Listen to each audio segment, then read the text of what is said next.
the gravy, please. Rick and Bubba. Ooh, it brings me to my knees. Rick and Bubba. I can't start another. Rick and Bubba. Welcome in. It's 8 minutes past the hour. It's the kickoff hour. We're live. Good time gang settling in for another edition of the Rick and Bubba Show. Don't forget rickandbubba.com. All the information is there. From upcoming events to the store, social media links to all the members and show as well is there. You got show notes. That'll be the bigger topics of the day that we cover here on the show. That's always a default for you when you hear us talk about some of the bigger stories during that day or guests. We'll always have a link there for your convenience. So there's just a lot happening. rickandbubba.com. for all the information about the show 24/7. Let's bring everybody in. Rick and Bubba and Adler will join us in 1 hour from now. But right now, to my left, it's Greg Burgess, and to my right, it's Michael Helms, who we're calling teacher today. Yeah. He is making an appearance into a classroom at Jacksonville State University today. How about that? What if he made you sit in the corner with a dunce cap on? I'm looking forward to this. Do not ruin it for me, guys. Oh, that's not okay? bad. Well, we're just prepping everybody. I Got your topics? Oh yeah, I've got all that dialed in. Okay. You know, I'll prep. Sure.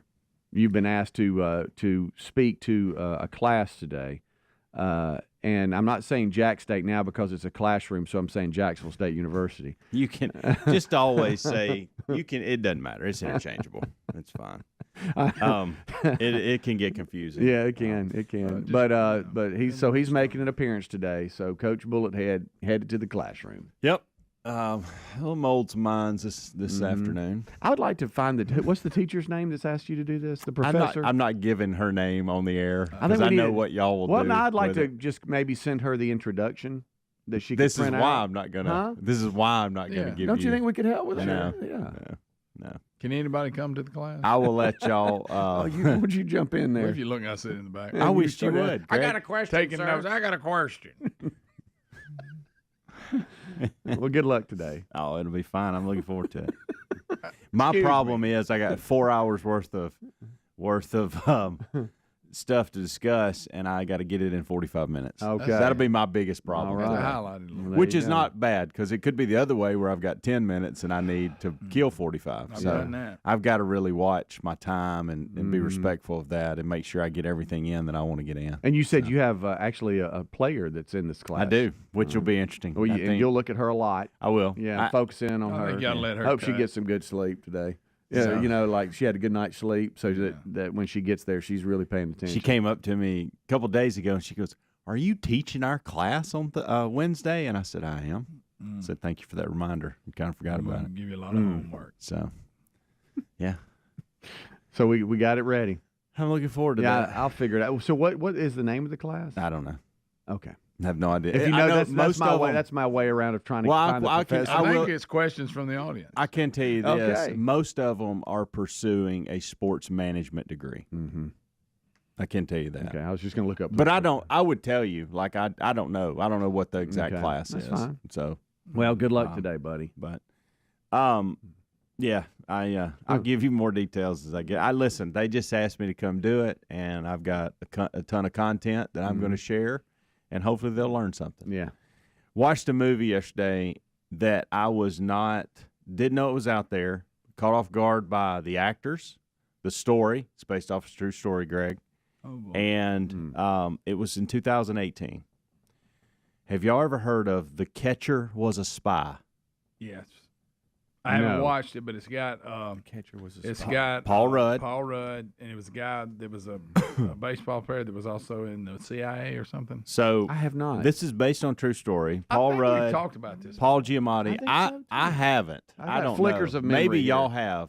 It's the true story about Mo Bird. Yeah, I've heard of it. I knew Paul Rudd was in it, and I've just never watched it. Any good? Catcher was a I spy. thought it was. Thought it was real good. Couple scenes that you Corny? gotta. No, Greg, not corny.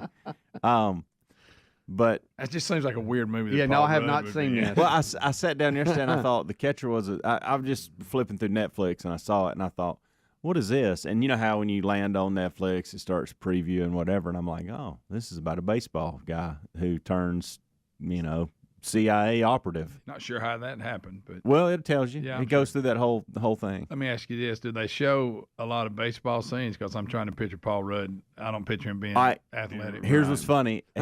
They do. Not a lot, but they do give you enough, and he handles it well. Okay. To not be a baseball player and have it. Because to your point, I don't think he is very athletic. Could be. Maybe I'm missing on that. But the scenes of baseball he handles very well. Caught me off guard on that too. So he's a good actor. See, Paul I thought, Giamatti's in this. Yes, Paul Giamatti's like in anything. it. He's he's good. There's several big time actors, and then the ones that you would Jeff Daniels is in it. Oh, really? Yeah, Huh. yeah, he plays a key role. So The catcher. Maybe it's the title that I hate. the catcher was a spy. Maybe speaking of- that's not a good title. No, speaking of Paul Giamatti, do you know what I got it locked into? And it just when it started, it was about 2 or 3 days ago. John Adams. Did y'all? Yeah, Oh, that's I've seen fantastic! some of I've watched it. that several times. Yeah, I had not seen that. Yeah, that's seen good. I think parts of it's an old movie. It's like came out in 2008 or something like that. the I had not series seen or it. something? Yeah, there's a series. This was, I think, I thought this was the movie though that I was watching. Wasn't It it a was series? There is a series out there With him and in it? Giamatti's in it too. Yeah. but I don't. okay. What I saw. Let me click on this here. Let me see. Yeah. Well, season 1. Okay. What I saw. It's fantastic. It felt like it was longer than it's because it was. Probably. It was. I felt like it was very movie-like, but maybe it's a series. Yeah. Yeah. Okay. It's good. The way Gosh, it ended, good. it felt like a movie. The way it Pretty ended. long. Yeah. All right. Wow. So If you love I'm dialing history in. and that Yeah, it's world, good. that's awesome. That's an awesome series. Yeah, that was it. It really was. It was. It's a no mi- catcher so it as says a it's spy. says but it's a mini series. Catcher was a spy. Oh. Mini series. Got it. I was just. I don't y'all didn't hate know. that title? I just figured. Well, that's probably why we didn't know. I didn't know it was a baseball tie, and that's what brought me Yeah, in. yeah. Okay, I'm picturing and then it I for, like the CIA Paul Rudd operative catcher. side of it, and I like the fact that we think a guy's building a bomb that we're trying to eliminate. And we got to reach out to a baseball player to get to the bottom of it. Well, it's interesting how that works. It's not just any 'Cause baseball player. It's Mo Berg. Was he already a spy before his baseball? No, Or he wasn't, but he had a bunch of different qualities that Okay. you need in those areas. Like he spoke like 8 different languages. Oh, wow. and good that'll night. do he was it. very. Not many catchers he was do very. Let me say this. There's a part in there. Golly, he was very private in his life. He knew how to handle keeping secrets. that. Let's put it that way. Don't want to ruin that for you. Want you to be as surprised as I I guess was. I'm gonna watch it. All right. Oh no. So Mm-hmm. Oh no, I done figured it out. Yeah. he's squinting like you're looking at the sun. Now he was a switch hitter on that front. No Yeah. pun intended. Okay, I got it. But Wow, yeah. I got wow. Bubba, Rick and Bubba.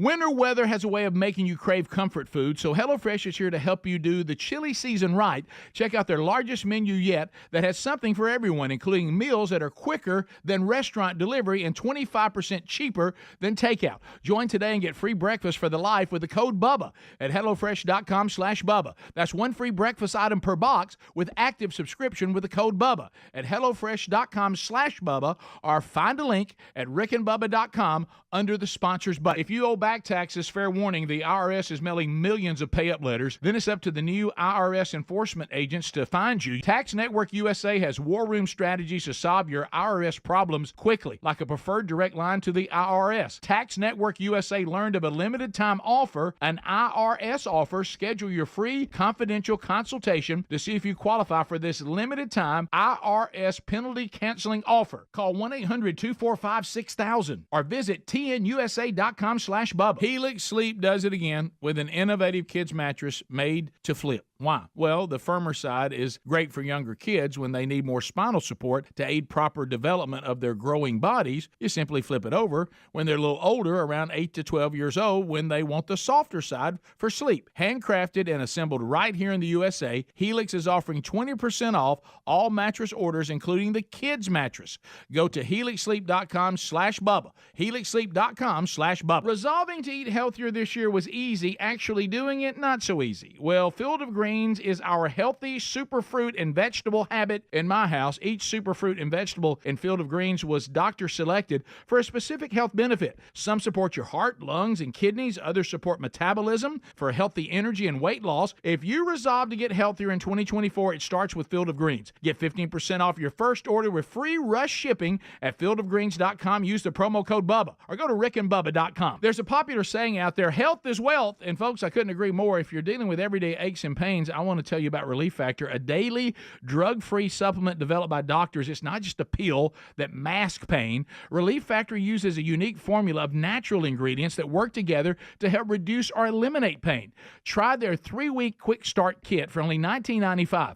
Go to relieffactor.com or call 1-800-4-RELIEF. You can also find the link at rickandbubba.com under the sponsors. Love is in the air, and some things just go better together, like whatever you're listening to and Raycon's everyday earbuds. And like any serious love story, your Raycon earbuds are here for a good time and a long time with 8 hours of playtime and a 32-hour battery life. They offer tons of useful features. Most importantly, you get amazing quality audio at half the price of other premium audio brands. Get 15% off plus free shipping at buyraycon.com/Bubba. Buyraycon.com/Bubba or find the link at rickandbubba.com. You may disagree, but look, things aren't as dismal as they seem. There is a point, your family, their future, your future, you all deserve a chance. You all deserve protection. Turn to self-reliance with My Patriot Supply. My Patriot Supply has helped millions of American families prepare for the uncertain future. Right now, you can get each 4-week food kit for $60 off. You also get free shipping. Protect yourself, protect your people. Once again, this deal is $60 off your 4-week food kit at preparewithbubba.com. Hey, folks, when you love someone, you protect them the best way you can. That's why we recommend home security from simplysafebubba.com. SimpliSafe is an advanced system that protects every inch of your home. Plus, it's backed by 24/7 with professional monitoring for fast emergency response for less than $1 a day. Order now and get 20% off any new SimpliSafe system with Fast Protect monitoring. Visit simplysafebubba.com. That's simplysafebubba.com or find a link at rickandbubba.com under sponsors. There's no safe like SimpliSafe. Dog parents are loving Dr. Marty's Nature's Blend Premium Dog Food. The way she acts and the way she moves, it's just so much better. And she's like a puppy again. It's unbelievable. Dr. Marty's Nature's Blend is a freeze-dried raw food made with 0 artificial preservatives, so it's naturally shelf-stable with no mess, freezer, or fridge required. Plus, it's full of premium turkey, beef, salmon, and meat your dog will love. We started with Nature's Blend. She's happy, she sleeps well, she's energetic. I am just delighted with this product. When given the choice, Nature's Blend and Amazon's #1 bestseller in dry dog food, 29 out of 30 dogs chose Nature's Blend first. I'm so confident your dog will love it. Your order is back with a 90-day guarantee. Save up to 54% off Nature's Blend and get a free bag of delicious beef liver treats. Go to drmartypets.com/treat or text TREAT to 511-511. Text TREAT to 511-511. All pets are unique. Your pet's results can and will vary. Message and data rates may apply. Studies available upon request. Paid for by Dr. Marty's Pets.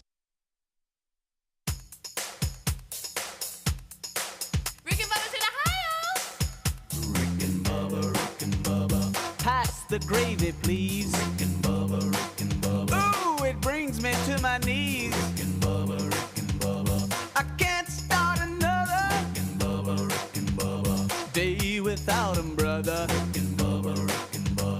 Ooh, there is no other Rick and Bubba. Wake and all right, we're rolling back 21 minutes past the hour. It's the kickoff hour. Rick, Bubba, Adler all join us at the top of next hour for the main show. We're settling in. Good time gang here. 866-WE-BE-BIG, our number. If we have time and we look over, if you want to join in the conversation, we'll jump out and grab some phones. 866-WE-BE-BIG. We are discussing a couple of things. Helmsy discussed watching a movie that has been out. Catcher was a spy. Catcher was a spy based on terrible title, the but true story of Mo Berg, who was a professional baseball player turned CIA military operative. I don't even know if the CIA was around at that point. I guess it was. Oh, sure. But he was an operative that took care of some business that the United States needed him to. And listen, caution, it's a 2018 movie, but caution, there are some scenes in it that you don't want to sit down and watch it with your children. But if you want a good movie that's based on a true story and a story I didn't know what that time existed. Frame? Goodness, before World War II. So around Pearl Harbor happens. Late 30s, early 40s. Yeah, Pearl Harbor happens, and then so you got a little bit prior to Pearl Harbor. It happens, and then the start of the war and those type of things. So, very interesting story. I jumped. It makes you wonder. Sorry, Speedy. It makes you wonder who else out there did something. You know, like we got with Save It Private Ryan. We talk about these guys were not. They were teachers and accountants and baseball players, and they had to go. They all left in their post and went to fight in the war, and so.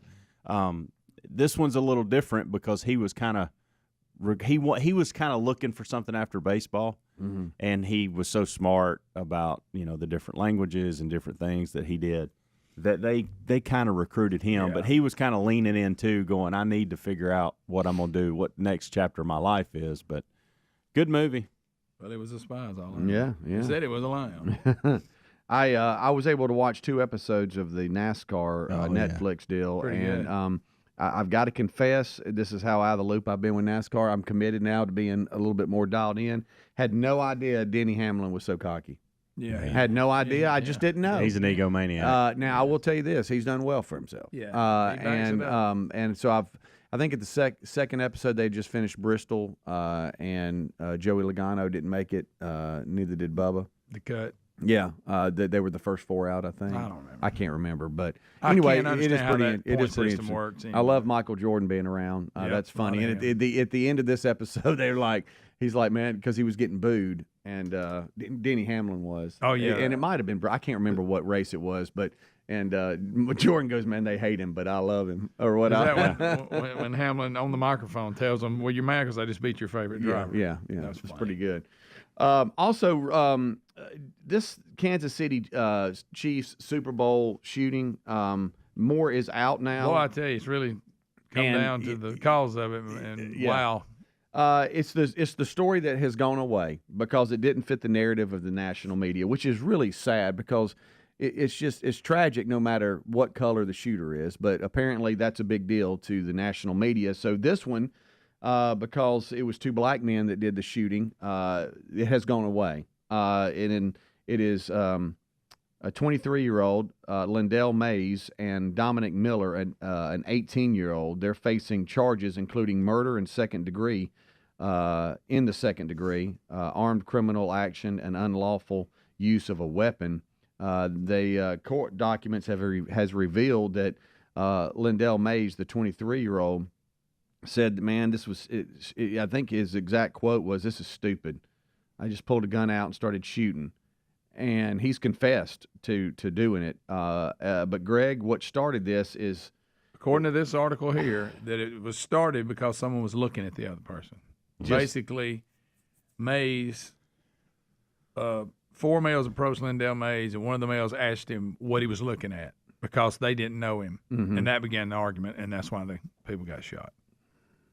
According to this right here, of course, then they go on a rant about toxic masculinity and gun control and all this. No. I mean, we got stupid, idiot individuals involved here. But, yeah, that's basically, if this is correct that I'm reading, it all started because they went up and said, why are you looking at us? You don't know us. Which led to 20 people injured and a woman dead.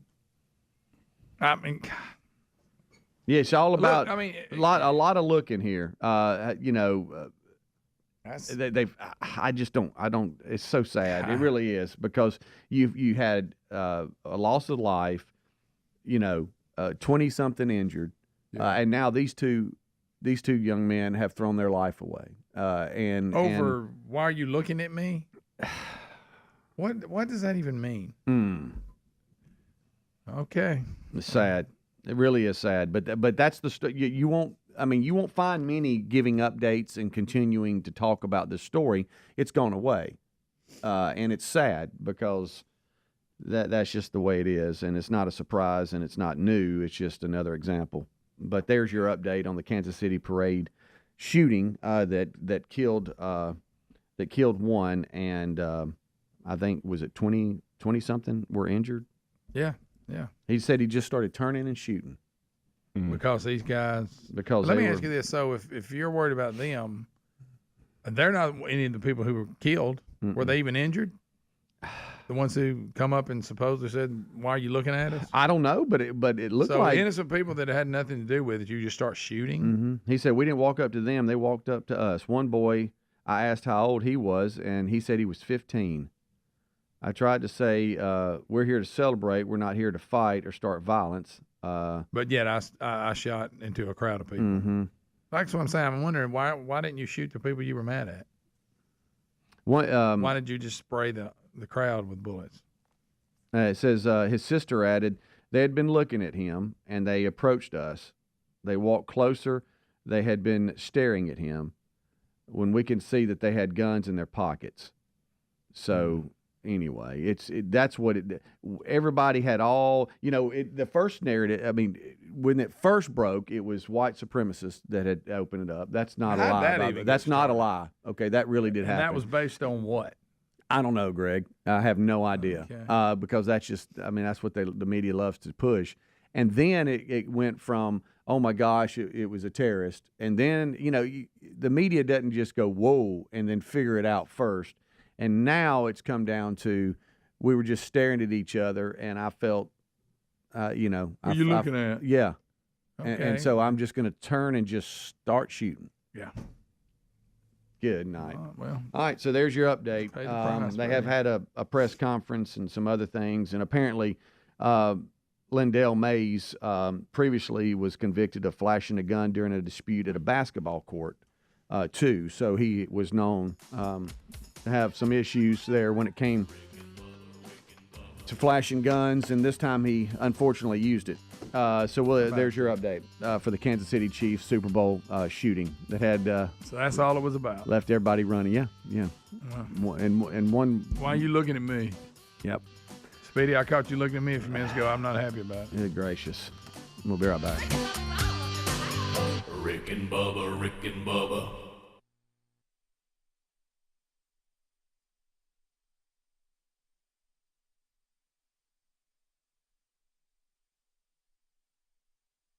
No matter your thoughts on Valentine's Day, we can all agree some things are better together, like peanut butter and jelly or a blockbuster movie and a bucket of popcorn. You know what else is perfect? A perfect match is whatever you're listening to in Raycon's everyday earbuds. With optimized gel tips for the perfect in-ear fit, these earbuds are so comfortable. Like any serious love story, your Raycon earbuds are here for a good time and a long time. With 8 hours of playtime and a 32-hour battery life, most importantly, you get amazing quality audio at half the price of other premium audio brands. Raycon's everyday earbuds also feature 3 customizable sound profiles, earbud tap functions, and noise isolation, and the awareness modes. And they're used to feeling the love with tens of thousands of 5-star reviews. Go to buyraycon.com/Bubba now. Get a 15% discount. Your Raycon order and free shipping is at buyraycon.com/Bubba. Buyraycon.com/Bubba, or a link at rickandbubba.com. You'll find that under the sponsors button. Go get yours now. If you owe back taxes, fair warning, you're not going to like this. The IRS is mailing millions of pay-up letters. Then it's over to the 20,000 new IRS enforcement agents to find you. Why the IRS targets you and not millionaires? Because millionaires have tax lawyers. You don't. You'll pay up plus interest and penalties. You need Tax Network USA, and you need them now. Tax Network USA has brilliant war room strategies to solve your IRS problems quickly and in your favor, like a preferred direct line to the IRS. They know which agents to deal with and who to avoid. It's not all bad news, folks, because Tax Network USA learned of a special limited time IRS offer. They're willing to waive $1 billion in penalties if you qualify. Schedule your free confidential consultation to see if you qualify for this limited time IRS penalty canceling offer. Call 1-800-245-6000. That's 1-800-245-6000. Or visit tnusa.com/Bubba today. tnusa.com/Bubba. You also can find the number and website at rickandbubba.com. Just look under the sponsors. Have you tried the Innovatives Helix Sleep Mattress yet? Well, nothing beats a great night's sleep, the kind you get with Helix. So we love them, and Helix has over 12,000 5-star reviews with customized mattresses that fit your sleep needs because they know everyone is unique. They even have big and tall mattresses and mattresses for the kids. But how do you know which mattress is right for you? Well, Helix has you covered. Just take the Helix Sleep Quiz and find the perfect mattress in under 2 minutes. Place your order and your mattress will be delivered right to the door free of charge. And the best part, Helix knows there's no better way to try a mattress than by sleeping on it in your own home. That's why they offer a 100-night trial for you and a 10 to 15-year warranty. Right now, Helix is offering 20% off all mattress orders at helixsleep.com/Bubba. Best offer yet, by the way, and it won't last long. So if you've been waiting to try a Helix mattress, here it is. Now's the time. Head to helixsleep.com/Bubba for 20% off your mattress order. Resolving to eat healthier this year? That was easy. Actually doing it? Not so easy. That's where Field of Greens comes in. Better nutrition is a key to health and longevity, and a healthy diet could even help you avoid health risks that run in your family. Field of Greens is your healthy superfruit and vegetable habit. It's the only fruit and vegetable product that literally promises better health at your next checkup. Your doctor will notice your improved health or your money back. Do your vitamins or green drinks promise better health? No. I love this stuff and definitely feel healthier taking it. Each superfruit and vegetable in Field of Greens was doctor selected for a specific health benefit. Some support your heart, lungs, and kidneys. Others support metabolism for healthy energy and weight loss. If you're resolved to get healthier in 2024, it starts with Field of Greens. And we got you a 15% off first order with free rush shipping. Visit fieldofgreens.com, use the promo code BUBBA for 15% off, or go to rickandbubba.com, find the link under sponsors. Cold winter mornings are perfect for staying under the cover and having breakfast in bed. HelloFresh supports that dream because they're giving away one free breakfast item with every single HelloFresh delivery for life. That means while you are a HelloFresh subscriber, not only will you enjoy the pick of the tasty dinner recipes they're known for, you'll also enjoy breakfast for free. HelloFresh actually has you covered for every mealtime occasion with a delicious array of quick lunches, sides, snacks, apps, dessert, and more. And not only does HelloFresh help you cut back on extra trips to the grocery store, but their pre-portioned ingredients help eliminate excess food waste. This new year, make eating better and saving money a priority, and make it easy with America's #1 meal kit. Join HelloFresh today and get free breakfast for life with the code BUBBA at HelloFresh.com/Bubba. That's one free breakfast item per box while subscription is active with the code BUBBA at HelloFresh.com/Bubba, or find a link at rickandbubba.com under the sponsors.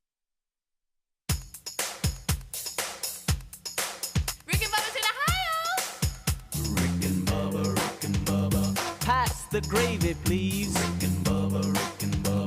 Ooh, it brings me to my knees. Rick and Bubba. I can't start another Rick and Bubba. Day without 'em, brother. Rick and Bubba. Ooh, there is no other Rick and Bubba. Waking on their blubber. Rick and Bubba. Gonna be a big star. Rick and Bubba. Fat. 25 minutes until top of the hour. Thank you so much for tuning in to the Rick and Bubba Show. The number 866 We Be Big. Good time gang here. We're just hopping around, skimming the stories of the day, and then jumping into some things going on in our personal lives as well. And so we thank you for being with us. Rick, Bubba, Adler, all join us here at top of the hour. And don't forget, too, we have the Bible study, Rick's Bible study at noon Central Time today. If you make that part of your week, and I know a lot of you do, so that's today. Hard to believe it's already Wednesday, but if you're listening live, It's Wednesday. it is. It is. A number of different things happening that we've talked about. We have got here a story, and I didn't know this, and I just want to know if y'all do. The world's tallest man. No. Do y'all know how tall he is? Let me think. I'm going to go 8'1". Ooh, that's pretty good. I'm going to go 8'3". Did you look? No. Okay. Would you have Straight said up 8'3" guess. if I wouldn't have said 8'1"? I was going over 8. Okay, I When you was said too. 1, I said it on 3. I I nearly wasn't went- sure, but I knew it was over 8. Yeah, I had to I mean, be. we got 7 foot people. We walk around everywhere. We got them. He's a shooting basketball. staggering Yeah. 8 feet 3 inches. Wow.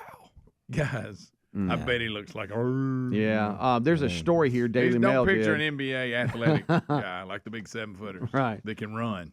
I bet this guy probably can't even walk hard. If you got 8 Yeah. foot ceilings, he doesn't come in your house. Oh, that's Think you're about right. that. He's scrubbing his head on the thing. Good gracious alive. This guy is literally a giant. It Where's he says from? There, Turkey? Turkey? It looks like. Yeah.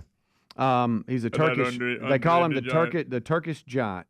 The Turkish giant. Yeah. Inside the life of the world's tallest man, he is 8 feet 3 inches. He married a Syrian woman, 2 feet 7 inches shorter than him. only to divorce her over a language barrier. That's what he said. That's it. Yeah, we and- never could quite communicate. Well, let me tell you, it's tough.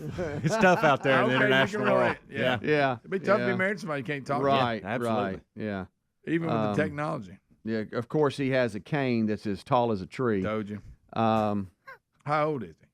41. He's 41. I gotta I look at bet a he's got a picture of big this old guy. head. Let me see. Yeah, he does. Well, he's got big. Well, I bet yeah, he got a forehead look like you could.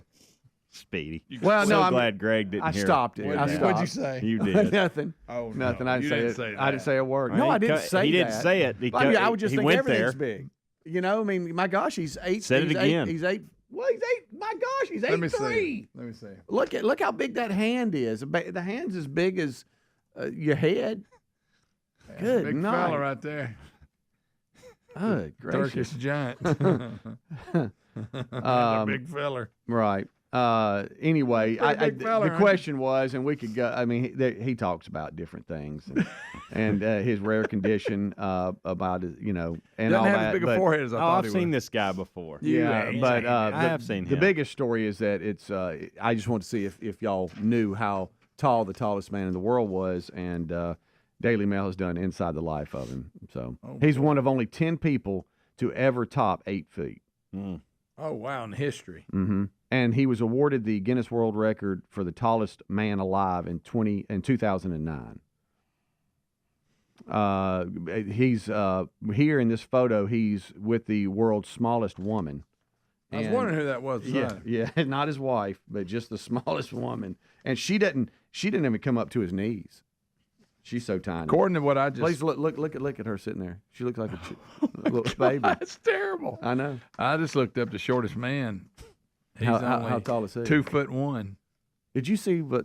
Okay, never mind. He's 2'1". Of course, his name's Hafiz Kashkelis. Something crazy. You can't even begin to say. Well, his Got her Zondehal. the tallest man is Sultan, I think. Yeah. Sultan. Now, they shouldn't have said smallest woman in front of him. I mean, that looks weird. They met. I guess, date?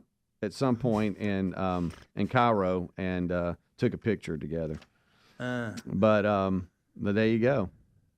They met 6 years ago in front of the pyramids there. So this is part of this day. It's a very interesting story. It goes in and details how he travels the world looking for love. He said, "How do you?" That's the shortest man. Good gracious! I guess He's looking for love. He looks like a pillow on a couch. Look at that. That's the shortest man. Look at him. It's like a ventriloquist. Speedy, you want to doll. say it about him too? I guess everything's short. Well, I mean, well, y'all know what I mean. Hey. Y'all, you two, right? I'm That's. He said it. I didn't say it. yeah, but you two or something else. The professor's got to teach a class today. He's focused. I told Okay. y'all that time at the carnival, and I saw that real short guy, Petey Moore.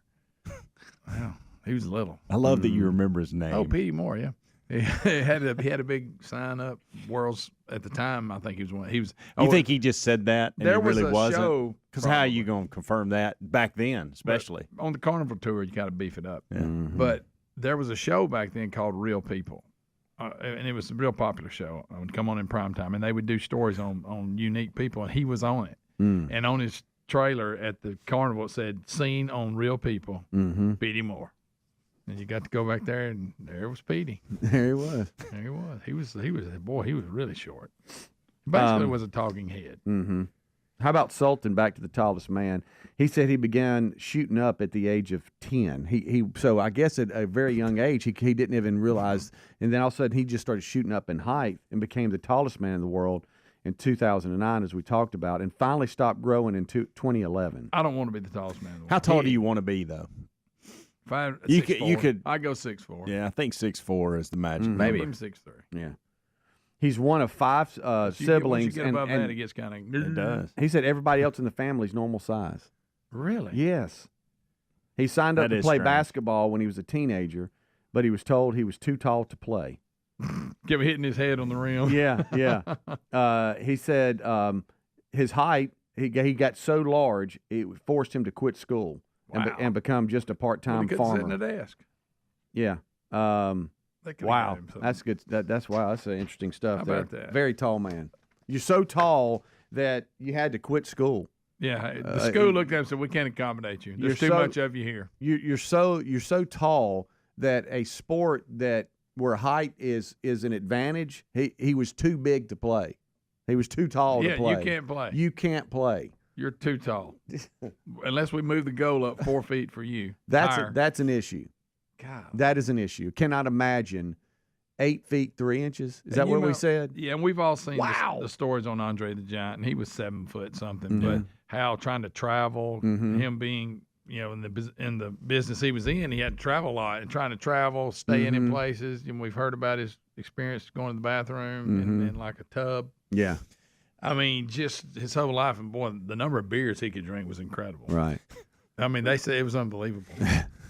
I love how those him a good things you beer. lock in on. Yeah. Well, are these 9 what foot are you ceilings? looking up? Are these 9 foot ceilings? How tall are these ceilings, Greg? Are they 9? Yeah, that's a 9 foot. So if he was standing it's here, not 10. his head would be at those lights up there. Unreal. Yeah. If he was standing here. He'd really have trouble getting in the door. Yeah. We get him. Well, Petey Moore's probably went on, but I wanted to get him and Petey Moore in the same room. Okay. So badly. But Petey Moore's probably going on because I don't remember how old he was because I was just a kid when I saw Petey at the Quintard Mall at a carnival setup. Of course, Helga the German Giantress was there too, and you I can't tell that story. No, you cannot. Put it this way: the police came and made Helga leave. She had to pack her tent up and leave. She had a little extra show she was putting on. All right. 7 foot, dude. I wonder how long his arms are. Like if he reached How about out, his hands? if he reached out right now, could he pinch your nose?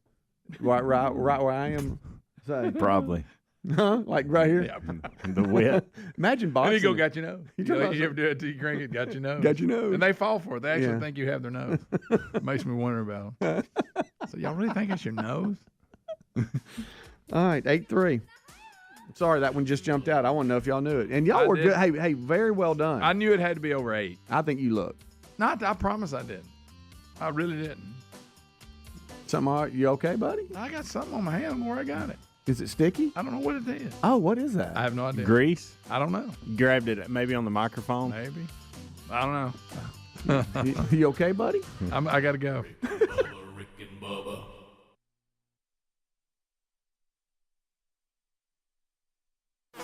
So sticky. At Hannah's Organic Honey, business may be sweet, but they need an e-commerce queen bee to lead the hive. Okay, these jars are going to Jakarta. Oh, wait a minute. Does that say Jackson? Indeed can help them hire great people fast. I need Indeed. Indeed you do. Schedule virtual interviews and talk to candidates right from your employer dashboard. Visit Indeed.com/credit and get $75 towards your first sponsored job. Terms and conditions apply. Hey folks, Rick here. Let's talk about something that's on the minds of many of you listening today, dealing with overwhelming credit card debt. If you're feeling like it's a financial uphill battle, I got some good news for you. If you're facing $10,000, $20,000, or even $30,000 or more in credit card debt, medical bills, or other unsecured debt, there are programs available that can consolidate those debts into one single reduced monthly payment you can afford if you qualify. Accredited Debt Relief is on a mission to help you become debt-free in just 24 to 48 months. They've already helped over 300,000 qualified consumers, hardworking Americans just like you, pay off more than $1 billion in debt, earning them an A+ rating from the Better Business Bureau. The consolidation specialists at Accredited Debt Relief tailor the program to fit your specific budget and financial situation. They understand one size doesn't fit all. Call Accredited Debt Relief now for your free, no-obligation savings estimate and let them help you take control of your financial destiny. Call 800-511-1200, 800-511-1200. Programs and services not available in all states. Why choose a Sleep Number smart bed? Because no two people sleep the same. Only the Sleep Number smart bed lets you each choose your individual firmness and comfort, your Sleep Number setting. The Climate 360 smart bed is so smart it actively cools or warms up to 13 degrees on either side for your ideal sleep temperature. And now, during the final days of our President's Day sale, save 50% on the Sleep Number limited edition smart bed, plus 10% off all bases. Ends Monday. To find a store near you, visit sleepnumber.com. Paid for by Christian Care Ministry. You know, you see a huge group of people and maybe they're in line to do something and they seem happy about it. You have to wonder, okay, what am I missing? What's going on here? What are these people excited about? Well, in this case, it's thousands of people and they're joining MediShare. Why? Well, MediShare is a much more affordable alternative to health insurance. It's reliable too. It's a well-run community of Christians. They've been sharing each other's medical expenses for more than 30 years, so it's proven. And if you switch, you'll likely save hundreds of dollars a month. Most members wind up paying about half what they used to. And you know what? They find they like it better. Medishare's member satisfaction rate is 98%. That's way better than health insurance, as you might imagine. You don't have to pay for things you don't believe in. You get telehealth 24/7, huge freedom in choosing your doctors. At least check into it. This may be one of those things where you're like, why didn't I do this a long time ago? Why not start saving now? Call 855-51-BIBLE. That's 855-51-BIBLE. 855-51-BIBLE. There's a popular saying out there, health is wealth, and folks, I couldn't agree more. Some of you may be living with everyday pain. Now, this can affect so many parts of your daily life. I mean, it can affect the mood, your sleep. What about missing out on activities? Our friends at Relief Factor offer a natural way to relieve that pain. It's 100% drug-free. Developed by doctors, Relief Factor uses a unique formula of natural ingredients to help reduce or eliminate everyday aches and pains. Now, unlike pills that just mask the pain for a short time, Relief Factor helps support your body's natural response to inflammation, so you feel better all day, every day. Over 1 million people have tried Relief Factor, and here on our team, several of us have tried it. So let's get you a special deal, and let's see if we can help you too.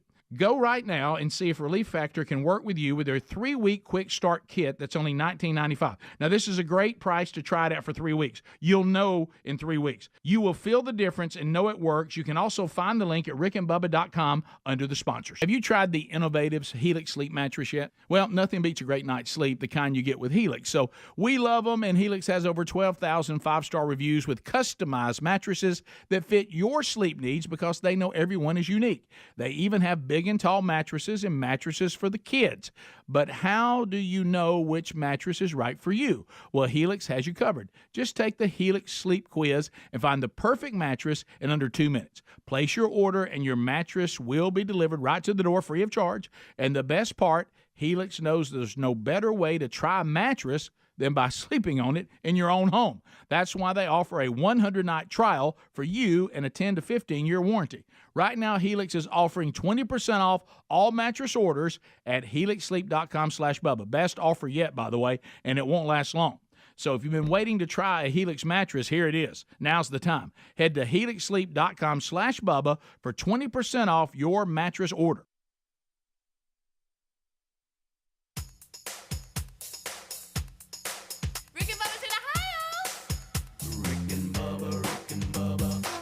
The gravy, please. Rick and Bubba. Ooh, it brings me to my knees. Rick and Bubba. I can't start another Rick and Bubba. Day without 'em, brother. All right, we are rolling back. It's now 10 minutes until top of the hour. This portion of the show brought to you by Tax Network USA. I know tax season is here, and a lot of you are stressing out because of the situation that you're in. The IRS is currently mailing millions of pay-up letters, and they've added around 20,000 new IRS enforcement agents to find you. And for a limited time right now, we have an offer here that can really help. If you go to tnusa.com/Bubba, they can help you now. They have proven war room strategists to solve your IRS problems quickly and in your favor, like preferred direct line to the IRS. That helps a lot, and it can really relieve a lot of stress and get you out of a big handle. So schedule your free confidential consultation to see if you qualify for this limited time IRS penalty canceling offer that's available, and make 2024 a positive year where you put any tax issues behind you. You can call them at 1-800-245-6000. That's 1-800-245-6000. Or you can visit tnusa.com/Bubba. They can also be found at rickandbubba.com under the sponsors button. All right, so on a much lighter note than taxes, that last segment, what? When we were talking about the world's largest man, tallest man, not largest, tallest man. 8'3". 8'3". He's from Turkey. And he married a Syrian woman. They've divorced because of their language barrier. You would think it would be because of the size barrier. I was going to say there were probably other issues. Yeah. You brought up Helga, excuse me. The German giantress. And Kate's quickly texted you. Yeah, because he was with you. Yeah. Well, if you were, is that something to stay with you the rest of your life? If you were at the carnival in the early '80s at Quintard Mall, until the police backed it up and made her leave. So you're saying she had her own little? She did. She had two her own different little shows gig. she would do, and it was really horrible. Oh, really? Well, I'll stay with you. How old are you now? Oh, we was teenagers. No, but how old are you now? Oh, I'm 57. Okay, and it's still with you. Well, it's just weird. But anyway. Yeah. Yeah, it was weird. All right. Police packed her up and sent her on out of town. Weirdest thing you've seen as a kid growing up? Probably that. Let me think. Is that no? Okay. Weirdest or most shocking or I'm trying to think. Disturbing? Ooh, that's a tough one. Yeah. I can't really think of anything either. It'll I mean, I can. It'll come to me. I just don't know if I need to say it. Oh, Lord. I guess we all had pretty good childhoods. Yeah, nothing really jumps out that disturbed me too bad. Let's move on. I'm looking at a story from the archives here. March 12th, 1984. This is from a listener. I love the audience. They'll email us. World's smallest man dies. Wetumpka, Alabama. Is that Petey? Yes. Leonard Pete Moore. That's him. That's I Petey. told you. He traveled North America for 28 years as the world's smallest man. Died of a heart attack. He was 51. How about that? I told you. He was 27 inches tall. So, but could not stand he died to in his full height. 84? The story is from 84 Oh, I see. in the archives. If he died in 84, that means we saw him right before he went out because it was in the early 80s. Mm-hmm. Because I graduated in 84 and I was younger. I don't even think I was old enough to drive I don't know. I was probably around 13 or 14. How about his wife was 5'9"? How about that? And they're saying that even though he couldn't stand upright, so he would Yeah, he'd be down like that. You could ask him questions and all this stuff, and but so that's who you were referring to. yeah, yeah. he was down there at the mall. Down at the mall, and the fact he was on Real People was a big deal to us because we all watched that. There was Real People, and the other one is it called That's Amazing? Do you remember that TV show? Yeah. There were two. They were similar. Yeah. One of them had Yogi Kudu. He's one of them contortionists, and he was like a Yogi Kudu, some of that Middle Eastern spiritual whatever mess, and he could get in like a 4'4" box. Yeah, he'd get in it. Yeah, Yogi Kudu. So when this was published, when this was published in 1984, That's Incredible. It was called That's Incredible. The other show. Okay. I couldn't get it in my mind.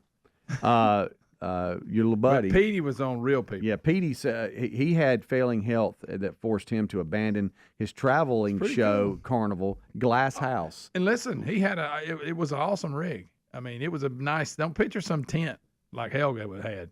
This was. I mean, he had a pretty good budget behind him. This thing was big time. It's conversations like this that I question my life. Right. So y'all were wondering. Right. I mean, he did. So nice Petey was setup. a father of two. One dwarf like him. He suffered from fluid collected around the heart and relied on oxygen for his lung condition. Yeah. He began his career, listen to this, in 1956 when he went to see another smallest man at the Alabama State Fair in Birmingham. How about that? After his first 5 years in the carnival business, he owned his own show and acted as his own booking agent. Oh, listen. And it was called Glass House. It was a fine setup. It was by far the best one at the carnival, no doubt. So his wife, Made a 5'9", good living, sounds like. met him when she went to see the smallest man exhibit at a Okay. carnival that stopped in her hometown of Hamilton, Ohio How in the about summer that? of 1967. They eloped the following summer. It seems like I remember you could ask him questions, and he was talking about he had children. I remember that. Yeah, they had two children. So she one was went- Johnny, at 5'6". The other one, Carol, was 3'1". Okay. All right. I got to back up on something you said. So I go to a carnival, and I look up, and I go, I tell you what, I'm going to marry that man. Yeah. That's what she did. Well, you got the Q&A. Like I said, he must have charmed her. Because basically, you paid your money, you walked up there, and you got to ask him questions. Speedy, what did you just read? that Petey was only one of 9 children in his family afflicted with this bone disease. Could only stand at about 16 inches. Get you some tape measure here. If his legs had allowed him to stand, he probably could have been about 27 inches tall. Okay. His wife said. This is an article from the 80s here. I'm reading. I do remember from he was from 1984. Well, that's cool because I just want to let you know that you were real people on TV, and I saw him live. You were remembering correctly. I just wanted to bring that to the table. Thank you, Turner, for the email, bud. Okay, so let me come out of that. I'm glad we hashed that out. Let me get out of that rabbit hole. We started talking about people's height. Well, I remember Petey Moore at the time. At one time, was the smallest man in the world. Yeah, and one of had your that on his trailer, and also as seen on Real People. One of your favorite childhood memories. Oh, it was awesome. Yeah. You sit there and you just talk. He just answered questions. Right. I don't remember going to the fair and stuff a whole lot as a kid. They used to let us out of school early for the county fair. I used to love it. I used to absolutely love it. There was a fairgrounds in Anniston, and I'm talking about a Showing Off County Fair where they have like livestock competition on people raising cows and all this different stuff. And then you get into the rides, and like I say, the sideshow was always something. And the rides, you'd get in there and get on something that spins and make you nauseous. Some people throw up. Oh yeah, you always had to watch for that. Yeah. I was never really a big. I'm gonna ride guy. I didn't like the spinning stuff. No. But you remember the scrambler? Oh, now that was fun. Yeah, you're sliding around, and when you pass your buddies, like, I love it. That was fun. But now that little old rocket thing that spun around, I got in that thing, and it wouldn't stop, and I was like, the tilt-a-whirl. That'd make you nauseous too.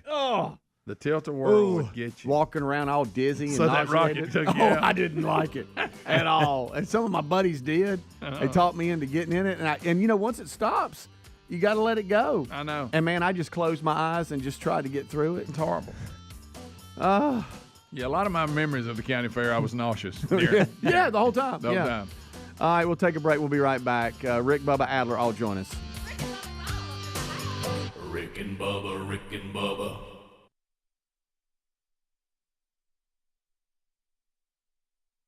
But do they do it as long as they used to back then? I don't think so. Rick, they do. There's just not as many people there. Right. Yeah. If your team's not as loud as it was, chance lose their fervor. If your team's Look, the Braves. It sounds much better in September than it does. In June. Sure. Yeah. And I was just about to bring them up because whenever you hear it, and there's just a certain feeling. It's like, okay, something's about to change here. Fire you up. I mean, the chant's taking over, and I know somebody's about to choke. Yep. Well, that's typical white people talk. Yeah, that's true. Imagine towing the rubber and hearing that. Oh man, nothing like it. And here it's about to happen. It's about to happen. To me, the thing that I know, here I go again. Don't do this to yourself again, Rick. As long as what's happening is not disrespectful or degrading, I've never understood. Yeah. These things were never adopted to be degrading. Why would anybody want to name their team Rick, something degrading? I will go a step further. You're celebrating. You're uplifting. Yeah.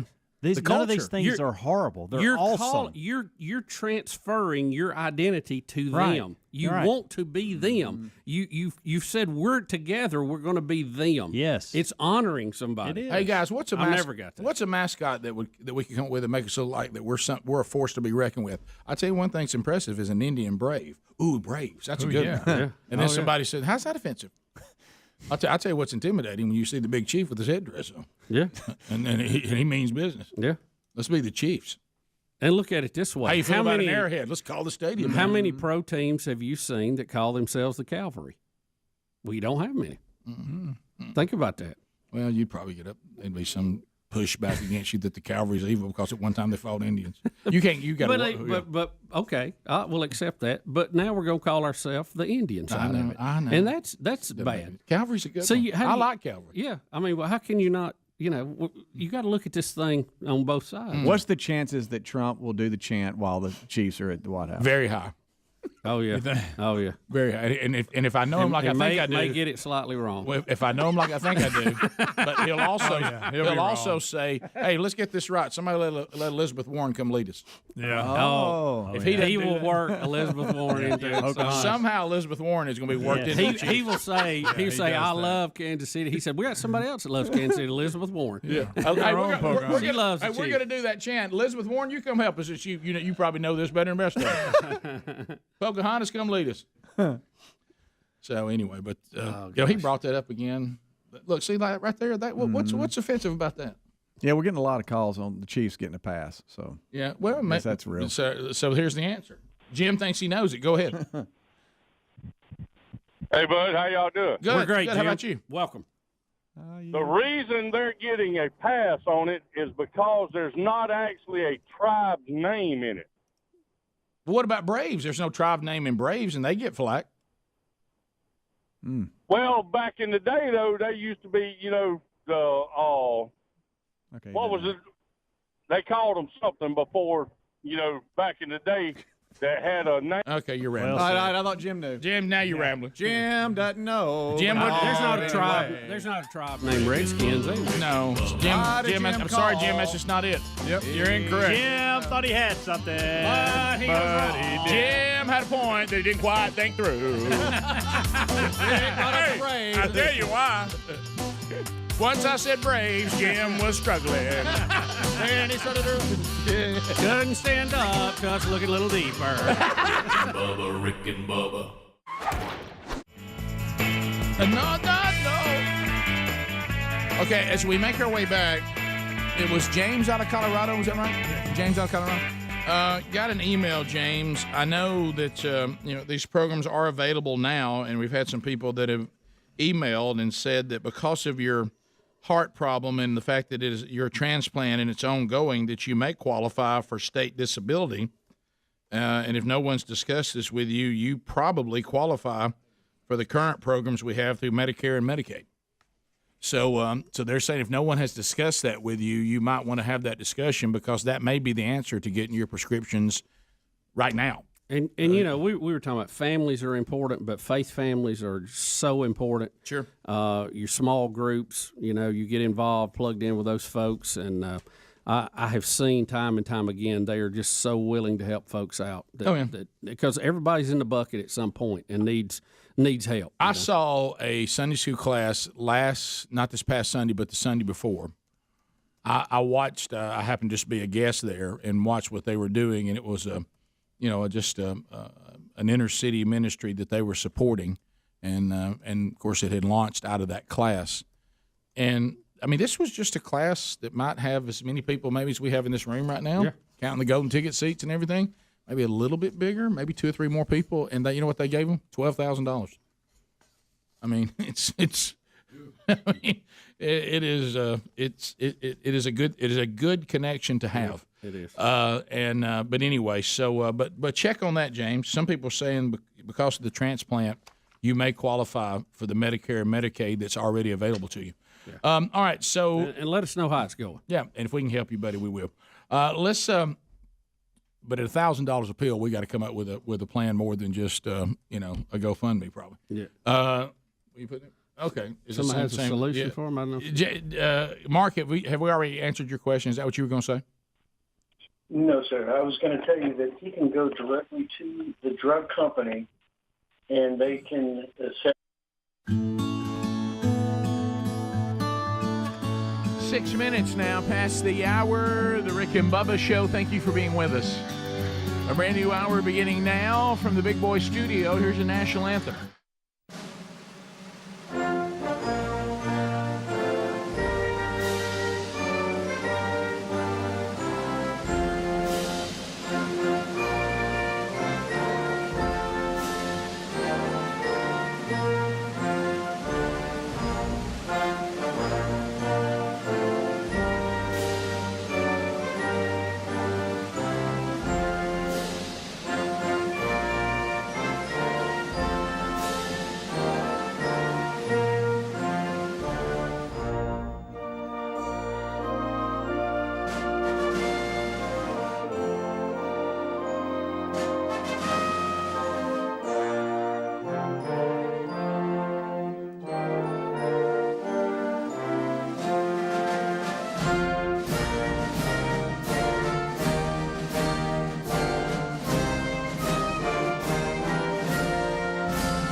Another hour of the Rick and Bubba Show underway. The kickoff hour behind us now. Speedy, the real Greg Burgess, Helmsy, Eddie Van Adler joins us for the YouTube experience. So the team all getting on the field for another hour. If you missed the kickoff hour, it's a daily experience Monday through Friday. It's part of your archive every day. If you don't catch it live, the archives can be found on our YouTube channel, also our podcast channel. Our live options are the Rick and Bubba Radio Network if you have an affiliate, our TuneIn app, or you can watch it live on YouTube as well. However you're here, we are glad that you are here, and we are ready to go for another hour. Wednesday Bible study back today. We'll finish chapter 8 of 2 Corinthians.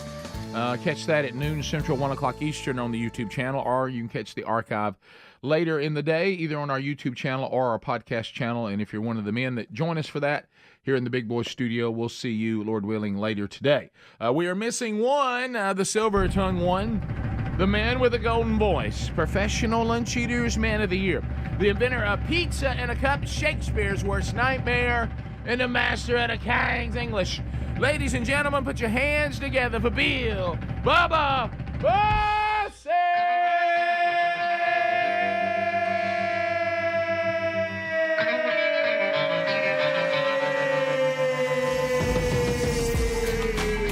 Howdy, Bubba. How about it, Rick Burgess? Friends, neighbors, associates everywhere, welcome in to the little party we call Rick and Bubba. Pull up a chair and stay a while.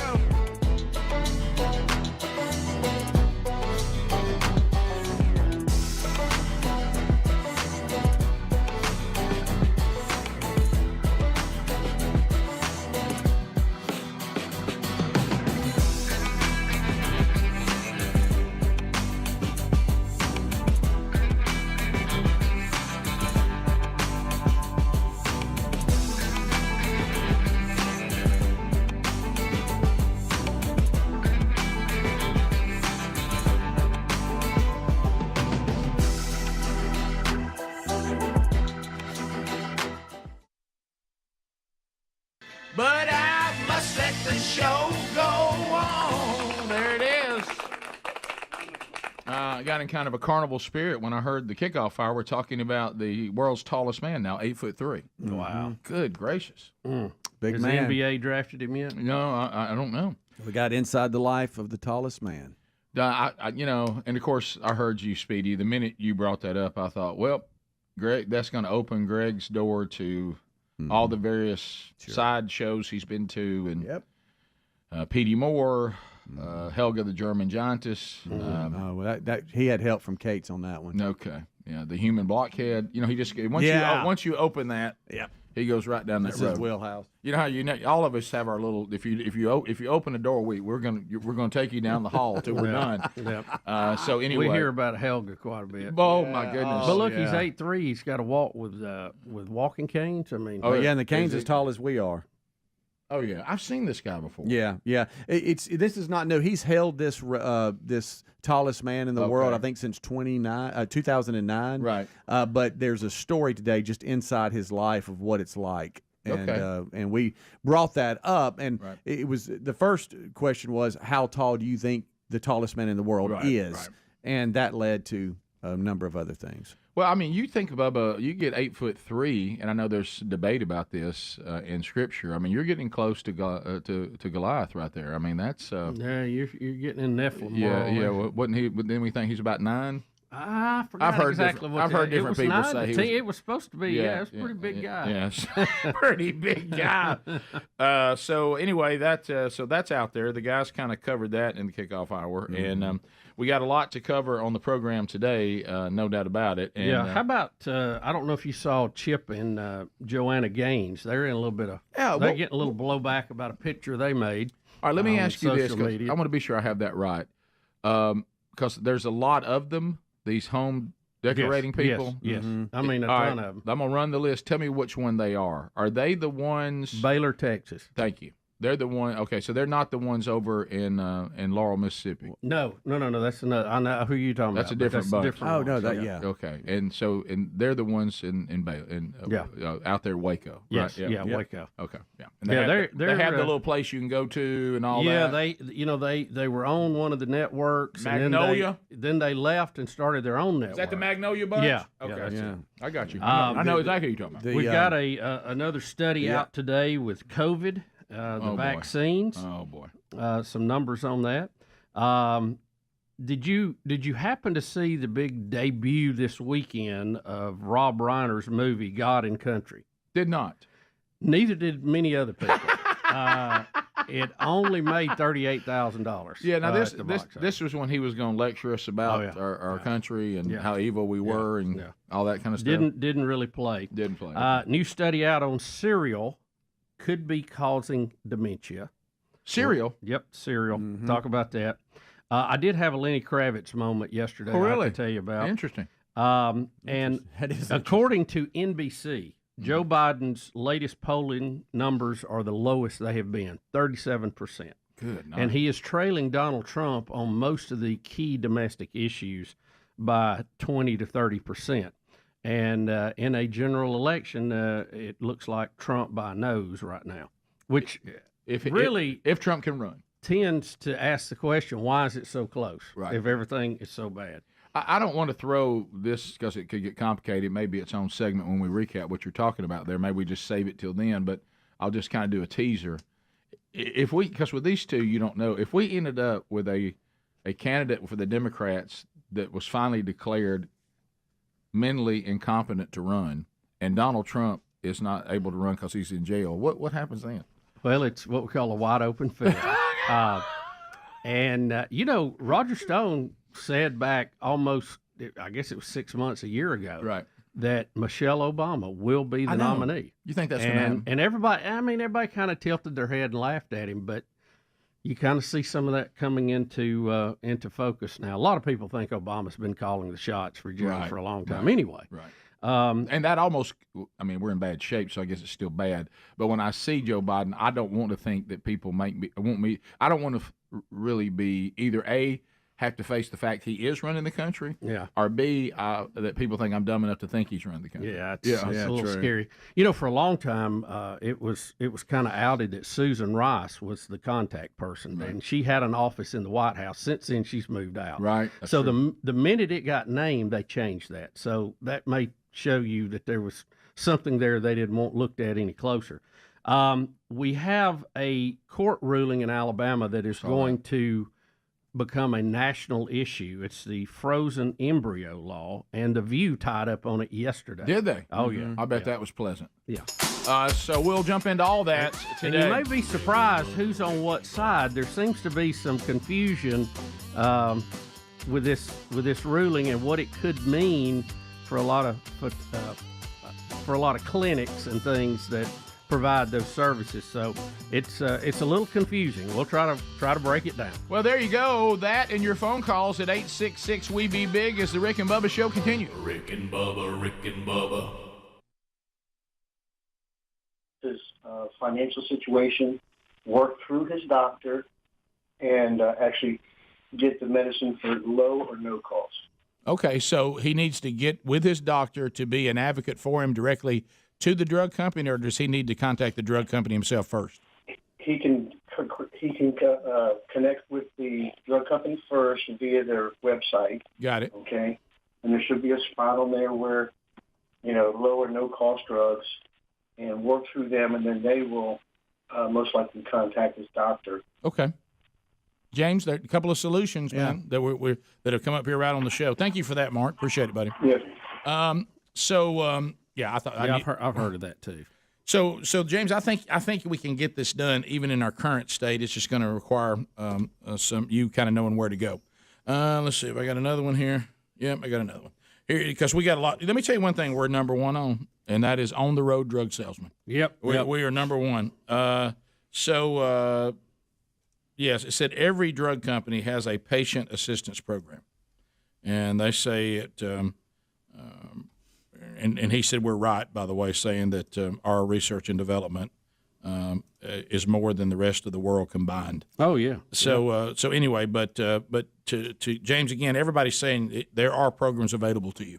So to try to use those that are already available. You just may not have been aware of them. All right, so let's look at this story. It's a sad story. I certainly I'm not trying to make light of it, but I guess eventually we probably will. But it's not our intention to be hard and insensitive. That's not our nature here. Never. No. But we have a man who sadly, and let's all make sure we all hear this, has died after getting trapped in a donation bin outside of Walmart in Tennessee, Clarksville to be specific. Wow. And they said that he was extracted from the bin, but pronounced dead at the scene. Good night. So you mean to tell me he got stuck in the bin? In the bin. Here we go. And died from that. Looks like somebody tried to circumvent the system, because how it normally works is people put stuff in the bin, and then said charity gets the stuff out of the bin, and then they distribute it. Correct. So you think he might have been trying to get it out with a trap door or something? Not sure why else you'd go in the bin, unless you're trying to get something out of it. But what if his wife maybe put something in there, something that he his didn't favorite want? shirt. He was trying to look for it. I got to go back maybe. I mean, it could be that. I hope it's more important than his favorite shirt, but you can make a good point. You can make. I think you can make a case. It's a good case. My wife's thrown away some of my favorite shirts before. If I knew where they were, or if it I was would have gone to get them. Let's say something very important was put in the bag by accident. You were Could have been cleaning that. up, Could have been. and hey, Right. well, I tell you what I'm doing. No big deal. I'm going down here. I'm gonna get it out.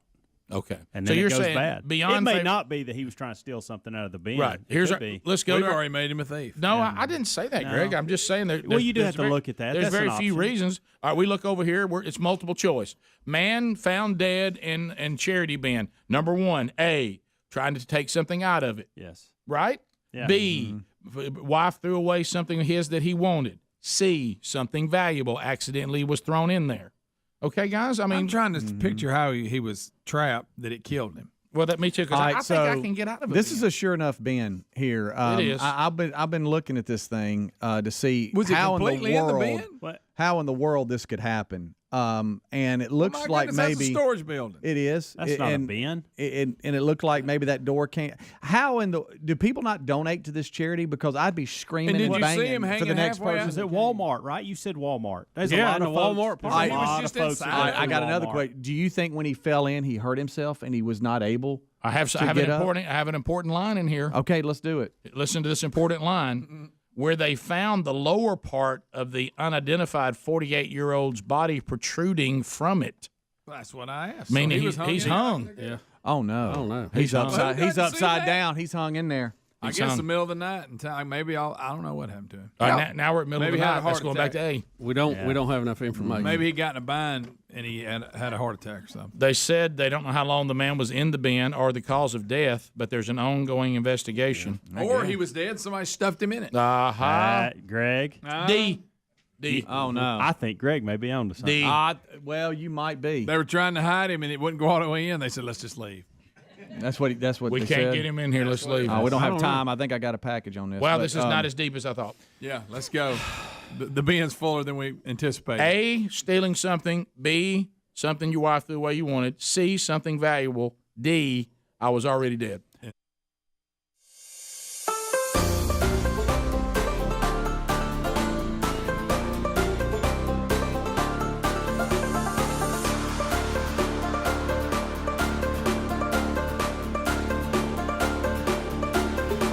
All right, so we're back. We'll start unpacking the stories of the day. We'll get some of your phone calls in as well. So, Chip and what's the other? Joanna. And Joanna Gaines. They're one of the most popular redo homes and build things people.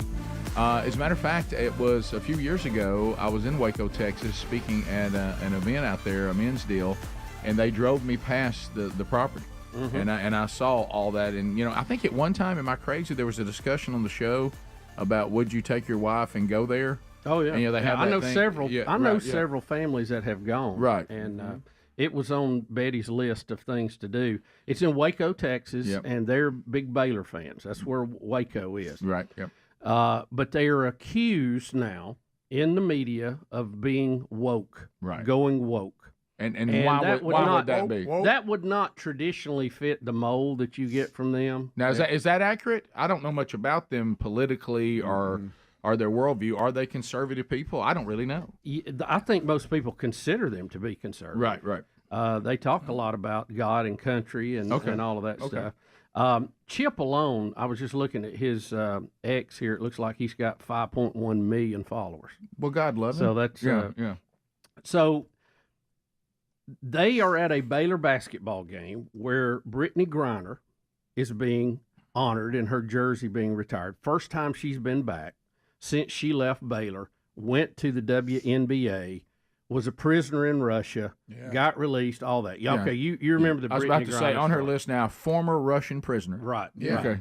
So they have a picture made with Brittany and her wife, and the post says, said, "Welcome home, Brittany. So proud of you, girl." Well, people on social media have said, "Well, this is pathetic. I mean, we've gone woke." Right. Proud of her for what? The fact that she trashes America, the fact that she doesn't want to hear the national anthem, da-da-da-da-da. It goes on and on. Right. And remember, she was freed in exchange for the notorious arms dealer. And so a lot of people are taking issue with her post. And that's kind of the general picture of that story. All right, so I guess a couple things. I got to step in here because I don't want to.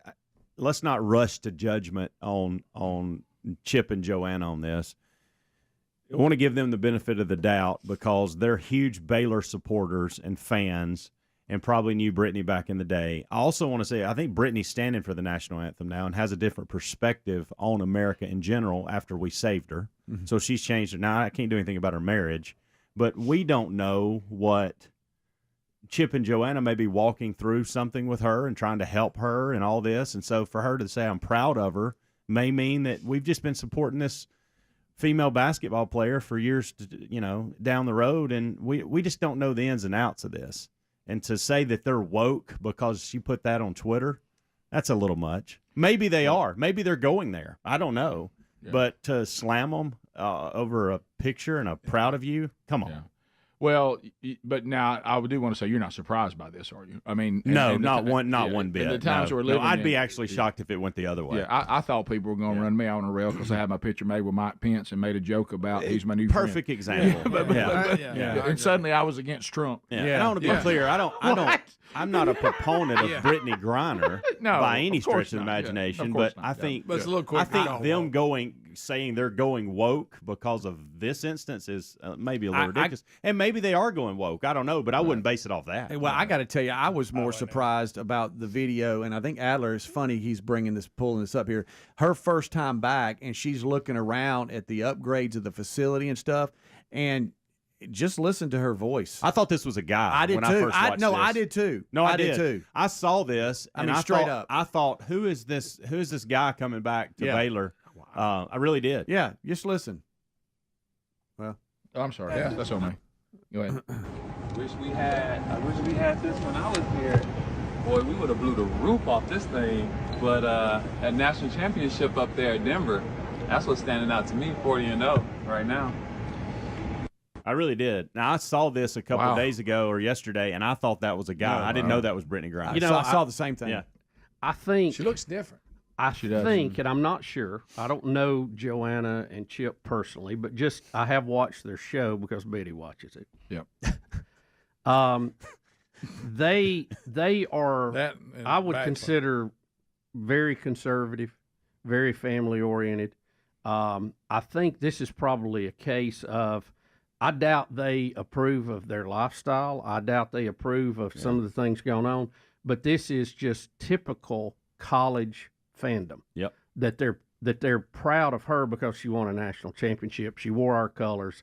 So we like you for that. We're compartmentalizing the other stuff. I'm not going to endorse. I mean, I'm not speaking for them, but it's what it looks like. I think that's where this is. Yeah, I do too. Well, I think you and Bubba both probably are right. I mean, I hate to break it to everybody.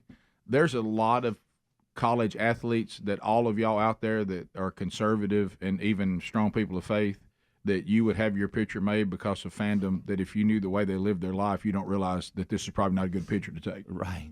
Well, but you took a picture with them because they had the jersey on and they were playing ball. Yeah. Look, we do the same thing. Sure. I mean, of course. We wouldn't agree with everything Doesn't mean you endorse it. Charles Barkley says. Oh, no. Or what he stands for. No. But we've had our picture made with him many a time. Well, and I said the other day, we have Craig Shoemaker on the show. Oh, and, yeah. And Yeah. I don't agree with the things he says in his show, whatever, but we're friendly to him and we're kind to him and he's kind to us. Doesn't mean we agree on everything. Or the bigger point that you're making, Bubba, and Helmsley's making, is doesn't mean we endorse things that we disagree with. Yeah. You know, and I'm not saying maybe they aren't. I don't know. I don't either. I don't know them well enough to even know what their worldview is, but you've seen them enough, Bubba, that it seems like they're portraying a more conservative, traditional family world. Oh, I think very much so. Very much so. I would almost take issue with you saying they're not. Right. Based on what I have seen. Again, I don't know them personally. I'm just basing that off of Now let's we do Who house published this that TV story show. of criticism? What source It's is that? out there. This Of course, social particular media's story is that I was quoting from is in the New York Post, and it is a story they're quoting from the Western Journal. Whatever that is. Yeah, I saw. I will say this though: if they had it's obviously have the picture made because they're showing the picture, Right. and we just saw it. I will say if you do the show they do, and you've built the empire they've built, knowing your audience is pretty important.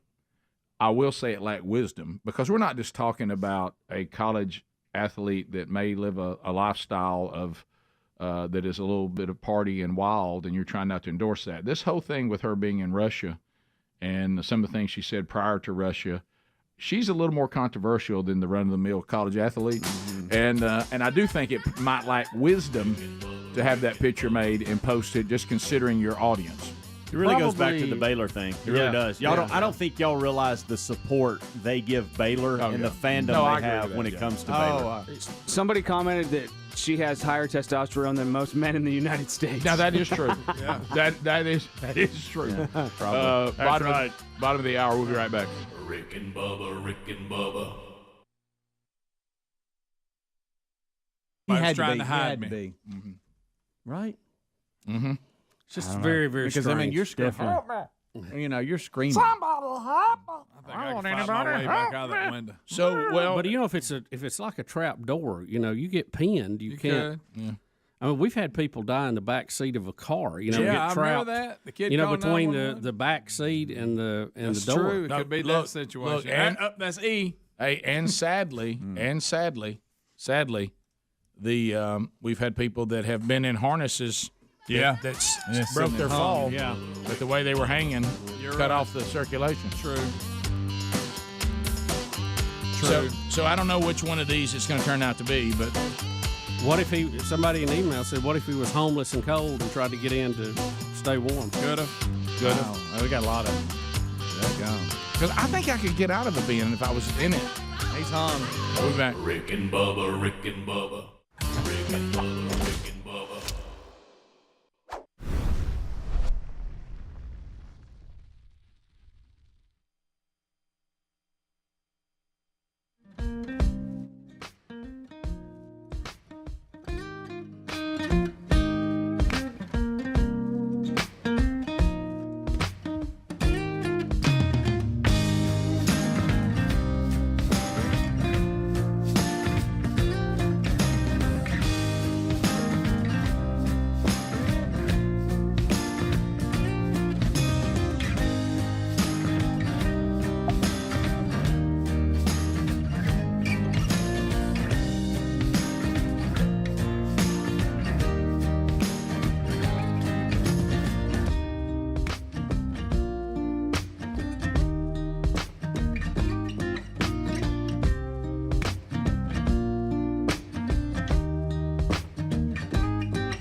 35 minutes past the hour. The Rick and Bubba Show, 866-WE-BE-BIG is our number. Field of Greens is our sponsor. Man, love it. Take it twice a day. Can you imagine, if you go out there right now, and I know there's other so-called competitors out there, you know, some of your supplements and your vitamins or some green drinks, is there one of them that makes this guarantee? Okay? Do any of them promise you better health? Any of them? Here's what Field of Greens says. At your next checkup, your doctor will notice your improved health or you will get your money back.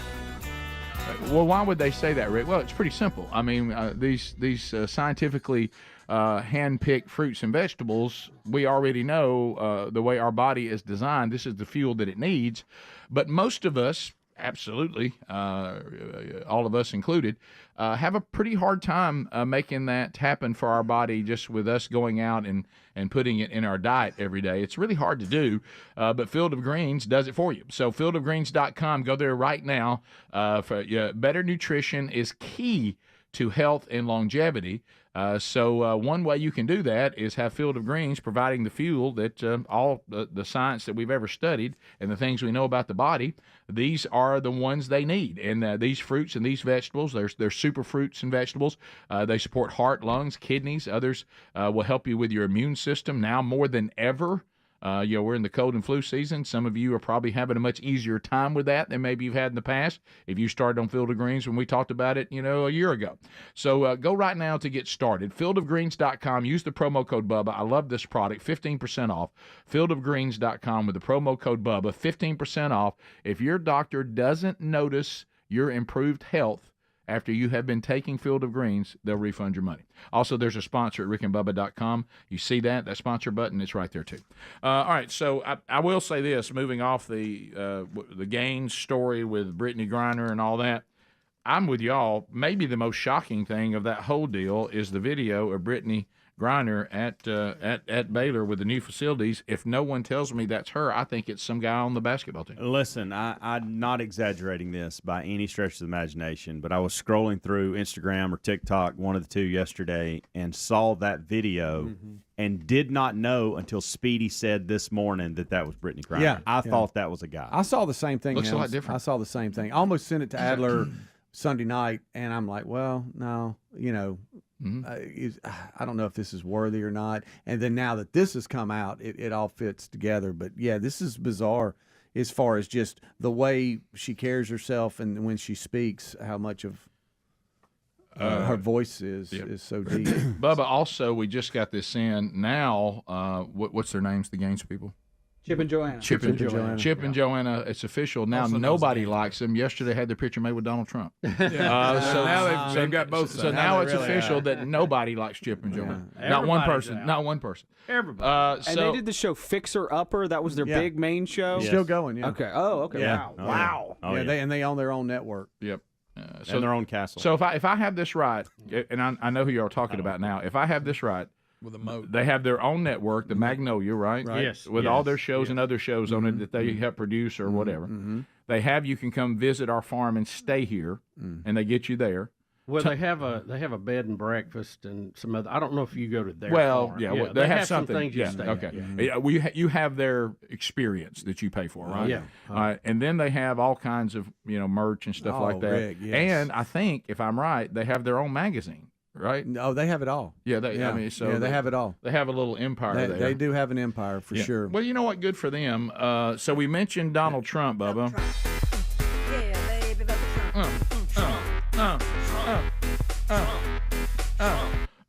So he's teasing some potential vice presidents. And I Mike Pence. Yeah, I'm. That's so good. But you said you think this is just Trump loves this kind of stuff, doesn't he? He loves to send out just little teasers and here's what I'm thinking, and he's just getting feedback. And is he just out there seeing how everybody responds? Yeah, I think that's all you're seeing right now. He mentioned people that might be potential VPs in the latest news cycle, and it was a list ranging from Senator Tim Scott to Ron DeSantis to Tulsi Gabbard.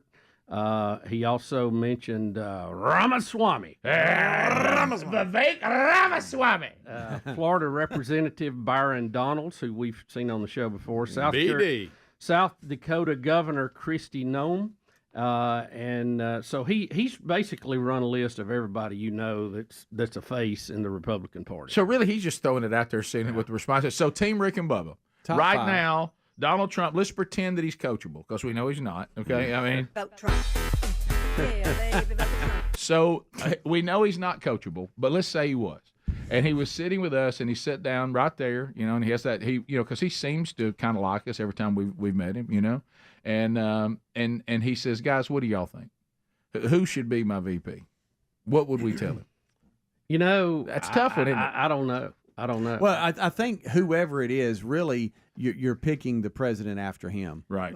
So you really are going, all right, who's presidential, because he is going to run, and then that person is probably going to be next in line to keep me, the office. It's an easy. If you want to win, it's an easy answer. Oh yeah. And I think, and I'm gonna get a ton of hate email, and that's fine. I'm not even gonna check it today. Who you think you are? Class. The Gaines? But I think Nikki Haley is you want to get the majority of the vote in the party.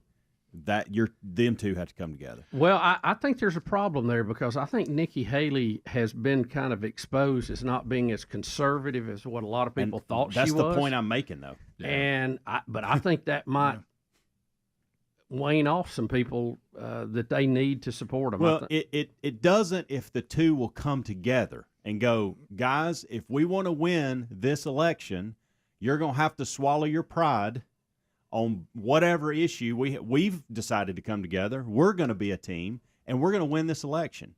And the Nikki Haley voters need to know, hey, listen, after this run, I'm going to be your gal in the White House. Well, let me ask you this. Trump's going to have to swallow his pride and go, this is what we need in order to get the party together. Otherwise, you're going to lose. Let me ask you this. Is it risky being Donald Trump's VP?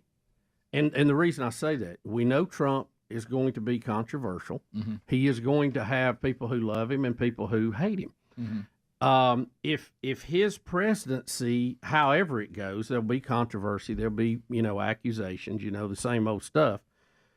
When you are the VP trying to come out on your own after that, yes, does his baggage slow you down? Yes. Much the way that Bill Clinton's did to Al Gore. You remember Al Gore started distancing himself from Bill Clinton. He did. Well, Bill Clinton was offended by that. Right. So, you saw a little tear in that, and it ended up being a razor-thin election that Gore lost. So, I don't know. I think it's a good point, and I think it's a valid point. Anything Trump touches, you scared to. I mean, seriously. Let's just be real about it. It could be really good or real bad. It could be. There's very few in between. This was Nikki Haley yesterday. If you guys want to hear, she's the only one he didn't mention on the list. She had a big press conference. She said, "Everybody come together. I got some stuff to say," and this was her yesterday. Some of you, perhaps a few of you in the media, came here today to see if I'm dropping out of the race. Well, I'm not. Well, I'm not. Okay. Yeah, and he did mention her yesterday. Trump did, and he just said, "Why won't she drop out? I mean, why won't she stop?" Remember, but she's not on the list because the way Trump operates, and I understand the point you're making, Helms. I do understand the point you're making, Bubba, both of you. But I will say she's not on the list because you know how he is because she hasn't been forgiven yet. Ryan names on the list again. Who are they? Vivek. See, that's gonna make everybody mad. Kristi, we need to vote. Kristi Noem? The governor of South Dakota. You see her on TV. She's very popular. Okay, yeah. I like that. That'd be a good move. I don't know how she feels about it. Former Democrat Tulsi Gabbard. Yeah, and you know her. She's on Fox. Well, I think that would. I didn't know these names were on the list. Ron DeSantis. Yeah, I just don't think that. I mean, I love. I don't think Ron DeSantis. has put his name on the list. I love DeSantis, and I wanted that. I like Tim Scott would be another one. Well, here's what I'll say, and this may surprise everybody on Tim Scott. I'm pro Tim Scott. I am too. I think he's fantastic. I think he's a good person. But if you're putting him as the VP trying to get the black vote, I'll just say that doesn't really work with conservative black people. I have found that conservative black people couldn't care less if you're white or black, as long as you're conservative, you're going to give them a better economy. Yes. It doesn't really play. Yeah. They don't go, because the reason why they're conservative is they're not like liberal black people that think that it's home team against the world and we all and everybody's out to get us and Whitey's evil. a conservative black person is conservative on lots of issues, maybe morally, maybe physically, just like anybody else. And skin color doesn't matter to them. So you're not winning anything. You need to just have great candidates, and the conservative black people, as we're seeing, will go your way. You even see some former Democrats that are going toward Trump just simply because of the economy. You didn't have to put a black candidate out there to get their vote. Yeah. You just had to do a better job and have a better message. And so I love Tim Scott. I'm just saying, don't get in your mind that don't do it for any other reason than you think he's a quality man who can help us, which I think he is. And now, if I could get everybody to get along, I would do Ron DeSantis because of what Speedy said. Because then you would have, which I've heard others say, I'm not the first person to say this, it should have been the plan all along. Yeah. DeSantis should have never run against him. Yeah. Trump gets to be president, then you're the president for the next 2 terms, being the vice president. Mm-hmm. You put Ron DeSantis right there to take the next one. Yep. Can they be? If I'm not mistaken, isn't the law that the president and the vice president can't be from the same state? Right, and they talked about one of them would have to change residency, which probably be Trump. He would go back to his residency somewhere else. The people, would he do that? No, well, that's back to being coach. Have anybody? Because as governor of Florida, he couldn't change his residency. Has anybody asked these people if they're interested? No, or is this just Trump going? This is just Trump fishing. He was on Fox News and he was asked the question and he might as well put Michael Jordan on the list too while we're at it. Let me say this: Byron Donalds is an up and rising star. I don't know if this is his cycle yet, but he's going to be a player long term. We'll be right back. Rick and Bubba, Rick and Bubba.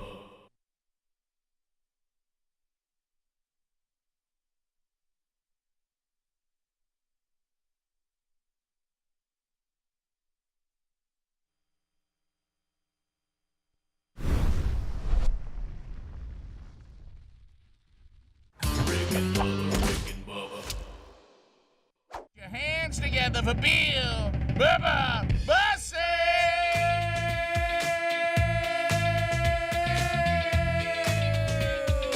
Hey, Bubba. How about it, Rick Burgess? Friends, neighbors, associates everywhere, welcome to another edition of Rick and Bubba. Somebody start me up. Start me up.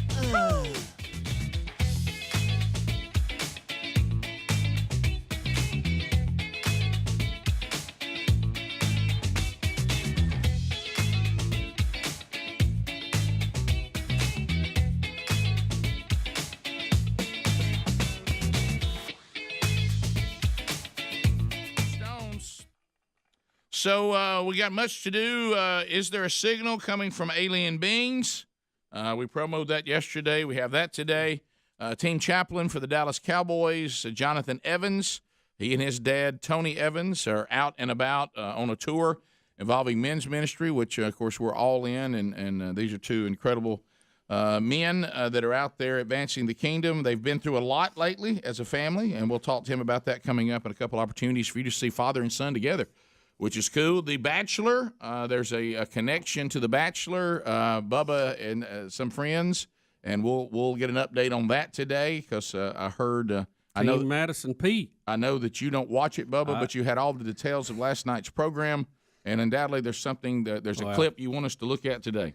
This is the first time I've actually watched it. Bubba. Most of the time it's just via osmosis from Betty watching it. Yeah. But I am making a conscious effort to do it. A conscious effort to do it this time. Okay, you're right. Yeah. So, don't judge me too close this hour. Yeah, that's you've had an active morning, haven't you? I do want to tell all of you out there a couple things our show has done over the years. Tried to remove from the vernacular, I could care less, to be sure everybody was saying I couldn't care less. We also did away with what you know good, which I thought was a great one. We also did away with you saying if you saw someone with camo on in a building that you couldn't see them because their camo print is not the wall that is behind them. Right. It's not building print. You actually can see them, so that joke does not work. Today I'm going to try to remove the old did so-and-so not get the memo? We all wore black shirts today. It was not planned. If Adler does not have a black shirt on, or the intern I want all of us to show some restraint and not email us or put on social media, did so-and-so not get the memo? Yeah. That I think that's kind of been worn out. When you say it, it's been done before. It's a little rusty. So there's no need to do the so and so didn't get the memo joke. So is it you? Hey, did Adler not get the memo? I didn't get the memo. So you're right. We don't send a memo out. Here's a couple things. We all have. You don't understand how many times everybody in here has been given the same shirt. So we all went to Bubba and I have staff shirts on today. Greg's graduating from undoubtedly Highlands College. And Helmsley has never-ending these pullovers with the logo. The exact same one. Yeah, which is fantastic, and he's got his black one on today. I don't know what. Who didn't get the memo? He's just Nike. It's probably Wallace State. Yeah, Speedy. Who didn't get the memo? It's just a Nike pullover. Yeah, it's a Nike pullover. Oh, no Wallace State logo on that. Speedy's throwing batting practice today or something. He's coaching. It's raining, Rick. Yeah, so that's not in here. Don't say that. Hey, did you not get the memo? So let's see if we can refrain from that today. I knew the minute I looked in here and saw y'all had black shirts on. I saw Bubba and I have the same shirt on. I said we're gonna get that memo thing today. I actually got a memo. If there's one person that does not have the shirt on, they not get the memo. Let's see if we can. How you feel? You like that? Well, it's old. The thing that gets me is I think certain things like that for a while they're kind of happening, but once they've been done. It's like, okay, let's try to find something new to say that. Does the person think they're the first person? Yeah, we're going to go, wait, a memo. What if I want to tell everybody? You believe this crazy person? Listen to what they emailed to us. Did Adler not get the memo? I never thought of that. That's so funny. It's like we send memos out and tell everybody. Right. Man, what a good one. I've never heard that. Have y'all? No. So anyway, let's try to show a little restraint today.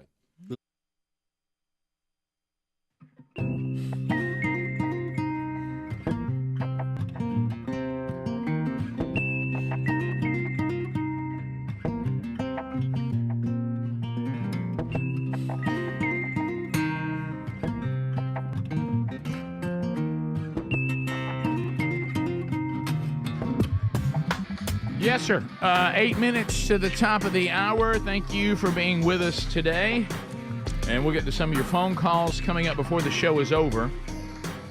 So, with our 30th anniversary and year 31 being the final year of the Rick and Bubba show, we are getting all kinds of flashback stuff, and people are sending us pictures from the last 30 years. And I know, and some of this, I think, like in these pictures, might even been 30 plus years, might even been before it was officially the Rick and Bubba show by some of these pictures with Killy Vanilli. Did everybody remember Killy Vanilli, the Palestinian Elvis?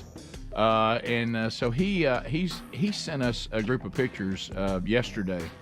Of course, if you're Killy Vanilli, you go way back to the beginning. That's 94, even pre-94. The beginning. So he sent us some pictures, and some of this, like here's Killy Vanilli, the Palestinian Elvis. Look at young Calvin Speedy Wilburn. There I am. Look, there's Bill Bubba Bussy. And we're hollering and yelling. Yeah, we're hollering and yelling about something. And I'm giving the standard number one there, and so that's Killy. But he sent this montage of pictures. But look, there's Bubba and I dressed as Kiss. I'm good. Gene Simmons, and Bubba is Paul Stanley. I don't know who this person is in the middle, but that was that's funny. That was when we used to do the costume contest. And then there's Larry and Mark, Wild Game Hunters, down here to that one right there. There they are. Oh, look at that. Yeah, and Killy is with them. That was our wild. That was when we would do that high school scoreboard show, and they would make us some sort of animal. We wouldn't know what it was. It was called mystery meat, and we just eat it. Mm-hmm. And then they would tell us what it was. So that's a big flashback picture. And then up here it looks like it's some interns. Or no, that's still back to Halloween. There's Don Juan on the far left, Speedy on the far right. You and I are in the middle, still as Kiss. Now, and that's the way Aaron we're Boy. Looking at it, Speedy's on the left. Yeah, well, that's right. I meant if you were in the picture. Is that you're Chad? Right. Yeah, that's Vanilla Chad. Vanilla Chad, who is unfortunately no longer with us, but. And I think that's Aaron Boy in the middle of us. Aaron Boy's in the middle as the Crow, or what was that movie? Who may or may not be with us. I don't know. Yeah, and so there's the Palestinian Elvis, and then you've heard us talk a lot about the old days of cart machines, and if you don't believe these 8-track carts, and some people don't even know what that means. Now, Greg, you're going to love the fact that you're about to see a smoking mullet. Look, okay, and so and a cow. that's the first studio we were ever in. This is Bubba's view. This is how Bubba used to. Even That's the first studio. Now, see all these things right here? These are all carts. Like 8-track tapes. So I mean, they were on a loop. I'm going to get the corner out. So if you look at this, so right here you see the cart machine.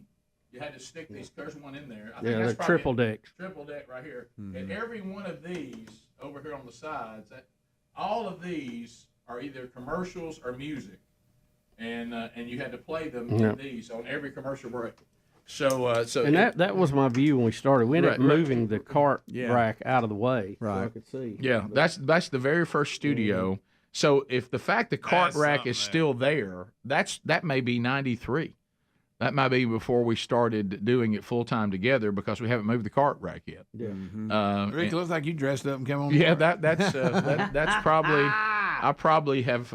I might have bypassed home and just came straight from where I was to the show. So You have that look. Yeah, so there it is. But I thought y'all would see the smoking mullet. Just blazing. It's just raging. That thing. But really, the main thing I want to show y'all was these carts because you hear us reference them a lot, and some of you that are younger don't know what we're talking about. But because if you would tell a young person it was an 8-track, they don't know what that is either. No. Even though it was, but it looked like an 8-track. 8-track was terrible. But carts were it, and I remember, Bubba being the tech guy. One of our biggest step forward technology was when you could put one that would actually just roll through the cart machine deck by itself without you having to push each one. And what would they put? You would put sequential. a sequential on it, Trip the next and it would trip the one. next one. And we thought, well, it'll never get better now. You had a tertiary tone to let you know it was about to end if you really wanted to get fancy. Wait a minute. But listen, now you're showing off. The lights on the machine would flash at you, letting you know you're in the final few seconds. Greg, the things that they thought were Bubba, you are intelligent. Thank you, Bill. But the things that they thought was so sharp, that one, Greg, did you know there used to be one, and Bubba's talked about this before. So we've talked about when Bubba and I were hot rocking DJs, and and Speedy too, and it would kind of walking a song, and that means, and of course nobody in the audience wanted you to do that. We did that for other broadcasters to show that we could. Yeah. If you're out there trying to record the music, you wish we would shut up. Yeah, on your tape recorder. Right. Yeah. But anyway, that was part of the being hip to the groove. They thought one time, do you remember this, Bubba? And a few stations had it. They actually had a red light and a green light. Yeah. And it would actually show you the song that it was about to sing. If you didn't know the song, it would start giving you, hey, you're about to post it right now. So they thought that was cool. But in the early days, and it told you how many seconds on the label. Yeah, too, so. yeah. And before that, before we got to where we had sequential carts, you had to look at each cart, and of course you had to depend on a production manager or a salesperson to do this. They would give you the out cue, like you say it was the address, and it would be the last few. Like today, it would be the website or the phone number. It would be the last few things said in the commercial, and you literally had to sit here with your finger listening for that line and go and hit the next one. To make it go. Yeah, You would. I mean, that's crazy. Well, we've come a long way, and now all I'm going to do here in about a minute is I'm just going to hit this button right here, and the computer's going to play every bit up and give it back. There it is. Yeah, so, but I remember we went to hard drive. That was a big deal, right? But I want you to think. Yeah, but I want you to think about this. Think about some practical stuff because we do a talk show now. That's what we do. And talk radio was really then was just your local, talk about. There was that one guy on ABC that had a show at night. Right. I can't remember his name. But think about, I want you to picture doing the show the way we do it now, and your commercials are not in a computer. You got to load them, and you got to play them. You can never go to the bathroom. You can never go to the bathroom. You would have had a wall of carts behind you, and you would have plugged them in for the next stop set. Remember spinning that thing around? There'd be a cube, and you spin it around, finding them. Yep. And because you look at your log, and it tell you, and then you look for the numbers. Number 6, number 12, number 15. So you spent the song playing or the songs playing, loading the next commercial break. And right now you're just fishing to push one button. I'm just fishing to push one button and go to the bathroom, and I do need to go. Top of the hour, more Rick and Bubba coming up. Thanks for the pics and all the memories. We'll be right back. Rick and Bubba, Rick and Bubba.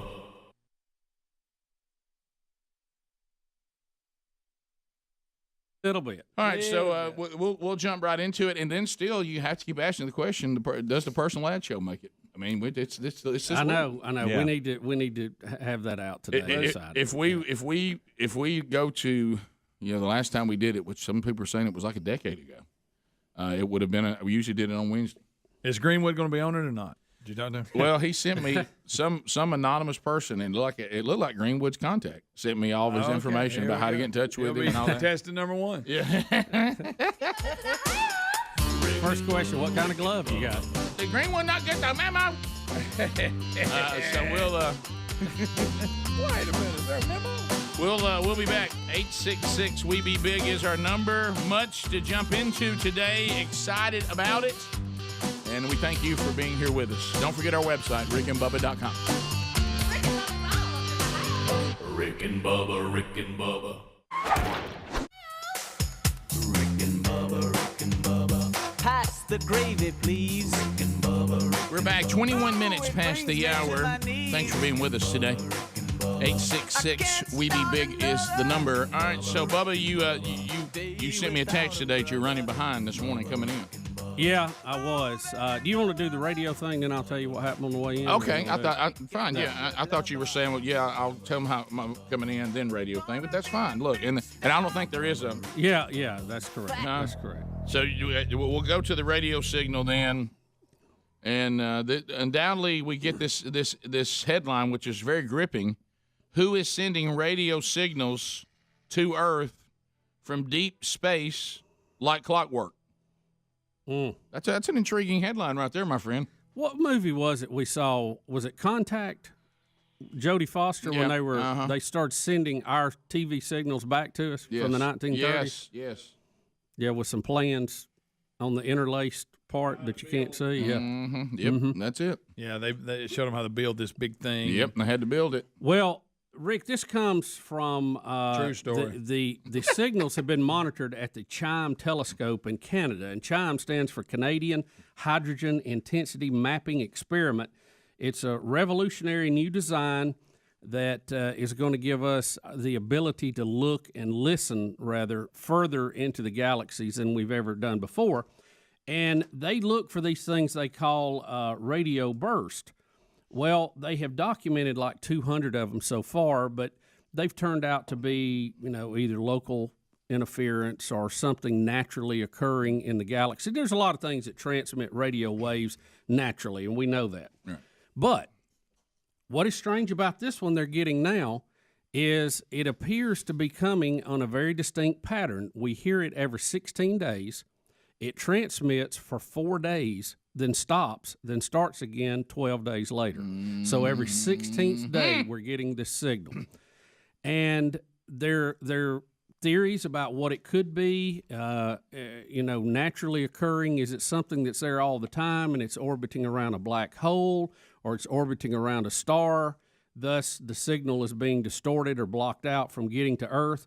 But this has been going on for several years now. So they've come out and said, look, we got to take a better look at this because this is very intriguing. This doesn't mean there are aliens out there. They haven't sent a message that says, hey, we're aliens. Yeah, was that what they would say? Yeah, I don't know what it is. I don't even fully understand exactly what they're picking up. Would there be a selfie and say, all that little gray stuff we're talking about, that's me? You're right. Yeah, But it is intriguing that this thing has such a pattern to it, and it has been going on for so long. And they're based on where they have the antennas pointed, they're picking this up.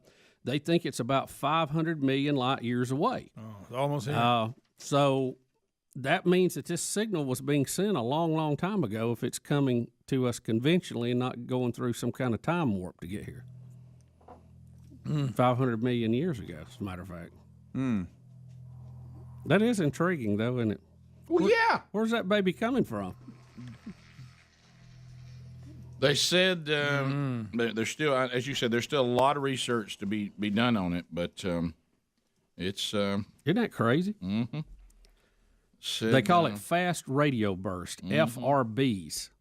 FRB, fast radio burst. Mm-hmm. Said some are one-offs, meaning that they then others come from a random space, never seen again. Others repeat several times. Yeah, we have things that transmit in space, like pulsars and various things, but we're listening out there, because probably the first contact we would have from an alien civilization would be some type of radio frequency that we're picking up from where they're coming from. What do you think about this, El Capitan? I don't know. Very interesting, I think. Very interesting. I think, too, it was a story we had, was it last week, about the mold or the fungus that's growing inside the nuclear reactor at Chernobyl, which defies all of our known, science that this stuff could live in such a radiation-thick environment. And not only was it living, it was growing, it was thriving on it. Yep. And they said this stuff takes radiation and turns it into energy. So, there could be things living out there on planets and stars that, we thought there was no way it could be existing in such a harsh environment, and it actually, be plentiful out there, but we just don't know. Jim in Birmingham. Jimmy, welcome to the program, buddy. Go ahead. Hey, how y'all doing? Good.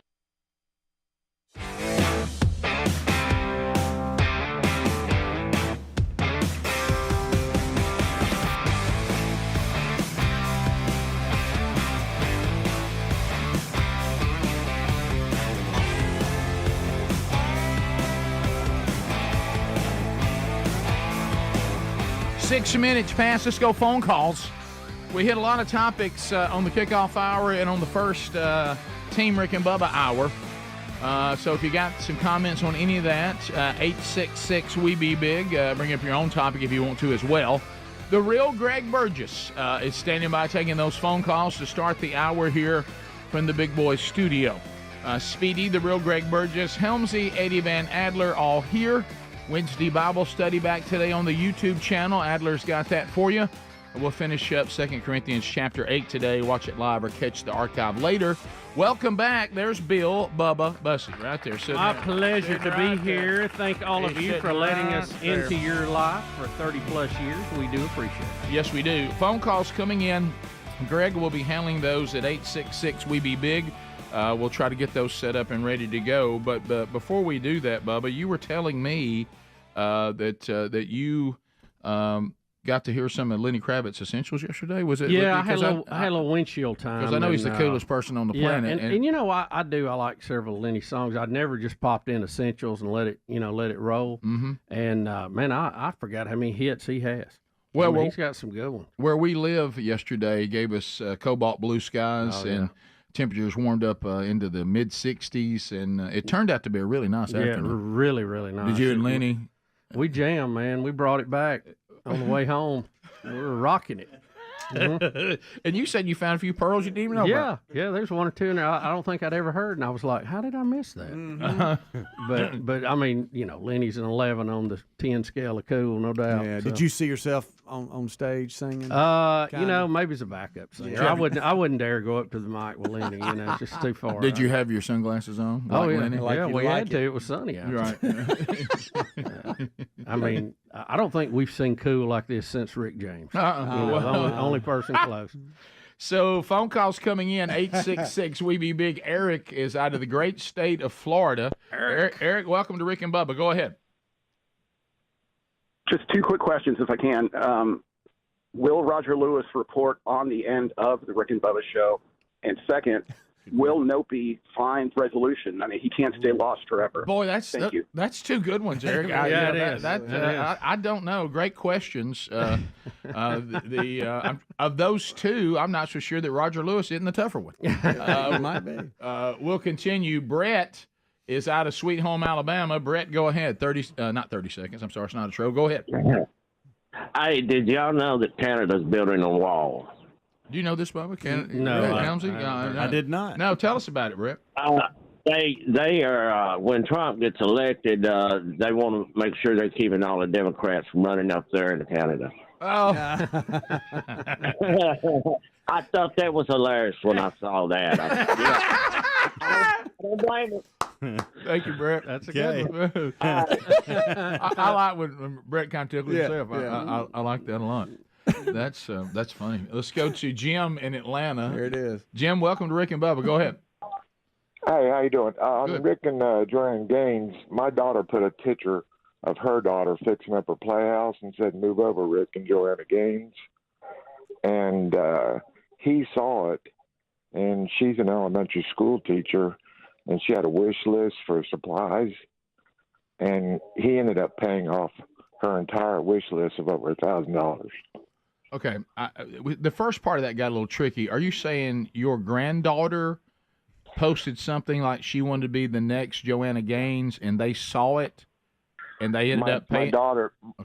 My daughter put a picture of her daughter on, my granddaughter. Your granddaughter, right?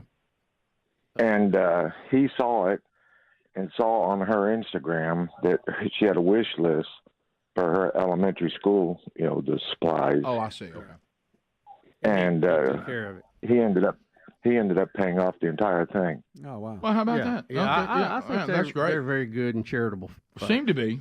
Yeah, they really do. Andalusia 1077. Dwayne is standing by. Dwayne, go ahead. Good morning, gentlemen. Dwayne. My wife. Did it just switch phones, or he switched cell towers? It switched, yeah. Let me go back to you. Dwayne, I'm sorry. For some reason, it switched over to Dave. Dwayne, go ahead.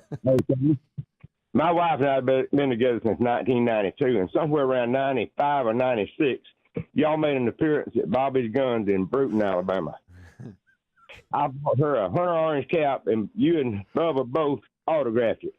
Okay. How much is that cap worth today, son? Oh, buddy. Well, priceless. Priceless. So, Bruton, Alabama, and we were where? At Bobby's Guns. Bobby's Guns, and it was a Rick and Bubba Hunter's Orange hat? No, it was a Hunter Orange cap. This is before Rick Bubba ever came out with a cap. So this is a plain Hunter Orange, but both of y'all autographed it. Seriously. Y'all were just getting started a couple of years. Do you know where the hat is? Of course, she still has it. Okay. Could you access? Send a picture of it. Could you send it to us? We're trying to put this together. Rick, and I'm not saying it didn't happen, but I don't remember Bruton, Alabama, a gun store. You're not rooting for Bruton? I'm rooting for it, but I don't remember that. Yeah. So Dwayne, send us that picture. But I'm not saying it's not true. I just don't remember it. I'm going to go ahead and predict with Bubba, because I see where Bubba's going, and I agree with him. Dwayne, I love you, and that's a very sweet, kind thing to say. Yeah. I have a feeling when Dwayne finds that and takes the picture, he will discover that the autograph on it isn't us. That hurt. And if it is, I tell you, now I may place. be more freaked out if it is. I'm gonna say if it is, I'm gonna be even more concerned. There was a couple of years where every weekend we were somewhere else. But do you know where Bruton is? Yeah. I don't know that would have been out of the range unless we were headed to the beach anyway. Maybe that's. Are you rooting for Bruton? Yeah. You know, one place, Rick, and I can't remember the name of it, and I hope somebody will let us know.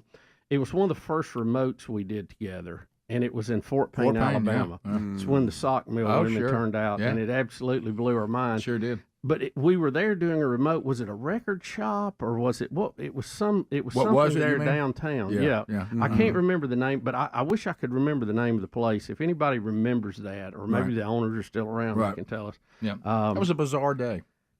Well, it's the first time I thought, wow, there's a lot of people listening to this. That was one of the, that was the marker that we thought, okay, something's going on. Right. Yeah. And then y'all would send me back up there a lot to the sock mills. I don't know if y'all remember that. Of course we do. Terry and I actually had lunch there when we were going up to Mentone and ate in Fort Payne.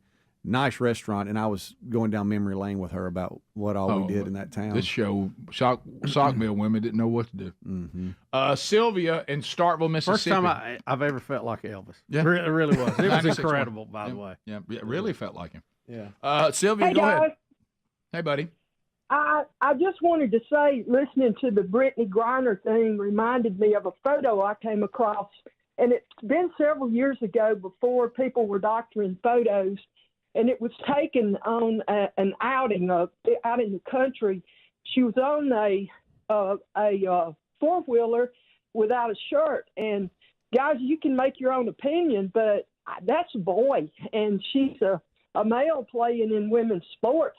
Well, there's been people make that accusation, or it may just be that she's transitioned so much that with all the different hormones and whatever, I don't know. But I know what you're talking about. Dave in Birmingham. Dave, go ahead. Listen to ZZK. Morning, gentlemen. Hey, win, play, show. before y'all get off the air, I need two things. I need Greg and Gorosky to read hate emails live on the air and respond to them. Okay. And please get an interview with Red Shoes from the bathroom. Okay. Oh, yeah. Those are two good ones. By the way, saw the bathroom prophet yesterday. Really? Where's he? Out and about, yeah. Oh, how's he doing? Looked like he was delivering food. That's awesome. Yeah, I know he did a lot of that. Too. Right. That's great. How was he? Did you talk to him? I did not. I did not. It was so quick. He came in and grabbed some food and went out real quick. I was in a restaurant eating lunch. All right, somebody says they think they know Bubba on Fort Payne. Robbie McAlpine says he sold that remote, and he thought it was like a mailbox, etc. place. But I don't remember it being that. Josh, what do you say it was?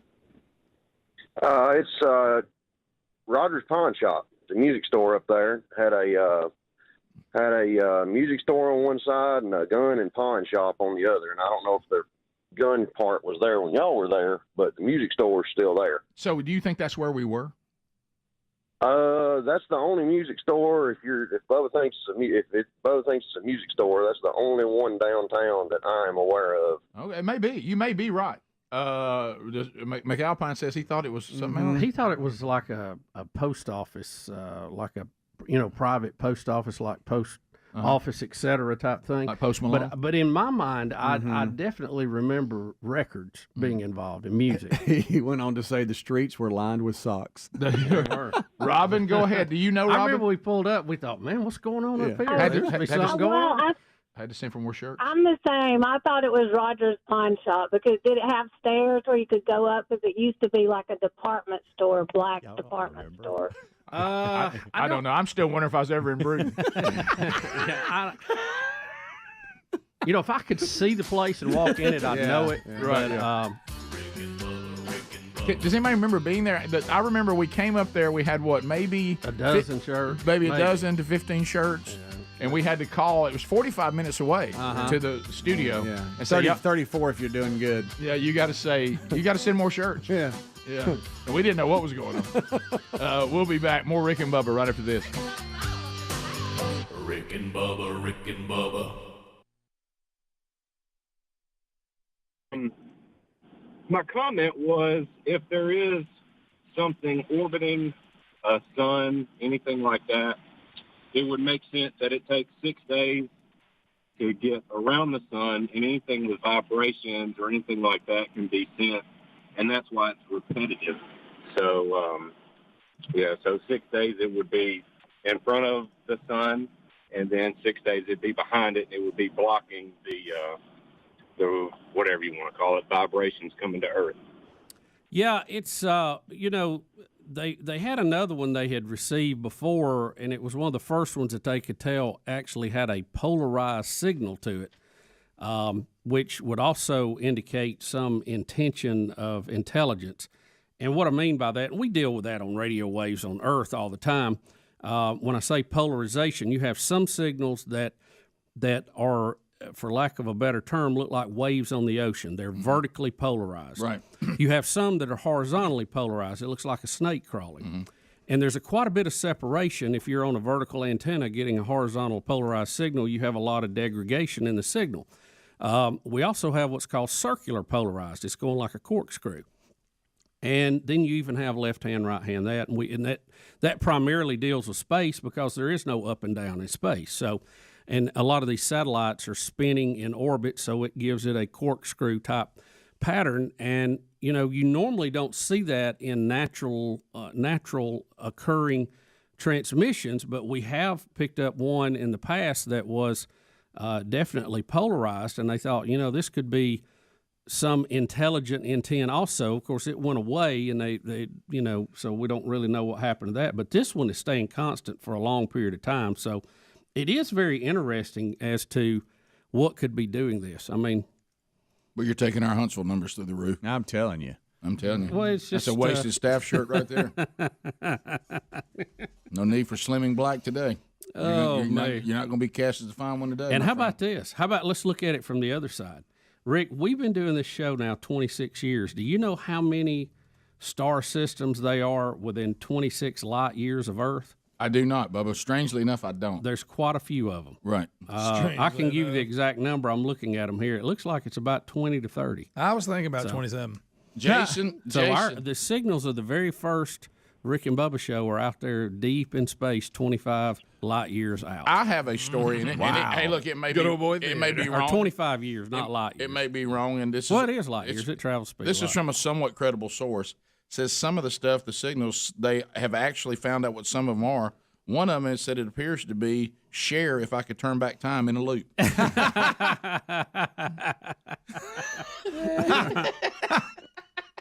If I could turn back time. We'll take. You want to take some of these phone calls Yeah, from we'll your take a few buddies out calls there? on this. Yep. I want y'all to know that we were, even Bubba then, moving away some other things. We were about to do something else, but Bubba said on this part of the live show, it's crucial to have this discussion now before the engineers get to work. Yep. We need our rocket scientists in Huntsville. That's to chime funny. in on That this. is funny. We'll take your phone calls next. It's bottom of the hour. Rick and Bubba, Rick and Bubba. Pass the gravy, please. Rick and Bubba, Rick and Bubba. Ooh, it brings me to my knees. Rick and Bubba, Rick and Bubba. I can't start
We are back.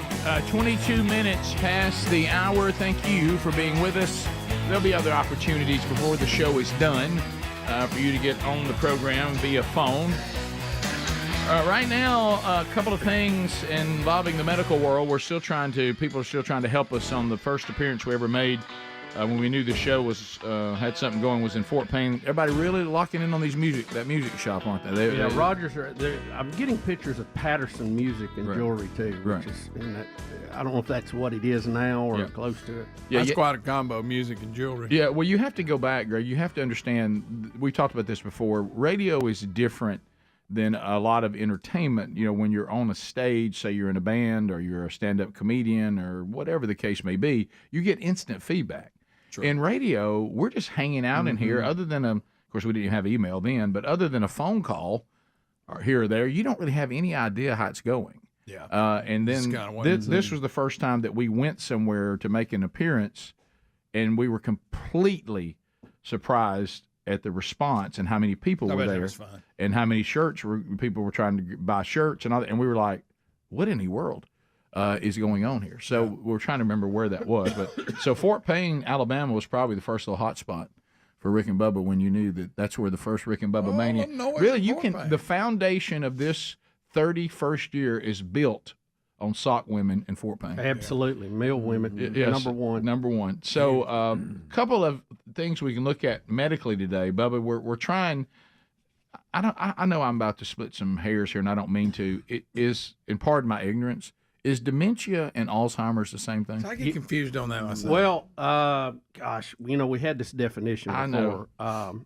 Let me look it back up. For our conversation, it is, but I think one of them is a broader definition. I think so too. Not having memory skills that you used to have, and then one is an actual condition, and the other is just kind of a word that describes it. Right. Now, but we interchange them, and Right. we have for a long time. Okay. Yeah, you're right, Bubba. Dementia call it is, senile, too. is an overreaching term that refers to wide ranges of symptoms affected, your cognitive abilities, whereas Alzheimer's disease is a specific type of dementia. Got it. Okay. All right. Remember we used to use senile? Oh, Remember yeah. that? Oh, yeah. Yeah.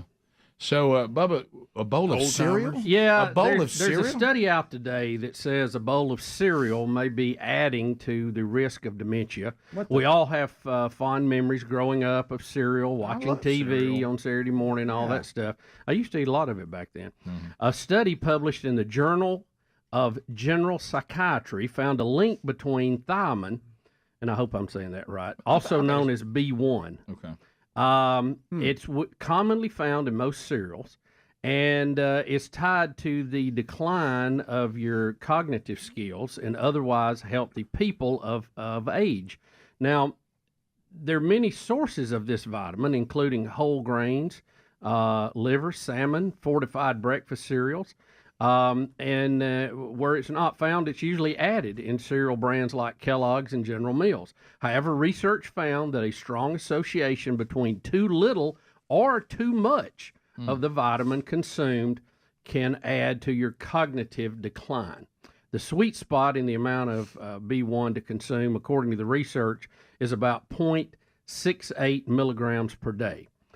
Calling into question the government's recommended daily value for the vitamin. So this is not just saying that some of these breakfast cereals that we would deem as unhealthy. They're talking about the ones that are deemed as healthy, and even these other foods you mentioned that are always deemed to be healthy. You should have salmon and and whole grains and all this. So it's not like somebody eating poorly. You think you're over there going, well, yeah, aren't these the things I'm supposed to be eating, and it may be an issue. Well, because you're getting too much of it. There's that moderation thing here. Yeah. You get too much, you have dementia problems. You don't have enough, you can have dementia problems. So the right amount is key in that, and they found a tie to this. Now, what does this mean? Is it going to be, revolutionary? No, I think it's probably just another thing that they'll be looking at, because Alzheimer's and dementia is being studied, a lot right now. So, and especially with our population of our country shifting older, I think you'll see more of that. Yeah. Well, that's this one right here. It's almost like one of those where you go, oh, okay. I don't really know what I can't imagine me saying, all right, I'm having salmon again tonight, and I told you I'm a little burned on salmon, but I'm having salmon tonight, and I've got some whole grains that are going to go with it on the side. Are we staying at 0.68? MGs. I mean, how do you do that? How does your body regulate that? Does it take in what it needs and flush the rest, or maybe? And then 5 years from now, they'll say the opposite. So I ain't gonna. I just eat what I want. Well, Greg, yesterday we had a study that was rebuked after 30 years of telling us something different. Exactly. Yeah. Well, and I often hear this too, that that they don't want to find a cure to cancer, or they don't want to find this because of all the money they make on the medicines, but. If you just want to use simply greed as a compass in this, and you look at the money that was generated off Viagra and now the Ozempics and all of that, which have been probably the two big blockbuster drugs we've had come out in our lifetime, and both of them fairly recent. If they could come up with something that would end dementia or help that or freeze it at a current thing, man, there's no. I mean, the amount of money they would make is unbelievable. Yeah. That's right. So the problem with cancer, and I was discussing this with my doctor too. We say cancer, and we cover a whole variety, but each cancer is actually a little bit different the way it works. Now it's cells that get out of control. Okay, but each one is so different. That's why you don't have a general cure for the whole thing. Right. But because some of them it's just hey, this is going to be a hassle. This is going to be bad. But we're gonna get you through it. And then some, it's like, okay, now we're in a different situation. They vary wildly. It is a failure of your immune system on some level, which is the key, again, to staying healthy. Right. All right, we'll come back. We'll now jump into COVID. Speaking of medical updates today, the ever-changing COVID and the COVID vaccine. And let me tell you something. This is so new. Everything we're saying right now, I can't imagine what y'all be saying 30 years from now. But we'll give you the ongoing confusion involving the vaccine, involving the virus itself. We'll be back. Bubba, Rick and Bubba.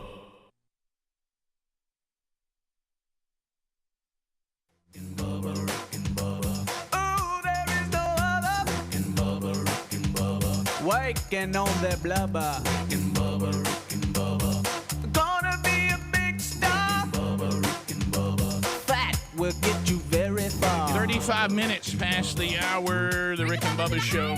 We're back. 866 We Be Big is our number. I know that we talk about so many things that have that we kind of draw lines back to. When you say, you remember when we used to? There was a time when we. Back in the... And one of those was, the breakdown of the family unit. And, of course, I remember growing up, one of the things that I loved is that most every day of the week we sat around the table as a family and had a meal. We are a society that is on the move. We can certainly talk about the good, the bad, the ugly of that, or we can find a way to try to make it work. And HelloFresh.com may be the answer. Also, there's I'm trying to do a little bit better. I wish we were cooking healthier meals. Well, if you're going to cook healthier meals, you got to get recipes. You got to get to the grocery store. You got to find the products.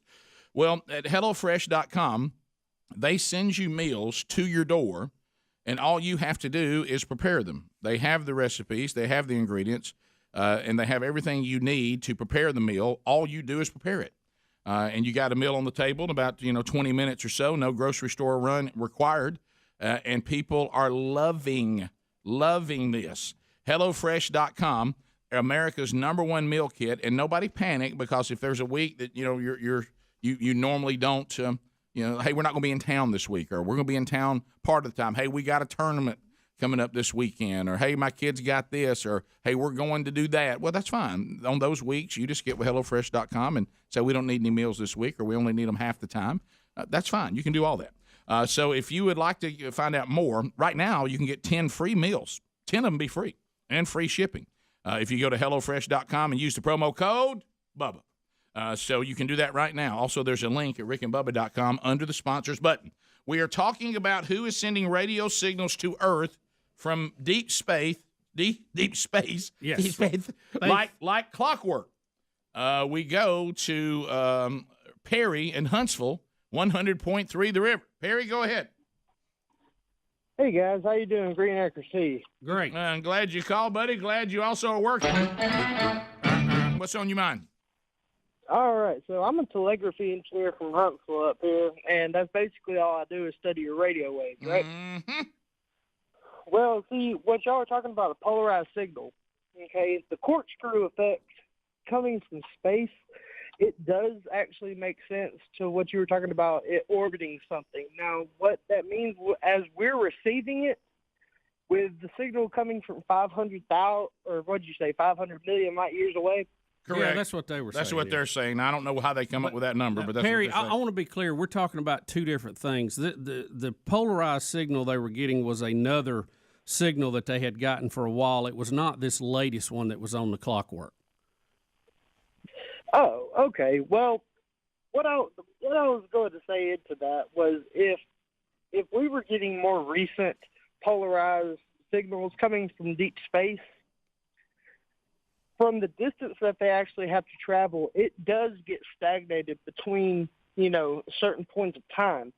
But if what we're getting is something different that could be analyzed as a previous polarized signal, it very well could mean that it's coming from an intentional source and it's intentionally being sent out. Yeah, Perry, that's kind of what we were talking about. Let me ask you this latest signal, have you read up on it? Are you familiar with it? I haven't read up on it yet.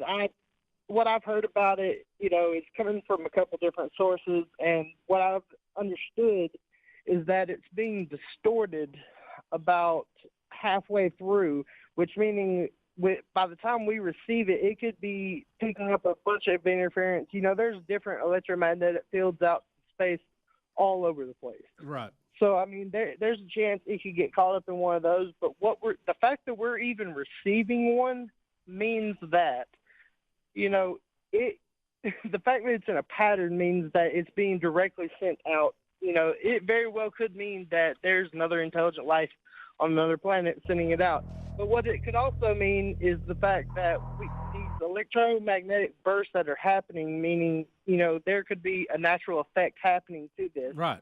Meaning, it could be pulling electromagnetic fields all around with the orbit. So you never really know. Perry, one more quick question. Are you familiar with the Chime radio telescope in Canada? I am. What is the deal with that makes it so much better than what we've had previous? There's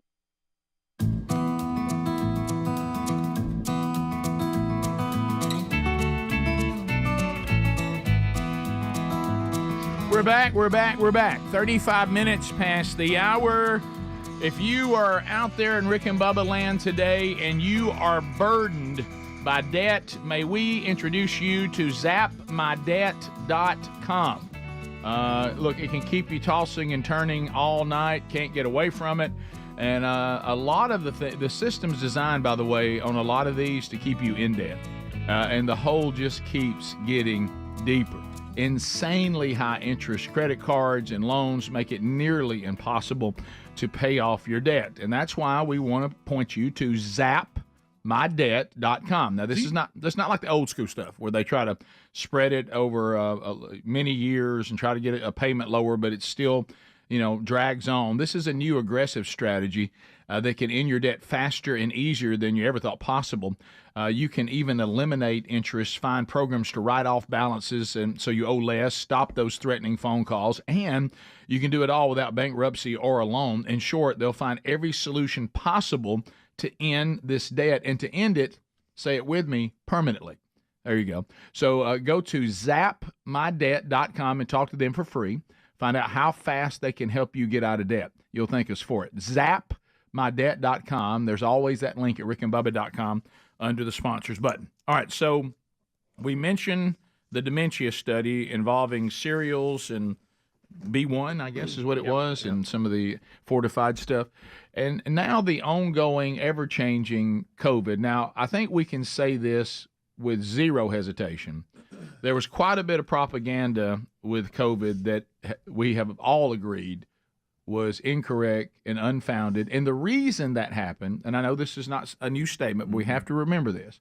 The reason that happened, and Bubba, you are our science man, we left the world of science and we entered the world of politics involving a virus and how we treat it. Once we left science and it became politics, you hear statements like 100% effective and 100% safe. We have never in the history of medical research said that about any treatment that we're researching because it's impossible to make that statement. Yeah. It might be it may be a low percentage of having a problem, but there's never no percentage.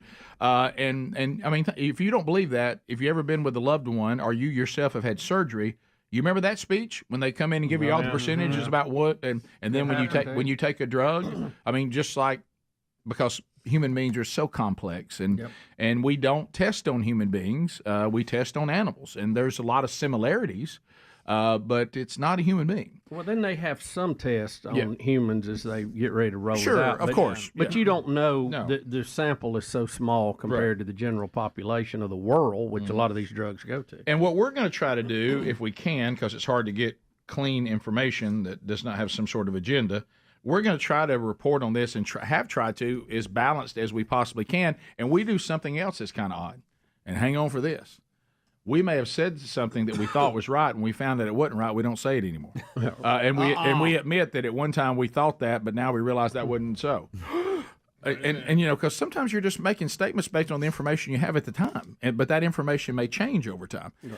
So the vaccine has been an ongoing deal. Here's something interesting, and we have this. This is from the American Red Cross, an organization that does blood donations all over the country. Here's something interesting. Look at the photo that we have now. They're now asking you if you want to donate blood. Have you ever had a coronavirus COVID-19 vaccine? Yes, no, or skip. I don't know what happens if you skip it.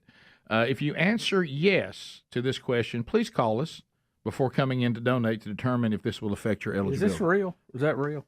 Apparently, this is This is absolutely real, and it is.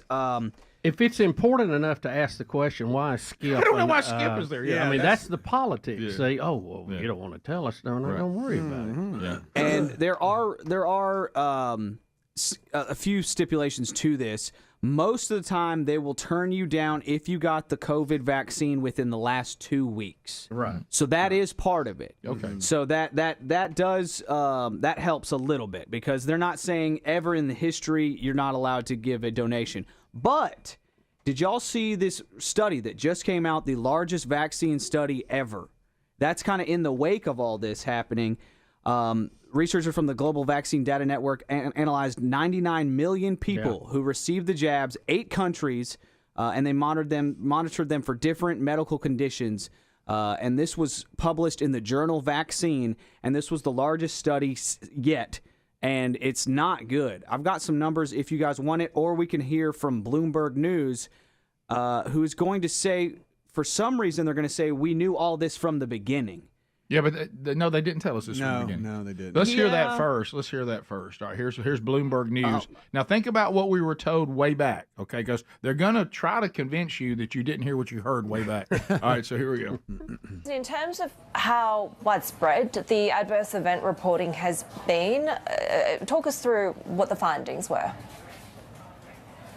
Yeah, so these findings are not really at all surprising. We've known about these side effects really since the vaccines began rolling out at the end of 2020, early 2021. We've seen this myocarditis, inflammation of the heart muscle, pericarditis, inflammation of the sac around the heart, as well as this unusual blood clot that forms in the brain from the virus vector vaccine. So none of these findings are new. But they are actually fairly reassuring because they didn't find anything else that was at all alarming, Heidi. What? That's reassuring. And it did look at a few different vaccine types as well. Was there any difference across them? There was indeed. Yes, they did see this increased risk for the brain blood clot in relation to the AstraZeneca virus vector vaccine. And also we did see the increased risk of myocarditis and pericarditis with the mRNA vaccines. They are the ones made by Pfizer, BioNTech, and Moderna. There were some other interesting findings as well. Guillain-Barré syndrome was shown to be an event of concern linked to mostly to the Oxford AstraZeneca virus vector vaccine. Otherwise, everything else was pretty much as we had already expected. Thanks.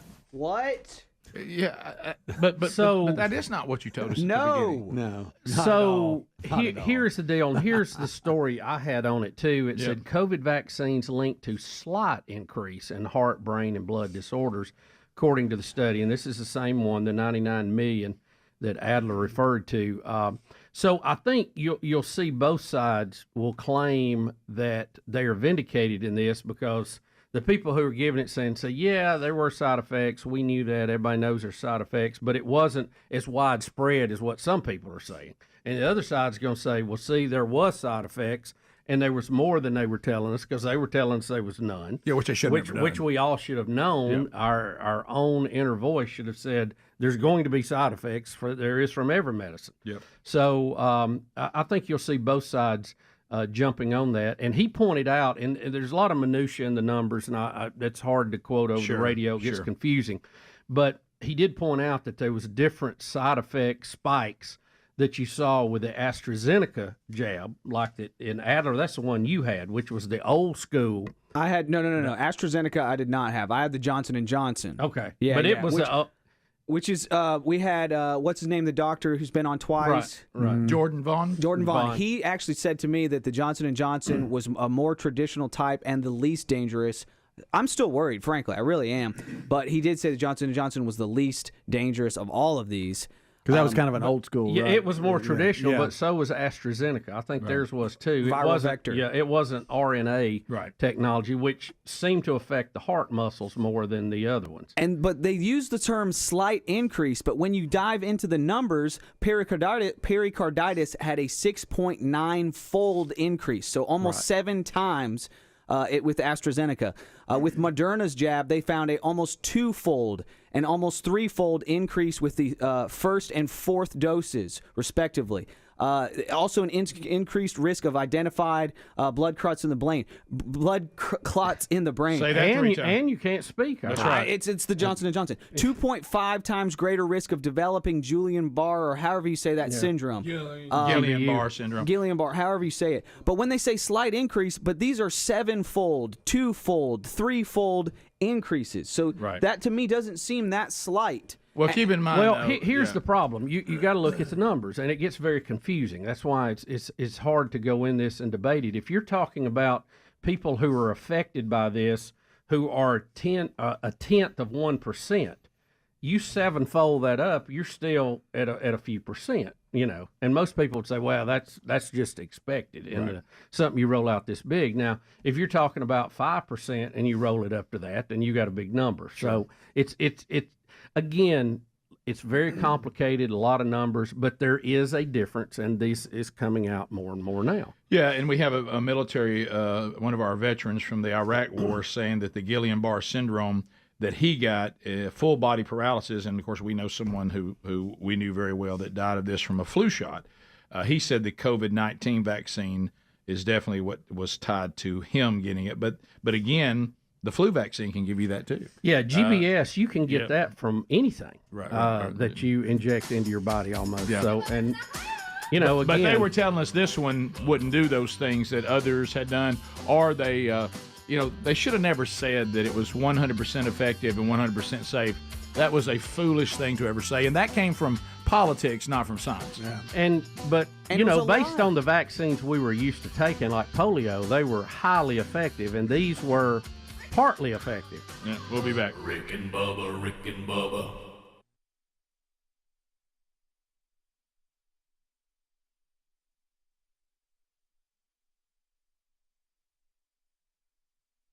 Unvaccinated. You are the problem. It is the unvaccinated who are the problem. Period. End of story. The only people that you can blame, this isn't shaming, this is the truth.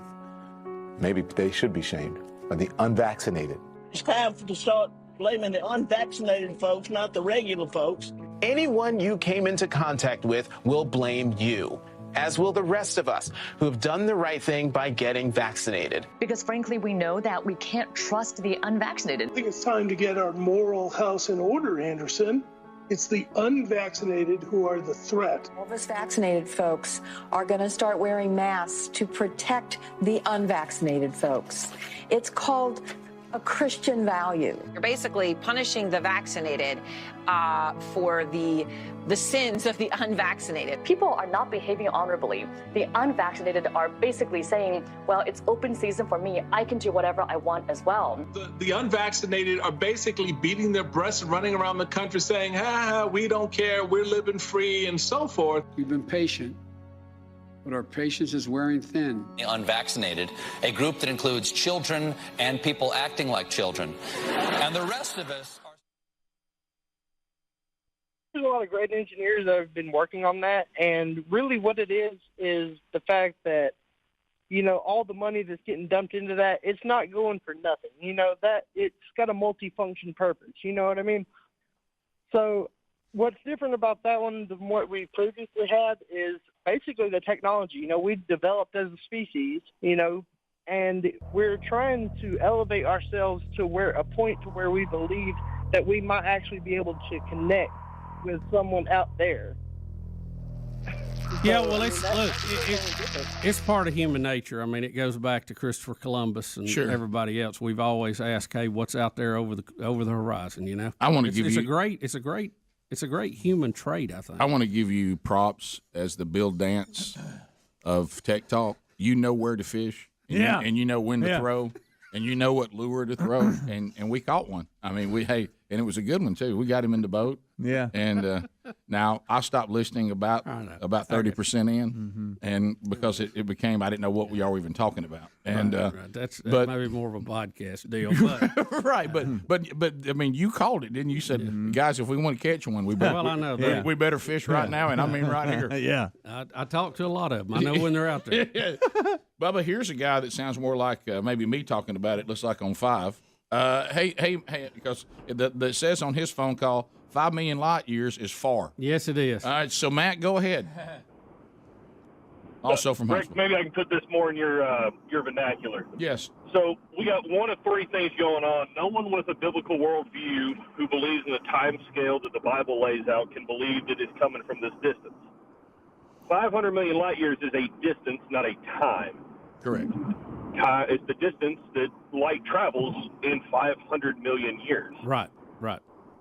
So we either have a time warp out there, it's not coming from 500 million light years away, or there's really the only 2 things. Well, Matt, here's the thing too. You do have old Earth Christians that don't subscribe to basically a 7,000 year history that it's much longer than that. And honestly, I bounce around on it, and I know very, very fine folks that believe on both sides of the issue. To me, there's no definitive answer at this point. So let me ask. So Rick, for your help here, we would all agree that Pluto is a long way away. That's a long way. Yep. Whether it's That's a planet a or not, way. I'm still confused. But yeah. It's not really, but it's still orbiting. But who cares, really? Right. All right. 500 million light years. That is 800 billion times to Pluto. Wow.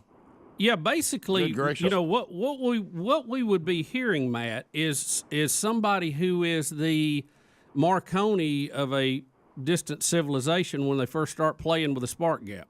Mm-hmm. Right. Of course, we know Marconi had this show in mind. Yes, he did, Rick. So did Tesla. But if you're a radio guy and you receive a signal, how do you know that it's coming from? All right, so I'm here in Huntsville. How do I know it's coming from Athens versus, say, I don't know, Dallas, Texas, or Anchorage, Alaska? Matt, I think that's a great question. That's a great question. Boy, Matt. And I can tell you this, the radio telescope they're listing this on is extremely precise in where it's listing. It's like looking down a telescope, okay? So if you look down a telescope at a distant object or a scope on your rifle, since we all been out deer hunting lately, you know where you're looking at, as opposed to you're not looking on the sides or behind you or up or down. You know exactly the direction you're looking at. And I guess from space maps that they have, they know the first planetary weekend where people go, all right, where is a church near me that's doing the curriculum from themanchurch.com? Well, one way to do that, we don't really have a list that you can go. I mean, there's over 1,000 churches that are doing the curriculum now all over the country and even into Canada and the Bahamas. But one way, a good indicator of here's somewhere I could go, is if there's a man church service going on. Now, that's not a conference. That's just one of our speakers going in, and they're having a men's event with their local church, and the men are coming in. It's part of the strategy. So this weekend, boy, you got a lot of opportunities, guys. Boone's Chapel Baptist Church, Prattville, Alabama. Lee Moore will be there.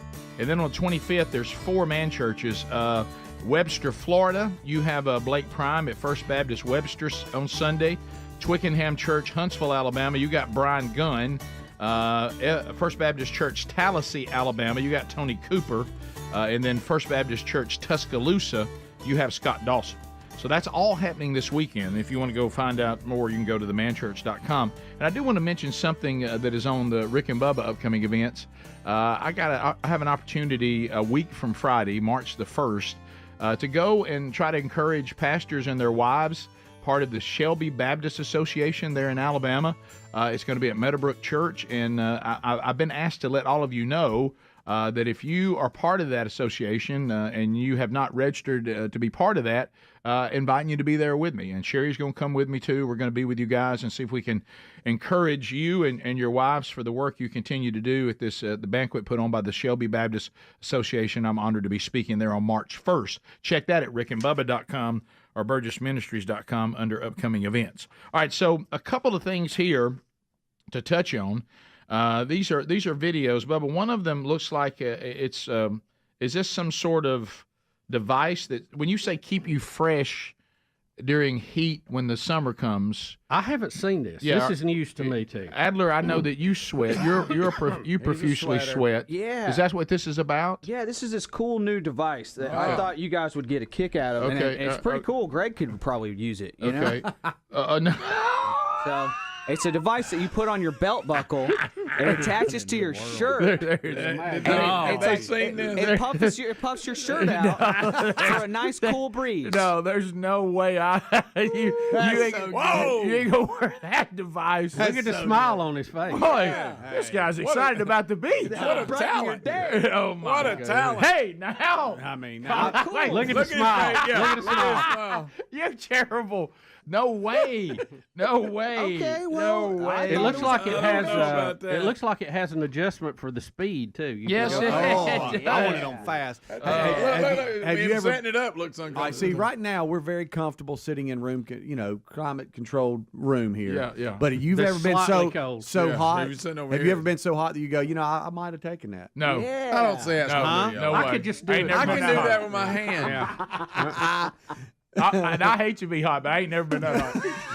It ain't worth it.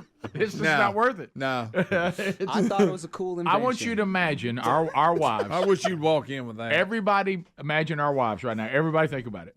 You walk in, you're saying, "Hey, don't forget to pack this. I'm taking this with us to the beach." and you're like, what are you talking about? And they say, "What's something to keep me from sweating all over my shirt?" Yeah. And then and I said, "Let me put it on. Let me show you." Does anybody think that gets packed? Anybody?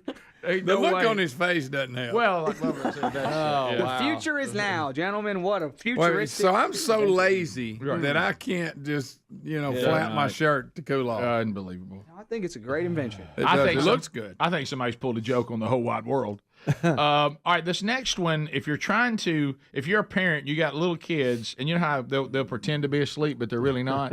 So what is this at, or something that people are using to find out? Yeah, and this is I included this in the list because we see these trends on social media. It's like throwing cheese on your kid's forehead, Yeah, I'm not sure that's and good. cracking an That's egg funny, on their Bob. head and I'm things not like sure that. that's good. And I felt a little bit bad about those. And I'm like, I don't like this trend. I don't like those trends. Yeah. This trend I thought was hilarious and awesome as far as trying to find out if your kid is pretending to sleep or not. And every kid in this falls for it, and it's very cute and funny and precious. So check it out. Pick up their arm and they keep it up, that means that they are asleep. But if it falls down, that means they're awake. So let's see, if he keeps it up, that means he's really mimis. And the kids keep See if their- she's really asleep. Oh my, she's so asleep. That's Every kid is pretending to fall asleep and just holding their arm up, and it's just the cutest thing I've Stays ever up, seen. she's actually sleeping. Oh wow. I'll try that with River tomorrow. Yes. You got to. Greg, this has got Papa Fun written all over it. Yeah. Yes. They're just Look at that one. That's funny. so asleep. Yeah. That was a So good every one. one of them does it. Yeah. Every single one of them falls all for the it. kids fall for it, and I'm definitely going to do that to Ruby.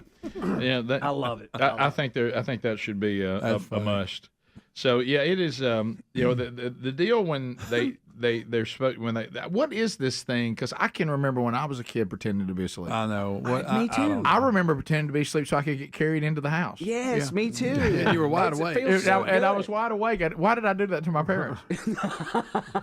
Weird. Especially me, because I was a husky kid. Yeah, you are. Oh my God! Somebody wake him up. Yeah. And then when You think my parents didn't beg for my husky self to be awake? Wake up, Rick. Who's carrying me in? Get in here, Bill. You're gonna have to carry this one.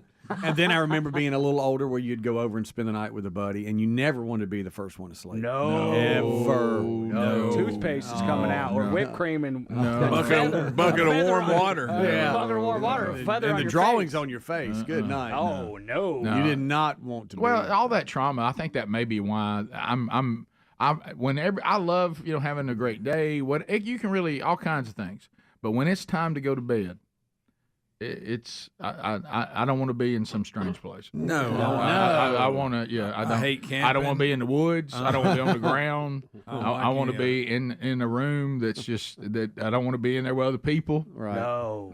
When was the last time? Because I remember when the budget was low, but when was the last time that you honestly had to lay down in a bed, not a bed in the room, a bed, and share another side of the bed with the dude in the other side? No, I can't remember. It's been. I can't remember. Back working storms. Sometimes That's what I mean. We'd get there and there wouldn't be enough room. I know it's an odd thing. Yeah, I just sleep on the floor. I don't know that I could do it anymore. Oh, I mean, I guess I could if I didn't have any So how choice. big but- the bed was? You accidentally touch legs. Oh no! Oh, Oh, hairy leg. You want to be Little Spoon?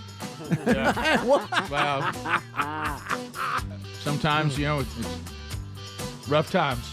Top of the hour. More Rick and Bubba coming up. Rick and Bubba, Rick and Bubba.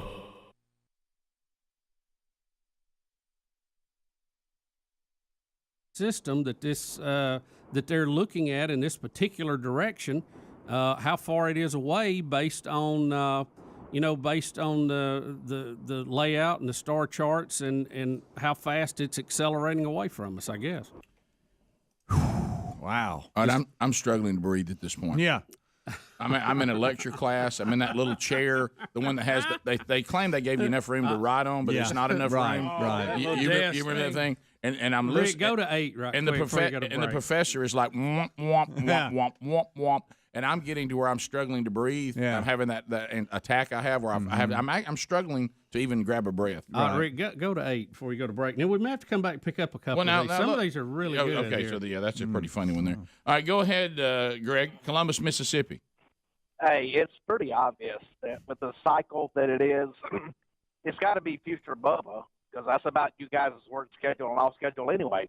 No, I'm trying to tell Bubba, yes, space travel is capable and time travel is also capable. It could be you, Bubba. It could be future Bubba. Well, Rick, what have I always told you that I said when we get to heaven one day, I think I will be vindicated on when it comes to the speed of light. The speed of light is not constant.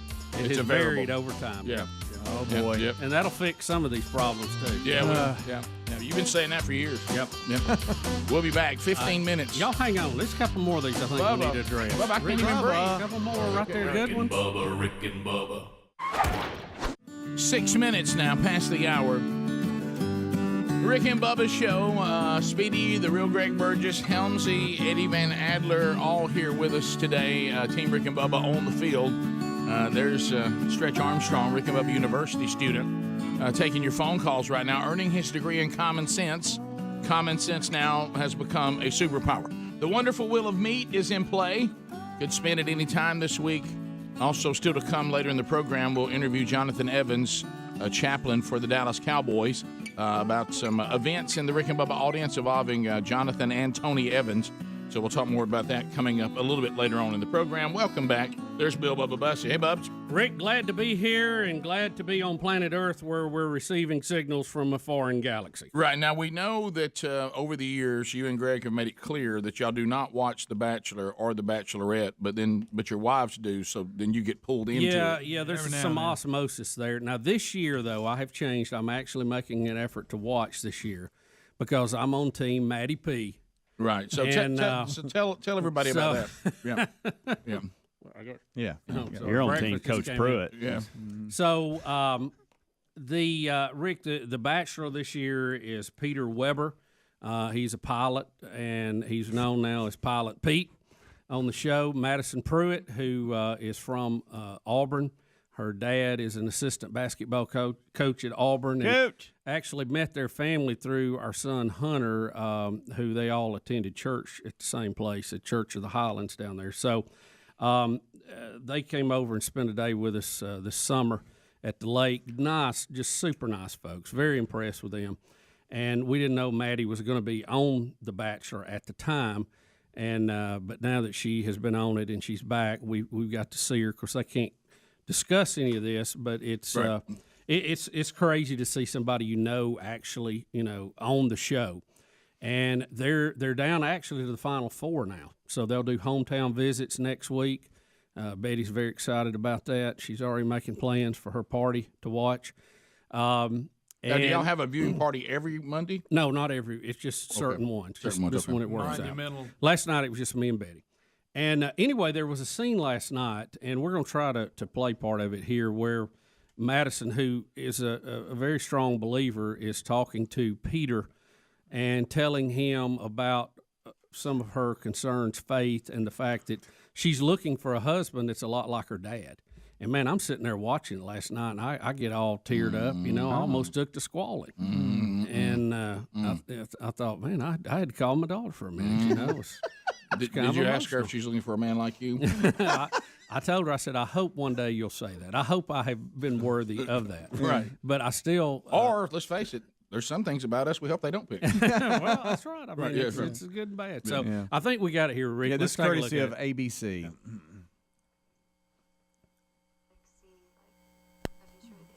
Sounds good. Yeah, that's on me there. And so I think that's why this week has been so much more emotional, because it's like now, like I feel like my heart's starting to take over, and I'm like, wait, what's happening?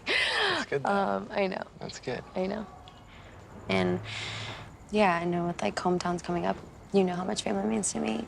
They're literally like my whole entire world, and I look up to my dad so much, and I've always said like I wanted like someone that like reminded me of my dad and like embodies like a lot of the same qualities and characteristics. And I have just watched like the way that like my dad has like loved my mom and like loved our family, and the way that he has like such a strong relationship with the Lord is like the way that he is able to like love our family so well. And yeah, like that's kind of a conversation that we haven't had yet, but I feel like faith is like more than just like this passed down like thing to me. Like it's literally my whole life and like all of like who I am. And you know, I want in a marriage, like I want someone who like also has that relationship with the Lord and like loves that about me and wants to raise a family in that way. And I do want to know that we're able to kind of be like on the same page with that, and just like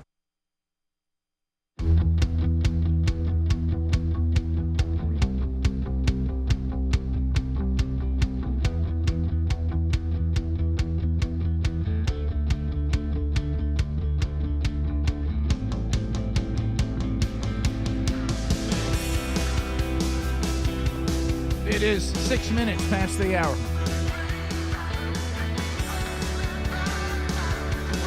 All right, so as we start this new hour, a couple of things. Wednesday Bible study back today, noon Central, 1 o'clock Eastern on the Rick and Bubba YouTube channel. Starkville, Mississippi, I got the official word yesterday about that. I've been speculating, trying to keep up with how many seats are really available for the Man Church Conference on the 8th and 9th of March. I got the official count yesterday. There are 45 tickets left until it's completely sold out. That's an official number now.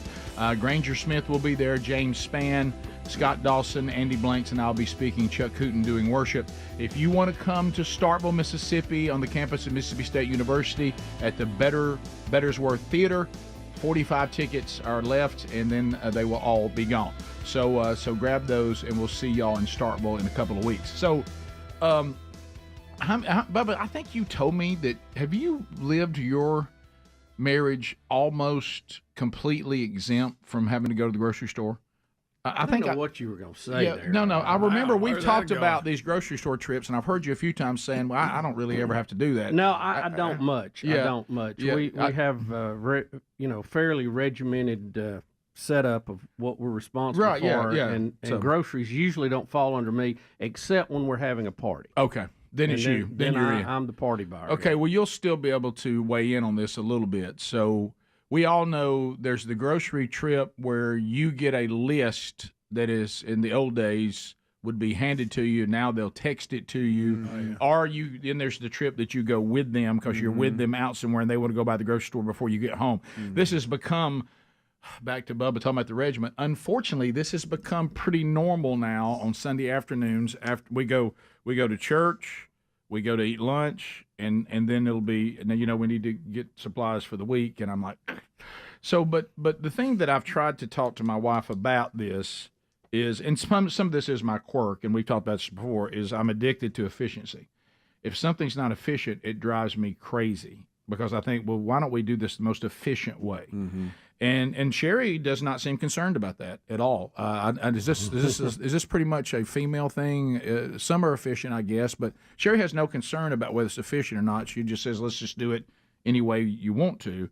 And I've asked that when I got a list, is it possible as you go through the list? I know you're thinking of things and writing them down, but I would be open to even restructuring it after we get them on paper.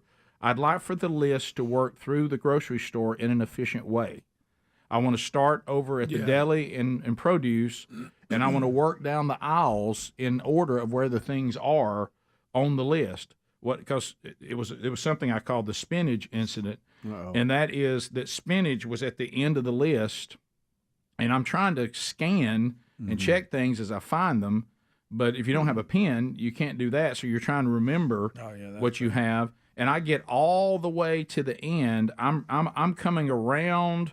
Where my grocery store is, the last thing you have is all the frozen stuff.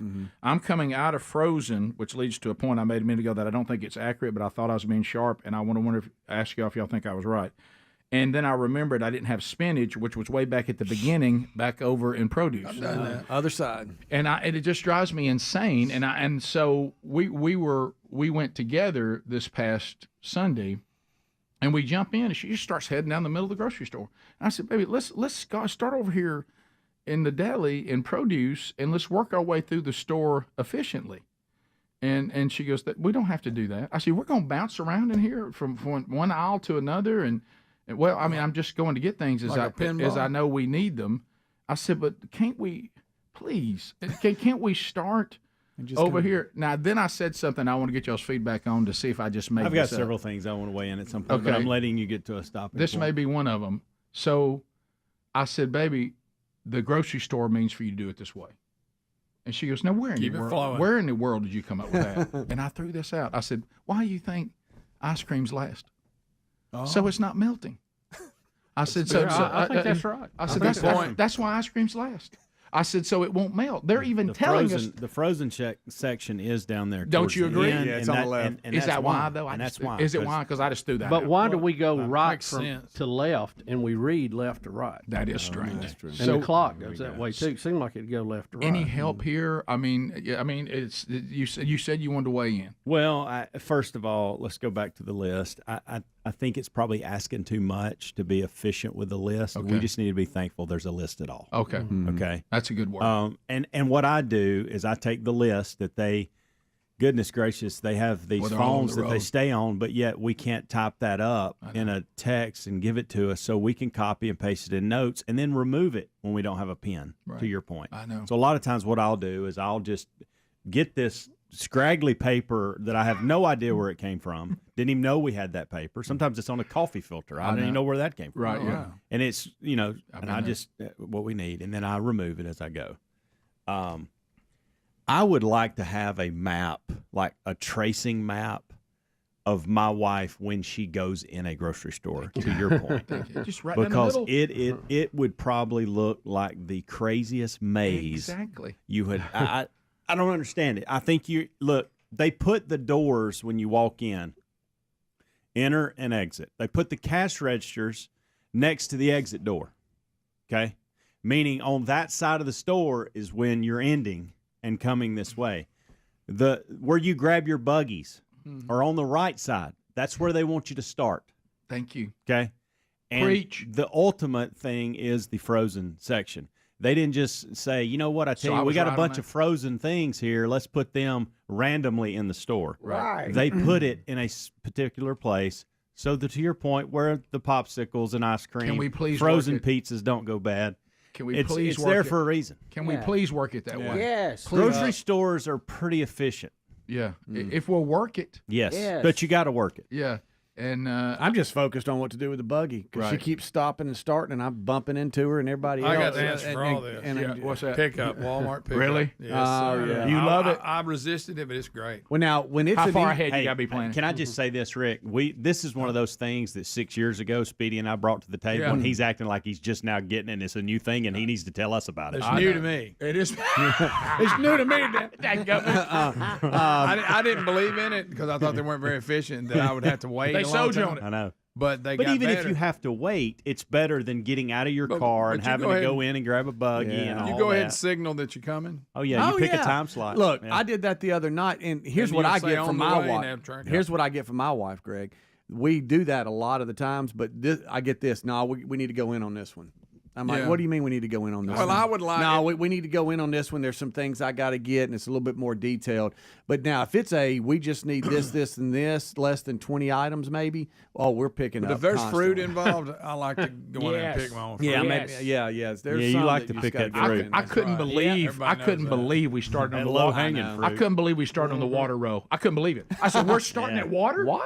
We're starting at. Well, and then it's right next to the paper towels. I said, "Do we need anything from produce?" Well, yeah, I need to get some. I said, "Well, then we got to start there." And she said, "Are you okay?" I said, "Babe, I'm begging you. Can we please work the store the way it's designed? Yeah. Please."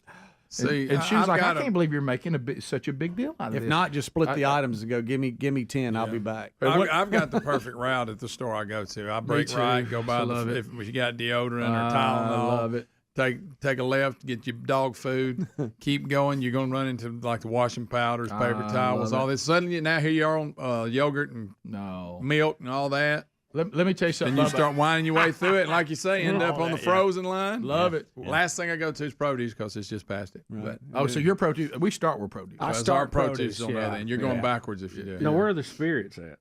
I don't know. There you go, Bubba. Beer's by the frozen stuff, so it stays cold. So that's Right. helpful. Actually, it's across from You gotta the do yogurt that. and all Right that. by the ice. What about this one? You ever had this back to what you're talking about on the list? When they send you the text list, the most dangerous list there is. Oh, Is the text yeah. list. It is a dangerous list. Oh. One time a guy even came up to me and he goes, "Are you going?"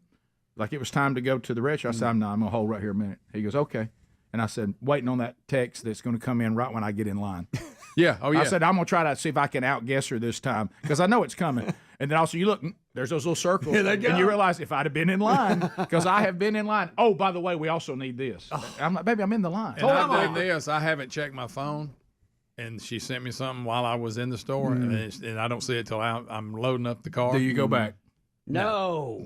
Not if I'm already It goes out. under next time. Right, yeah. I go back because I don't want.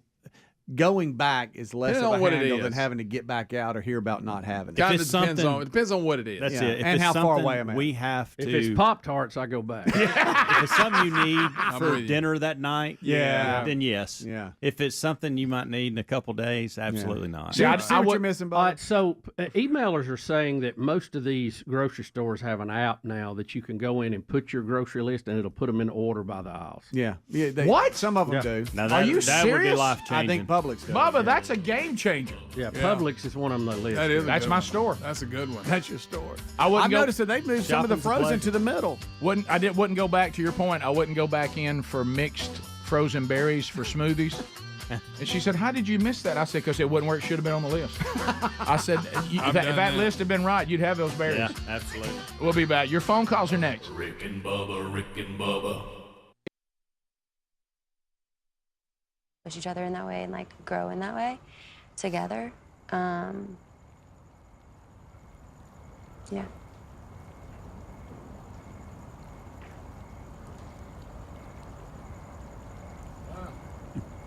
It's awkward pause.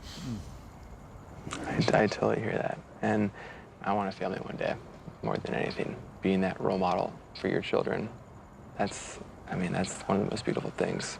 And how much faith you do have and how important that is for you. I love that. Mm-hmm. And honestly, it inspires me so much.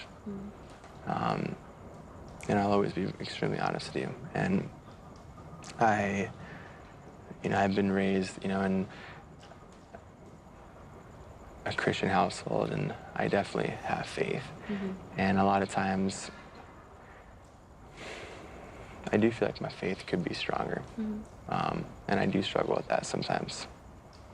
And like, that's just me being brutally honest. Like, I'm not necessarily proud of that. But it is something that's important to me. Yeah. It is. I promise you that. Yeah, well, at least he was honest because what I thought he was going to say is, and I'm only going to make out with 3 more women, Right. and then if I pick you, then I'll be done with them. but Because I'm not sure yet. But I just thought how great for a young lady in her 20s to be on national TV, and talking about her faith and how important that is to her and her family, and the fact that she is looking for someone to be a husband that reminds her of her dad. I just thought that was really, really awesome. And, just a testament to their family. No doubt. So, I had to text Chad during this last night, Yeah. and he sent me back a meme of somebody crying, and it says, "Who's cutting onions?" That's good. So funny. Oh, that's good. So that's and I know anytime you try to take on, I mean, heck, we have the same situation when you're trying to be involved in, to get out there into the secular world and try to find a way to talk about your faith, and the world's not kind on that kind of stuff, and hopefully this has gone as well as it could go. Yeah, but here we're in a comfortable environment, and I think we use peer pressure in a positive way here on the show. Yep. But when you're talking about what she's involved with right now, and I think they were in Lima, Peru on this particular clip, and surrounded by a lot of people in the entertainment business that obviously does not reflect our views or her views. I just thought that was awesome for her, and I think she's even going to make, a stronger pitch to this later on, because there's clips on social media of her and her mom talking about some of the things coming up. So I think it's going to be really awesome, and she's going to have to make some real hard decisions. Yeah, and I know no one can say how it's going to end, but his response, I think he was softening a response, but finally, I don't think that was the response she was looking for. Well, obviously, not where he needs to be. Right. Yeah. And that's clearly. Yeah. I mean, because even though he didn't say it as brutal as that, he did say it as brutal as that. Right. If you were paying attention. Right. And of course that's any of these. It'll get better once we get married. Decisions. If you're dealing with trying to find a godly man, I'm not one now, but maybe I will be. That's not a good setup. No. But in many times prior to the marriage, it's a great outreach. No doubt. No doubt about that. 15 minutes past the hour. More of the Rick and Bubba Show coming up right after this. Rick and Bubba, Rick and Bubba. Rick and Bubba, Rick and Bubba. Pass the gravy, please. Rick and Bubba, Rick and Bubba. Ooh, it brings me to my knees. Rick and Bubba, Rick and Bubba. I can't start another. 20 minutes past the hour, the Rick and Bubba Show. We're back. 866 We Be Big is our number. Thank you for being with us. All right, so we go from one extreme to the other. Bubba, you and I have been talking a lot about. I'm not a fan of watching women fight. Like the fact that the MMA has women's divisions now, and I don't want to see women wrestle. I don't want to see women fight. As I've said, I just, hey man, what's your problem with women? Nothing. I disrespect them too much and treat them like they're men.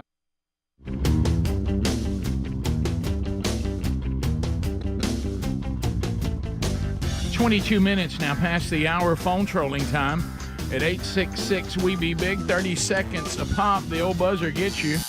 Your time on the program ends at 30 seconds. No meaningless shout-outs or shameless plugs.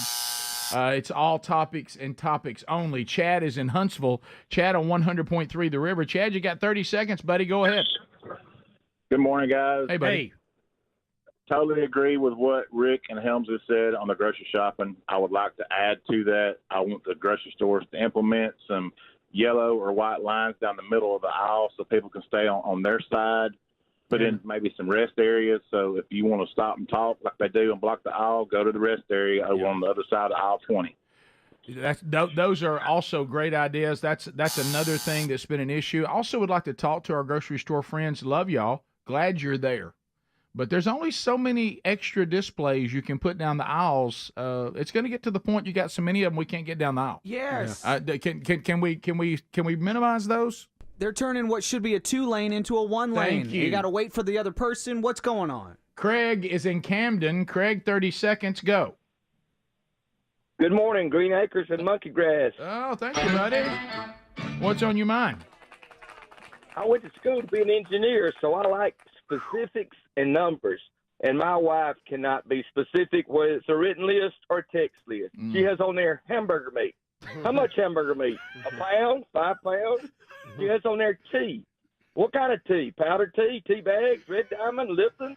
You know, she just can't be specific, and I'm constantly calling her. Now, how much hamburger you need? What feed you want, baby? I know. Well, I hate to say it. If you'll bring what you think one time and it's wrong, that might fix that. Can I tell you what I noticed? We talked about this in the break, and I know that the females and males and females were making general comments, but they're generally true. This thing of why don't they care? Does it bother them when things are not efficient? I have a bad report. I don't think it does. And once you realize that it doesn't bother them, then there's nothing you can do, because every point you make, they go, well, that may be work for you, but I don't care about that. Well, I think they're enjoying the shopping experience, and they like going back and forth between aisles, and I think it's an emotional experience for them, and it's a logical experience for us, and those two don't mix. I want to tell all of you that emailed us about the app and told Bubba about the app, and I see those emails now too. Thank you. I will be looking into that, friends. Emily in Huntsville, 100.3 The River. Go ahead, 30 seconds. Hi. First of all, some wives actually do work right to left. Okay. But what I really called to tell you guys was that you can put an Alexa in your kitchen, add items there, and you can sort it by the category and also check it off the list as you go. Okay. Yeah. Okay. That sounds great, and us men would use that, but our wives never will. The digital assistants will do a lot more than we use them to do. Yeah. No, they have a you're lot right, of you're right. capabilities. Sounds You're like right. it. David in Arab, Alabama. David, 30 seconds. Go. Hey, fellas, I got a question for you. All right, go Does ahead. any of your wives ever run out of something in the kitchen and have to go right then to replace it at the grocery store? Yes, I have seen it. They can't wait until the next time to go to the grocery store. They got to go right then and replace it. Yes, I've seen that, and it depends on if it's something it's they're what it is. preparing. Yeah. Now I know that when there's certain items that you there's no stopping, and I'll catch a little grief. It's just the way I am. I guess it makes me a little more Costco-y. Is like when I go and I realize that paper towels and toilet paper are going to be big items that you have to replace a lot. So I'll come in and Sherry goes, "My goodness, you've brought an 18-wheeler of," and I'm like, "Yeah, you know what? Well, it's got shelf life. Yeah. I mean, we can set this stuff around everywhere. I mean, we continue. Let's go to Whitney in LaGrange, Georgia. Whitney, 30 seconds. Go ahead. Hi, Monkey Grass. Oh, thanks for the call, Whitney. I was calling to say that the efficiency of the list writer and the efficiency of the grocery getter are not the same efficiency. I have to make my list based on what I'm thinking of at the moment. Right. But we use like Google Keep, and then both of us can add to the list and check it off as we go through in the order of the grocery store. Google Keep. Google Keep. Yeah. Did you say? Okay. Keep. Yeah. KEEP. We each. See, I think that's fantastic. Yeah. But you got to have both parties we gotta work working together. We got to work together, and that's the concern. Oh my goodness, we got to work together. We got to get on the same page, or in this case, the same list. To get on the same page and have the same list, I use AnyList, and it's an app that we both have on our phones. Okay. Before I head to the grocery store, I tell Aaron, I'm going to the grocery store, check the AnyList to make sure what you need is on there. What do you call it? AnyList is the name of it. And yet, again, she's cooperative in this. It's helpful, yes. And I'll even be at the house when it happens, like, listening. We need eggs. I add it to the AnyList, and then I don't have to remember. I just get to the store, check it off as I Is go. there anything that's more doomsday than when they actually, and rarely they do this because they know they shouldn't, because we're not capable. And we've celebrated one correct find for me for the last 10 days. I've celebrated it. When they tell you to go down that aisle, and I'm not talking about the female stuff that, and I'm talking about just the aisle where stuff for their face cleaners, and they add that to the list and try to put you on that. That's the most terrifying aisle. No. I know the jokes of the old stuff. I'm not talking about that. I'm talking about I have this particular product that I use to say take my makeup off, or something like that, or this particular product I use for whatever. And Sherry's gone to sending me pictures of it. Oh, I can never find it. Yeah, there's one that I found the other day that, I mean, I've been celebrating for 10 days. She goes, you know what? When I put that on the list, I had no hope it would come in, and if it did, it wouldn't be the right brand. And she said, "Tell us how it happened." I said, "Baby, it was almost like deer hunting. I couldn't believe it." I said, I saw it on the list, and I thought, well, this is the one that I come in and I disappoint. And all of a sudden, it was, I don't know if it was supernatural. I don't know if the Holy Spirit just helped. Maybe you prayed. Sure. But I looked up in the middle of all those never-ending products for y'all in your faces and your skin and all that, and I saw it. And it's a very tiny little package. Almost like you would have in an eyedropper box, like eye drops or something. Mm-hmm. And I saw it, and I was pretty sure that was it. And when I came in and you saw it and you said, "Rick, this is exactly the right brand," it felt so great. That's great. Yeah, I've had to but like most men, though, I've called that a victory for about 10 days. Yeah. And she's like, "Honey, I'm not sure this is 10 days celebrating." So, because you know what I do every time I get something wrong. You remember that time? Yeah. I found the... Did she put up like a banner for you, like "Way to go"? Unfortunately, Rick, you no. did it? Unfortunately, no. Unfortunately, Rick, there's refrigerators now that you can program in your bare necessities, and it'll tell you when you're running low, and even order it for you. No, I didn't know they'd order. We've got a And now printer, we're getting that'll crazy. order the ink in it if it needs it. We're getting crazy. Yeah, good night. We'll be right back. Thanks for all your help, guys. Rick and Bubba, Rick and Bubba.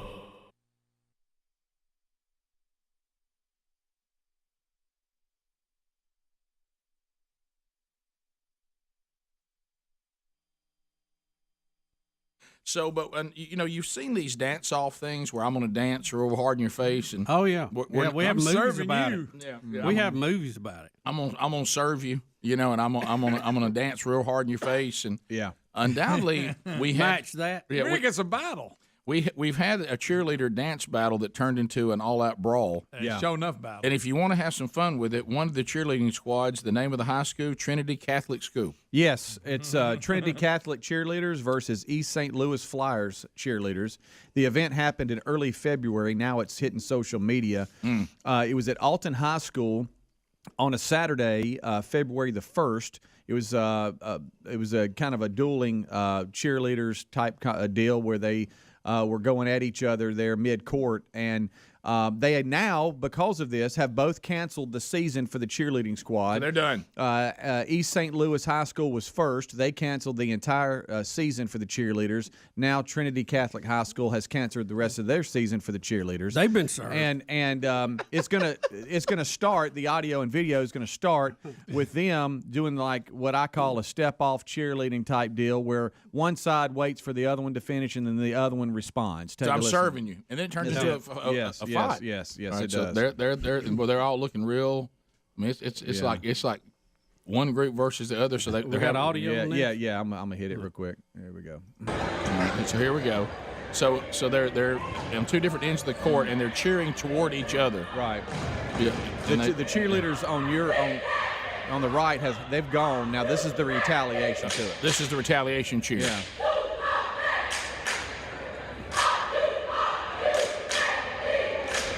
So Trinity Catholic is cheering now? I'm not sure which is which. Now they're walking towards him. So they're going to walk toward him. Okay, now this, I think the PA guy. He's part of it. He kind of eggs it battle, on. guys. He's It's like, a hey, battle. you gonna take that? Oh, look out. Now we're cheering back, Bubba. Now they're coming toward him. Yeah, this is a lot of hands on the hips. They're not happy. Yeah, that's right. You come up here, Dan. You come over here cheering in our face. Well, they are getting a little close here. All right. Now the orange team has really closed the gap. Yeah.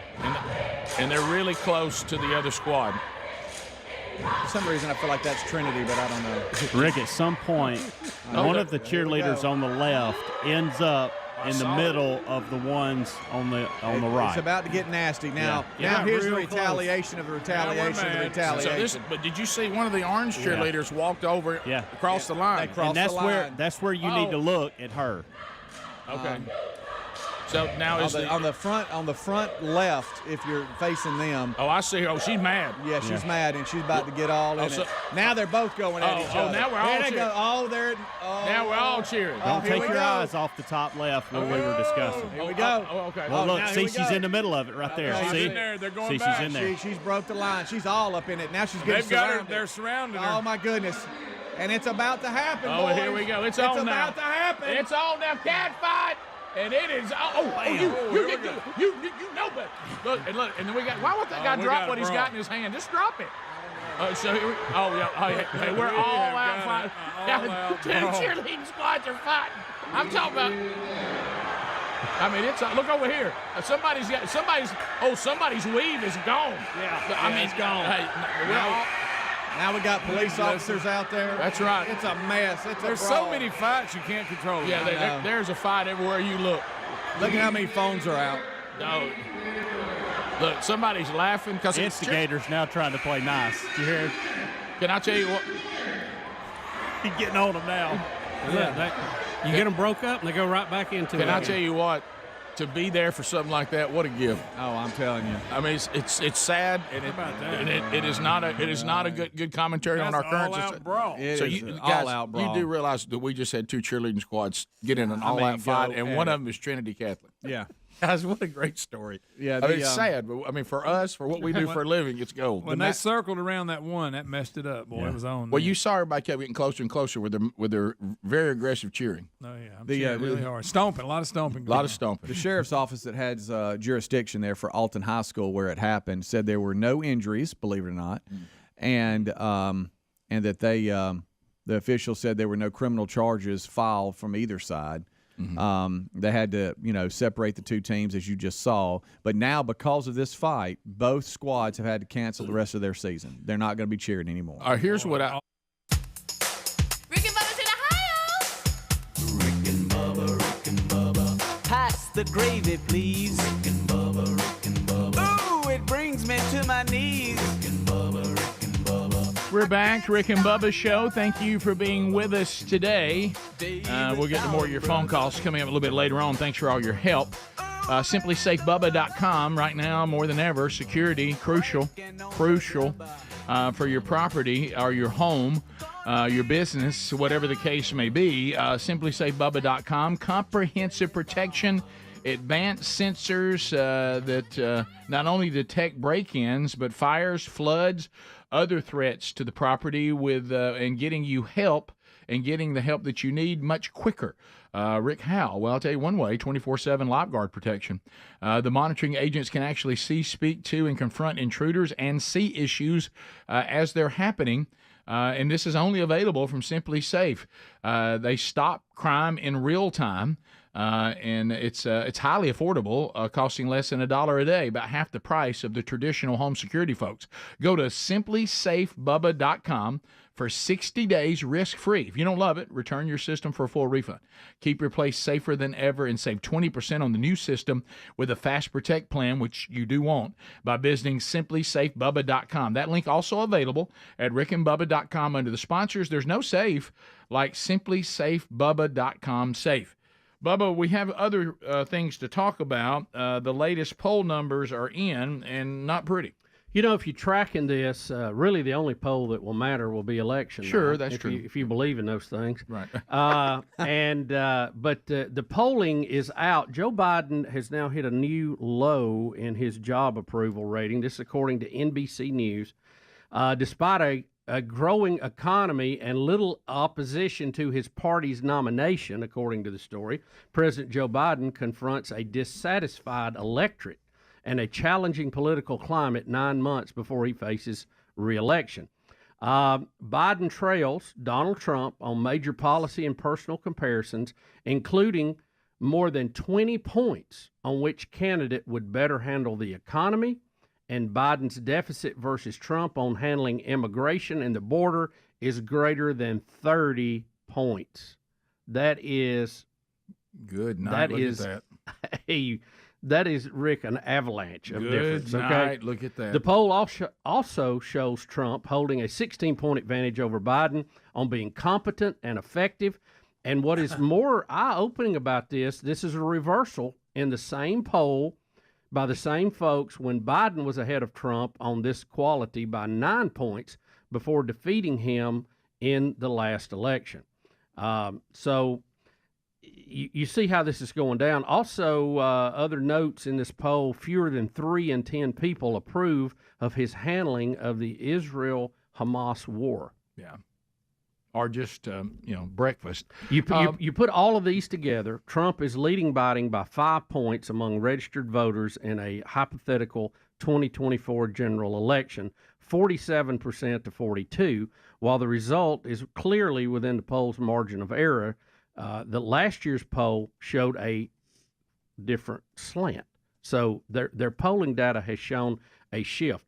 What is scary to me is poor a job as the Biden administration has done on the economy, on the border, on so many of these issues.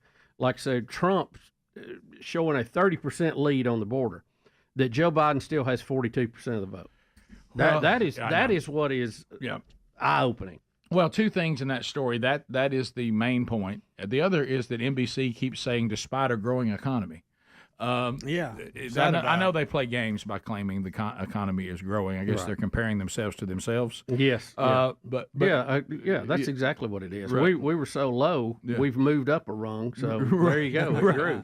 Now that rung compared to the rung before. I want it compared to the Trump economy. I don't want it compared to your economy, that you're not as bad as you were when you were at your baddest. But here is, I think, another eye-opening part of this poll that I think you see where they're going with this. The folks in the poll said that, and if you work this in, Biden would pull ahead of Trump in the general election if Trump was a convicted felon prior to the election. I see. That flips the election to 2 points in Biden's favor, also within the margin of error. So if you're a Democrat strategist and you're reading all this and you got Uncle Joe in there and he ain't gonna step aside, we're gonna assume the Michelle Obama stories are not true. Okay, just assume that. The Democratic strategy is we have to get Trump convicted on a felony. That will peel off a few percentage points of the people in the middle, enough to get our guy in. And according to that, does that look familiar? Anybody? It does. And according to that poll, okay, this is what I take from that. If he doesn't get convicted, it doesn't matter who his VP is. No, but it doesn't. Does the VP matter that much to any of us? Well, I think when it's tight and you got you need to pull some people that possibly could be over there on the left or kind of in the center that's claiming they're not going to go vote, I do think it matters. But according to this poll, and look, we've seen polls be accurate and not so accurate, so who knows? But unless he's convicted, I like the way that sounds. Here's Uncle Joe. He's moving kind of slow at the junction. Petticoat Junction. Rick, pollsters and political science experts are saying it's hard to imagine a more difficult set of numbers for Joe Biden to overcome before the election. Wow. I think people are looking at this going, we can't have this man, God love him, representing our country anymore. We've been there, done that, and this is embarrassing. You know what I would like to know is state by state, what have we learned since the last presidential election, and what have we done to change some of the rulings at these polling places to where we can trust the system? That was him going up the steps again on the small steps, the kiddie steps. Yeah, people. But I mean, that's I think where most voters kind of their mind goes. Okay, I want to trust the system. I want to know my vote counts. What have we learned, and what adjustments state by state have been made? Or are we just going to do the same thing again? Yeah, are we gonna have like water pipes burst again? Stop counting overnight? Like, is that gonna happen again, or are we gonna have we fixed those pipes? Right. Yeah. I mean, and I'm just leaving it there. It's like, what's the update? Now, most of them are going to tell you they didn't have a problem. Yeah, and that's a problem. Well, yeah, and so I think the whole election, we talked about this a lot. You know, we are not, honestly, with the majority of the people out there, it isn't candidate versus candidate. It's ideology versus ideology. Mm-hmm. So that's why some people, no matter who the candidate is, if it represents their ideology, and I think we're as guilty of that as anybody, they don't really care, okay? Because they say, well, you know, I want my ideology implemented. Right. I couldn't care less who implements it, okay? You could run a Smurf out there instead of Trump, and I would vote. There you go. That's what I'm talking about. But I think the people that'll turn it. I use Smurf. Here's the people that'll turn it, and we've talked about these people before. I may, on social issues, I'm not talking about me, I'm talking about a person that represents somebody in the middle. Yeah. On social issues, I am to the left.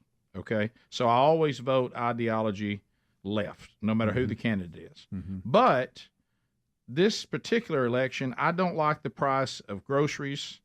I don't like the border, and I don't feel like this person is doing a great job on things that impact. I don't like my utilities, how high they are. Yeah. I can see, even though I went out and I got caught up in the green movement, I really don't like what the green movement's doing to my cost of my energy bill.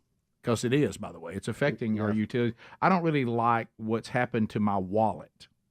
So I'm gonna leave some of my ideology, and I'm just gonna vote for more income and lower cost. Will it be a pocketbook race? Right, and then that might pull me over to whoever the Republicans put up, because, and I don't even like the, and I'm a little bothered by some of this other stuff. And then, because you have to, that's the only way this is going to work. But I think this deal of us going, this particular candidate will win people away from their ideology just because they're a great candidate. Can I ask y'all a question? I think that's over. I will say this, and I've said this all along, and some people will get mad when I say this. Save your email. I think they're at this point. Let's see, we're in February. We're going to vote in November. We're 10 months out or so, 9, 10. I think there's a high probability that neither one of these candidates will be on the ballot. That's true. That's a good word, Bubba. I agree. That's not far-fetched. Can I ask a question before we go to break? Yeah. If we had, let's just say that we had Trump in office right now, and he was cognitive, acting the way that Biden is, and he was embarrassing the country on so many levels, but our power bills were fine, and our gas bills were fine, and we were making a little more money, would you still be able to vote for Trump if he was acting like he has dementia? And the economic plan was everything's kind of going the way we want it, but this is the man. But if he's in that shape, he's not running the show. So but whoever's running is I'm asking really because I'm really speaking to probably what the Democrats are going to do. Oh yeah, no, you're right. That's exactly right. No, I think that because it would be hard for me honestly to sit back and go to not vote for him. I wouldn't vote if he's the only. I would not. I would vote for whoever is running the country because I know he's not, and that's Right. and that's what they're going to vote. Which for. is who you're voting for. You'd Right. be voting for that guy. Yeah. But Greg, you're saying you wouldn't. Would you just not vote? Yeah, I wouldn't. Because you wouldn't vote for. I'm not going. You wouldn't vote for a healthy Biden if this was. No, if Trump absolutely was not. Yeah, no. If the exact same thing, but it was Trump was and everything was great. I mean, that's hypocritical. I wouldn't vote for. Well, that's why I'm asking because I when I was thinking of the question, I thought he's not I'm in kind of a little quandary here. Yeah, I got a little problem. Yeah, just as far as how Biden's health and Trump's health is being covered differently. Y'all remember when Trump was walking down that ramp? Yes. At West Point, slipped a little bit. and he walked kind of slow. That dominated the left's news cycle for like a week. New York Times had cover stories about the ramp. It calls into questions about his health. Yeah. Yet they don't say anything about Biden's daily mental. But that's not surprising. Do you remember Nancy Pelosi after that was wanting the 25th Amendment? Absolutely. To be used. Take him out of Yeah. All right, we'll be back. 13 minutes now to the top of the hour.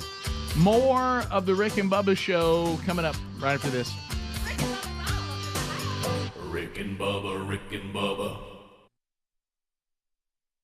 Did you notice the first male who tries to do something has Yeah.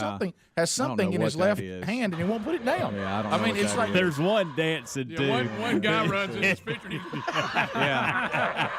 You can tell that they see what's about to happen. Like they see it escalating. So one of them runs out to try to get in the way. Here we go. Oh, the one dancing over there? So he's got something in his hand that he never puts down. You think it's maybe a pretzel? It's like a towel or something. Yep. You see the white thing in his hand? See, Yeah, he sees it. He sees it about to happen. Look, he won't Here put, we go. He won't put his snacks down. Look, he's like getting in there, and he's still trying to hang on to him. Is that guy dancing up top? Look, top left. Stay your eye. It's coming up. Top left. Hey, right here. He's in all white. There's some other videos out that has bad language in it, but boy, they're getting after it. They're like, you go, girl. you can oscillate. You can oscillate on different cheerleaders and the fight they were in, and there's 100 different ones to watch. You're going to watch it over. What was he doing? They're like, you go, girl, and they're like, I mean, they just go, oh, go fight, oh! And they're just screaming. Yeah, I love the PA guy that started it. It's now. What's he saying now? What are you doing? What are y'all doing? Let's see, hold on. Speedy, back it up to right where they get into it. I want you to watch one. There's so much to see. Okay, look, there's one on the bottom. She's not the very bottom, but maybe second to the bottom on the orange team. Okay. And she is going to sprint. The one messing with her hair right now? And get into it, and they're going to be – she's going to go across the screen and up to your left, like northeast. Okay. Now watch this. Is that her in the back right there? No, She's watch this. See the one running right there? Yeah. Running. Look, Yeah. boom. See there? Oh, she knows it's on. She's been waiting on the green light. Yep. Please clear the floor. Oh, that's a good one right there. Look at that one right there, Bubba, that goes to the ground. Yep. Did you see that one? Back that up. See those Look, two? Yeah, see her pull her down. She comes from back behind the goal. The one that's in the wide right there? Yeah, she comes from back behind the goal. Yeah, so if you're on the basketball team, you're behind in the locker room right now. Yeah. And you come out to play, and everybody's gone. Now watch these two who come from out of the screen right there. Oh, yeah. The police. I see a couple people trying to help, but they're having to hold their pants up. They don't have any hands to help. I know. This is Have the you problem seen with that? having your pants about thigh down. Yeah. You can't do much. You're kind of bound up a little. Well, that one right there goes aggressive, Bo. The one you're talking about, she goes full-blown attack. Look up top court here. Look, holding pants. Can't help. Yeah, that's difficult. Put a This belt policeman doesn't seem to do much here. It's all over. It's just pandemonium. Link is in show notes for y'all to. That's hilarious. Once you get a hold of somebody's hair, you got something now. Oh, boy, do you. That's good stuff right there, my friend. Boy, but keep in mind, everybody involved are women. Right. And their cheerleaders, very great, including Trinity Catholic. So, do you think these same women, when they become moms one day, if they become moms, will they be the ones at school raising Cain about something? Oh, yeah. My baby wasn't treated right. Oh, buddy. Bottom of the hour. 866-WE-BE-BIG is our number. Your phone calls are next at 866-WE-BE-BIG. Rick and Bubba. It is 10 minutes to the top of the hour. The words of Jonathan Evans. A couple of opportunities all across Rick and Bubba land. Thursday, March the 5th, and Friday, March the 6th. March the 5th.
It's 8 minutes to the top of the hour. We're back. Thanks for being with us.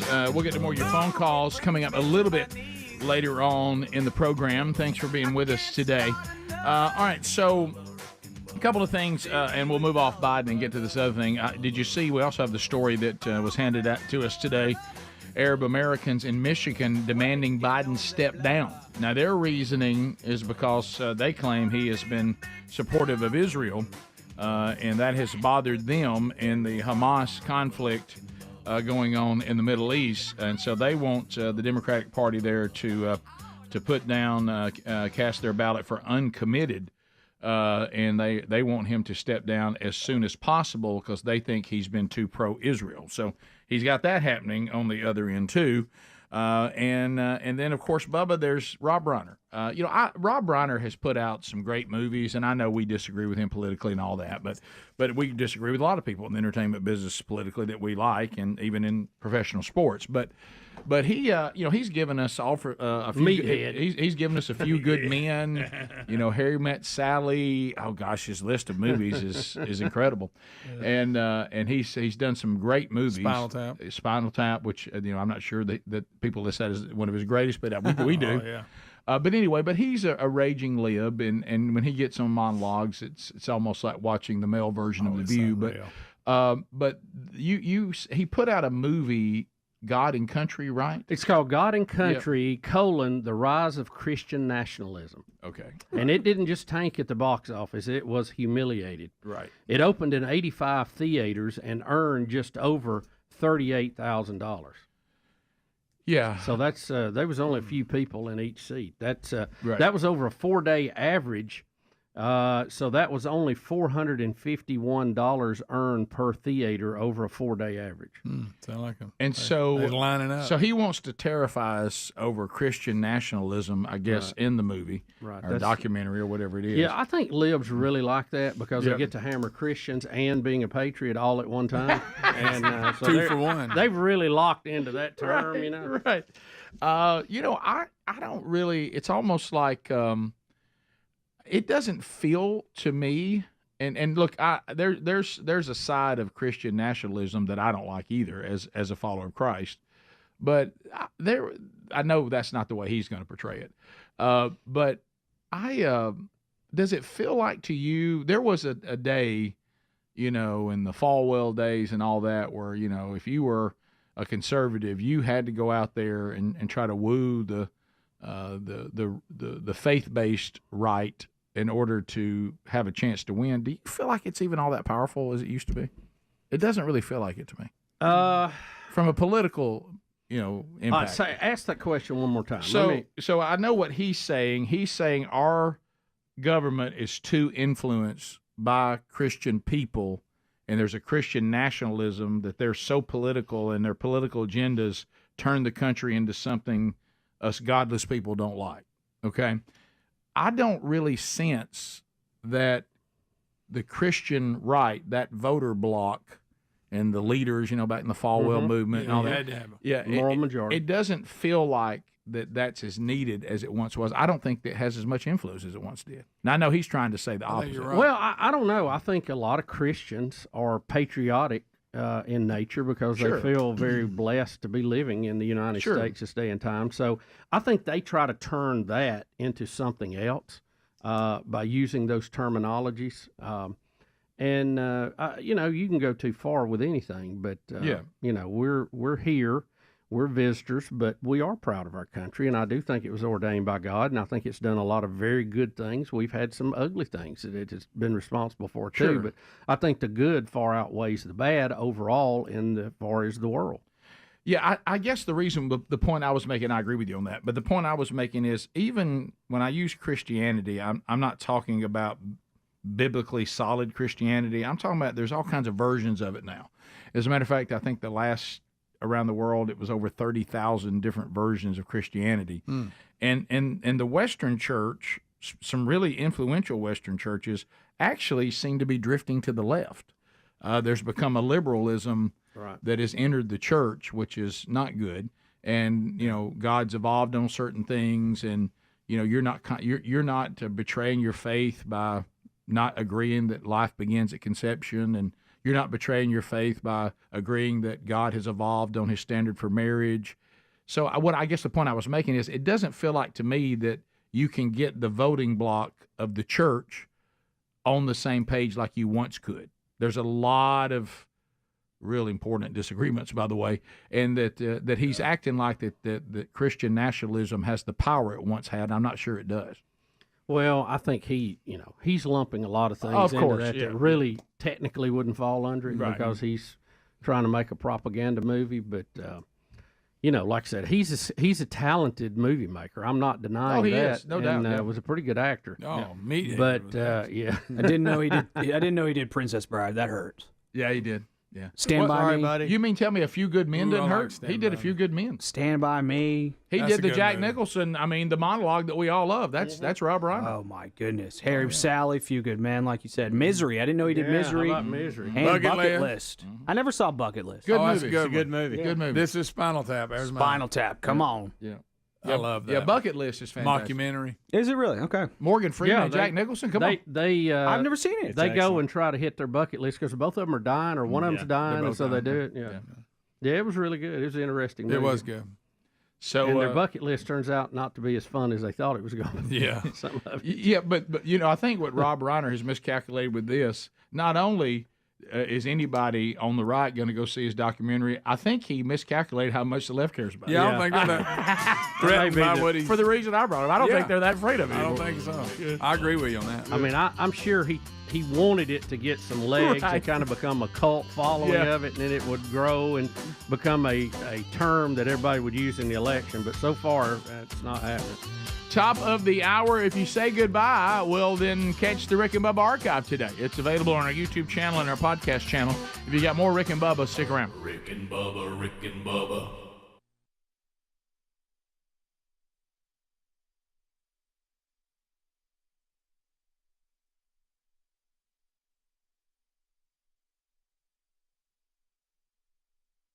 Welcome back.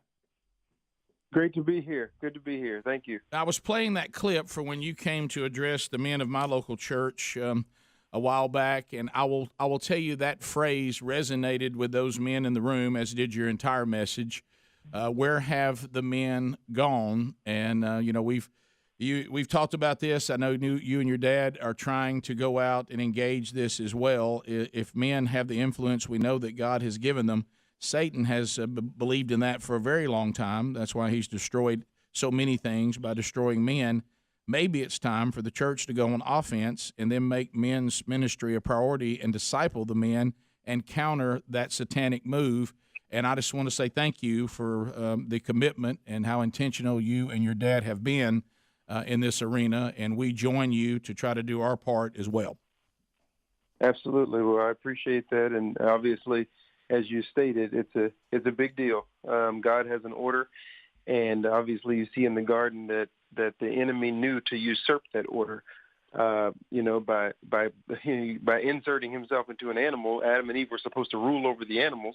So he starts with the animal, goes to Eve, Eve goes to Adam, and then they disobey God. So you have a complete reversal of the order in which God had established. And once you have men that are out of order and out of alignment, you have a cultural or garden problem.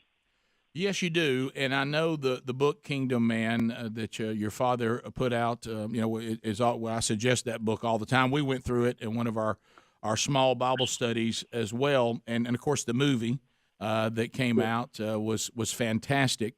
So first of all, let us say this: thank you for how resolute your family has been during a very difficult time recently, with multiple family members, ending their earthly life and stepping to eternity, including the most recent earthly passing of your mother, and watched your time to eulogize her, and it was powerful. And just thank you for the way your families carried themselves, as you mentioned, even back when you spoke to our men during a time of suffering. Well, yeah, I appreciate that. It's been a tough time, been a very trying time, and I don't know. You know, to be honest, it feels like we're being chased. That there's something going on, but we know. My mom told us. Well, the truth is we are, and it's called spiritual warfare. Mm-hmm. And so you have to keep in mind that God is in control even when things are out of control, and to hold steady to His word and continue to move forward in what God has called you to do, no matter what. But definitely, I think when, you know, Dad coming out with the movie and all of the things in ministry and being the first African American to write a study Bible and full Bible commentary and all of these different things that he's doing for the ministry, I think has put a target on us in the spiritual realm, and I guess that's what offense and defense does when you're in a game. When you're progressing, but you're progressing against someone who doesn't want you to progress. So that's just part of the nature of the spiritual warfare that we're playing. And so we're just fighting hard to continue to be who God has called us to be. And we're asking him to unleash his angels to continue to fight on our behalf as we move forward to be just vessels for his kingdom. Jonathan, this is Bubba here. How do you think men got out of their position to begin with? How did this all start? Well, that's a good question. I really, it's kind of like I said before. I think that the enemy understands, God's order. He understands, that even the covenant passed through men, Abraham, Isaac, and Jacob, and so the enemy has a great understanding of how God works. Because prior to being Satan, he's Lucifer. He's in God's presence and has a good understanding of how God is going to accomplish through the work of good men, and not being able to find one who was adequate to satisfy his requirements, having to become a man himself to do so. And so there's a lot going on with the progression of God's kingdom as it relates to men. And it doesn't mean that women are in any way marginalized or insignificant. They are very significant in God's economy and kingdom. But there's also a significance that God has given to men for that progression as well. And I think the enemy knows that, and I think that he's devised a game plan to wreck men, because if there's no men around, you're going to have cultural chaos. You're going to have family disintegration. You're going to have children that are raising themselves. You're going to have boys that don't know what being a man is. You're just going to have cultural chaos. And so if you have cultural chaos, the enemy knows that the focus will be deterred from where it's supposed to be. And so I just think that, as you said before, that the enemy is doing this on purpose, based on his plan to wreck God's plan. Yeah, I've likened it to investment. If I told you that you were going to invest in something and you could get a 7% return, you'd go, that's pretty good. That's kind of what we know from our studies. If a child becomes a follower of Christ in a home, or I could get you about a 23% return on your investment. That's if mom and the wife becomes a follower of Christ. We've seen from Christian research. And the highest I've ever seen it is 93. It's dropped it a little bit to about 78.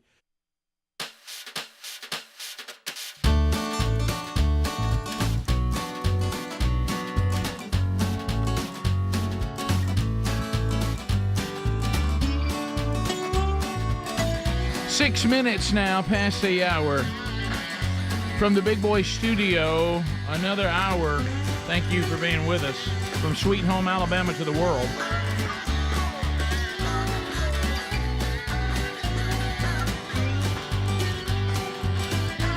Speedy, the real Greg Burgess, Helmsy, and Eddie Van Adler, all here. Welcome Take back. it up. Take it up. There it is. How about this one move right here? So, Bubba, did you hear that when you were rolling yesterday? Oh, I did. That was a good I bet you let that blare, one. didn't you? Oh, it was rocking. It was thumping, I mean. And you said... So we work our way back. Reminder, yesterday on the program, we let you know new 31-day devotional out now. And it's called Sin Always Matters. We just released that from themanchurch.com, finished that up, and Iron Hill Press put it together, and we released that. A lot of the good feedback too I'm getting from men all over the country that were at the conference, because you could get it there this past weekend. But it's available everywhere now at themanchurch.com. I think it's even on Amazon now too. I think we went ahead and put it out there too if you want to see it. Sin Always Matters. And you can find that at themanchurch.com or on Amazon, available now, The Cost of Sin and the Power of Grace. All right, so, Bubba, we're jumping into a topic that Sweet Home Alabama made its way onto The View yesterday, and so unpack this. Well, we've had a Supreme Court ruling in our state dealing with frozen embryos. Yep. And The View is taking up the issue, and not everybody's on the side you think they would be on. This is good. This is a complicated issue, and it brings in science and morality And just listen to them battle this out for a minute. Here's The View unpacking this. The Alabama Supreme Court ruled. I had it on Did fast. you have it on fast? I like her better than Alabama Supreme Court. She's on the helium board. The Alabama Supreme Court ruled that a hospital patient who mistakenly dropped and destroyed someone else's fertilized embryos can be sued under the state constitution's Wrongful Death of a Minor Act. It's certainly lawsuit-worthy given the cost and the emotional investment of in vitro fertilization, but does it reach the level of wrongful death? I don't even know how to start with this. You know, I have a personal story about this, as you all know. I went through 5 miscarriages before we turned to IVF. We went through 3 cycles of IVF. I have 2 beautiful children. As a result of it, we depleted our entire life savings. Each cycle was not covered at the time. It's $30,000. And it was important enough for us. Now, we did do frozen embryos, but because we are Catholic, we knew that we couldn't destroy the embryos because they are, in our view, children, and we couldn't just give them up for research because in our view, they were children. And so we were, I feel, responsible in the sense that we used every single embryo. And if every single embryo became a child, then we were going to take care of that child. And we don't have any frozen embryos left, thank God. Because I would probably have a baby, an extra baby. And is that your religious, is it because of your religious beliefs? My religious beliefs are that conception is the start of human life. However, when you look at an embryo, I mean, that certainly is more than just an egg and a sperm separated. They wait several days. Ideal transfer is 5 days. You're transferring a human embryo that is going to attach in your uterine lining and become a child. Okay. So but this is based on your religious belief. These are your religious convictions. It is partially based on it, but it's partially based on science as well. There's the shocker. Wow. I was not expecting that. I wasn't either. I didn't think she'd go science. I thought what she was about to do is just say, look, this is what I believe, but everybody has a right to their own deal. And then all of a sudden she's like, well, it's not just my religious belief, it's also science. Let me just say, wow. But it does present some interesting scenarios. When did Whoopi get a Viking haircut? I do not know. By the way, Adler, do you have more of that discussion when Sarah chimes in and then Whoopi eventually at the end? The whole clip is 6 minutes long, and we just listened to 220 of it, but I can pick it up from there or go forward. It appears that in this, Sonny, who normally would not be in line with most of our political views, is saying that life begins at conception. Which she absolutely said that. Which I've never heard her come out and be anti-abortion. Right. I'd say that makes her pro-life, right? Yeah, by what she just said, it does. Now, one of the other hosts that would be more apt, I think, to be now. Granted, there are no conservatives on here. This is just shades of gray, so to speak. Right. Yeah. Sarah, what's her last name? Is it Haynes? Sarah, the blonde girl. Mm-hmm. She takes issue with this because she sees it being this is how you're going to get us on abortion. All right, do you want to pick it up from right there? Because I think she's about to jump in. All right, let's hear what she has to say. Because I think I want to paint the whole picture of their discussion. Put that little embryo out into the world. It's not viable on any level. So I'm not criticizing your personal beliefs because I do believe people believe that. I believe this is a stretch to call this a minor because we talk about the viability of an actual baby. You mean a the baby? embryo? No, minor, they're calling it a minor. We're calling it a full-blown minor, not an embryo, not a fetus. Well, it's an unborn child. That's where I differ because the whole miracle of life and religious argument for the very brilliance of science just doesn't go together. This was not, yes, embryos, yes, fertilization, all this stuff can happen naturally. It doesn't here. This great gratitude goes to the scientists and the doctors who were able to help do this because then the court, the judge actually says in his opinion, human life cannot be wrongfully destroyed without incurring the wrath of a holy God. okay, then let's leave it up to the holy God on Judgment Day and not the holy court. Because right now they are literally going after this with religion while science is what brought this here. What bothers me about it is I respect your position and go ahead and do what you want to do. And it's just Alabama at the moment. But what's her name? That Comey woman, Amy Comey Barrett, in the Supreme Court also is hostile to IVF. She believes that the process amounts to abortion and should be criminalized. She's in the Supreme Court. Yeah, but boy, that's consistent. This is my problem. Why is she even on the court? Can I just get in here? Yeah. How is an embryo different than a pregnant mom at 10 weeks who in some states can't have an abortion, but then in other states How is it different? Well, it doesn't have somebody carrying it if it's just an embryo. No, but I'm saying, why would the embryo have protections that a mother who's pregnant wouldn't? That's what I'm not understanding. Well, that's always the discussion. You're in charge of your own body. That's what women are fighting for. They took that issue up with equal protection. So they were saying to judge the natural embryo versus an embryo that's out of the body would be discrimination. Right. But why I actually respect Amy Coney Barrett for that, Joy, is I am not pro-life. I'm actually fully You are pro-life. Okay. You're not. There is no one at this believe table who is not everyone's pro-life. My point is here, I believe it's a woman's right to choose what happens with her body, with her doctor, medical personnel, and family, all the things. I agree with that. Amy Coney Barrett's the one person being consistent on this. So when pro-life people come out and argue about this, I say that we need to then, and I don't feel this personally, but if you're consistent, go after IVF as the rich person's abortion. Because there are embryos everywhere that are frozen, and this hurts the lowest income. Isn't it against the law to... Okay. You see how complicated this gets, and while many people would say this is a move in the right direction because we are acknowledging life before a baby is actually born, and they would be in support of that if they're anti-abortion. But the flip side of this is that now these clinics that are doing this, and a lot of times, if I understand this correct, say they may have 6, 7 embryos. They may use 2 or 3 of them. Mom gets pregnant, family's happy, they dispose of the others. So they're saying we can't do that now if this is upheld because it's going to be murder. Yeah. And thus we will have to go out of business, which means the service will not be available. It's a very, very complicated issue. It is. One thing, whatever Gaines, her name, she said, like, if you put that embryo out in the wild, it can't support itself, it won't become a baby.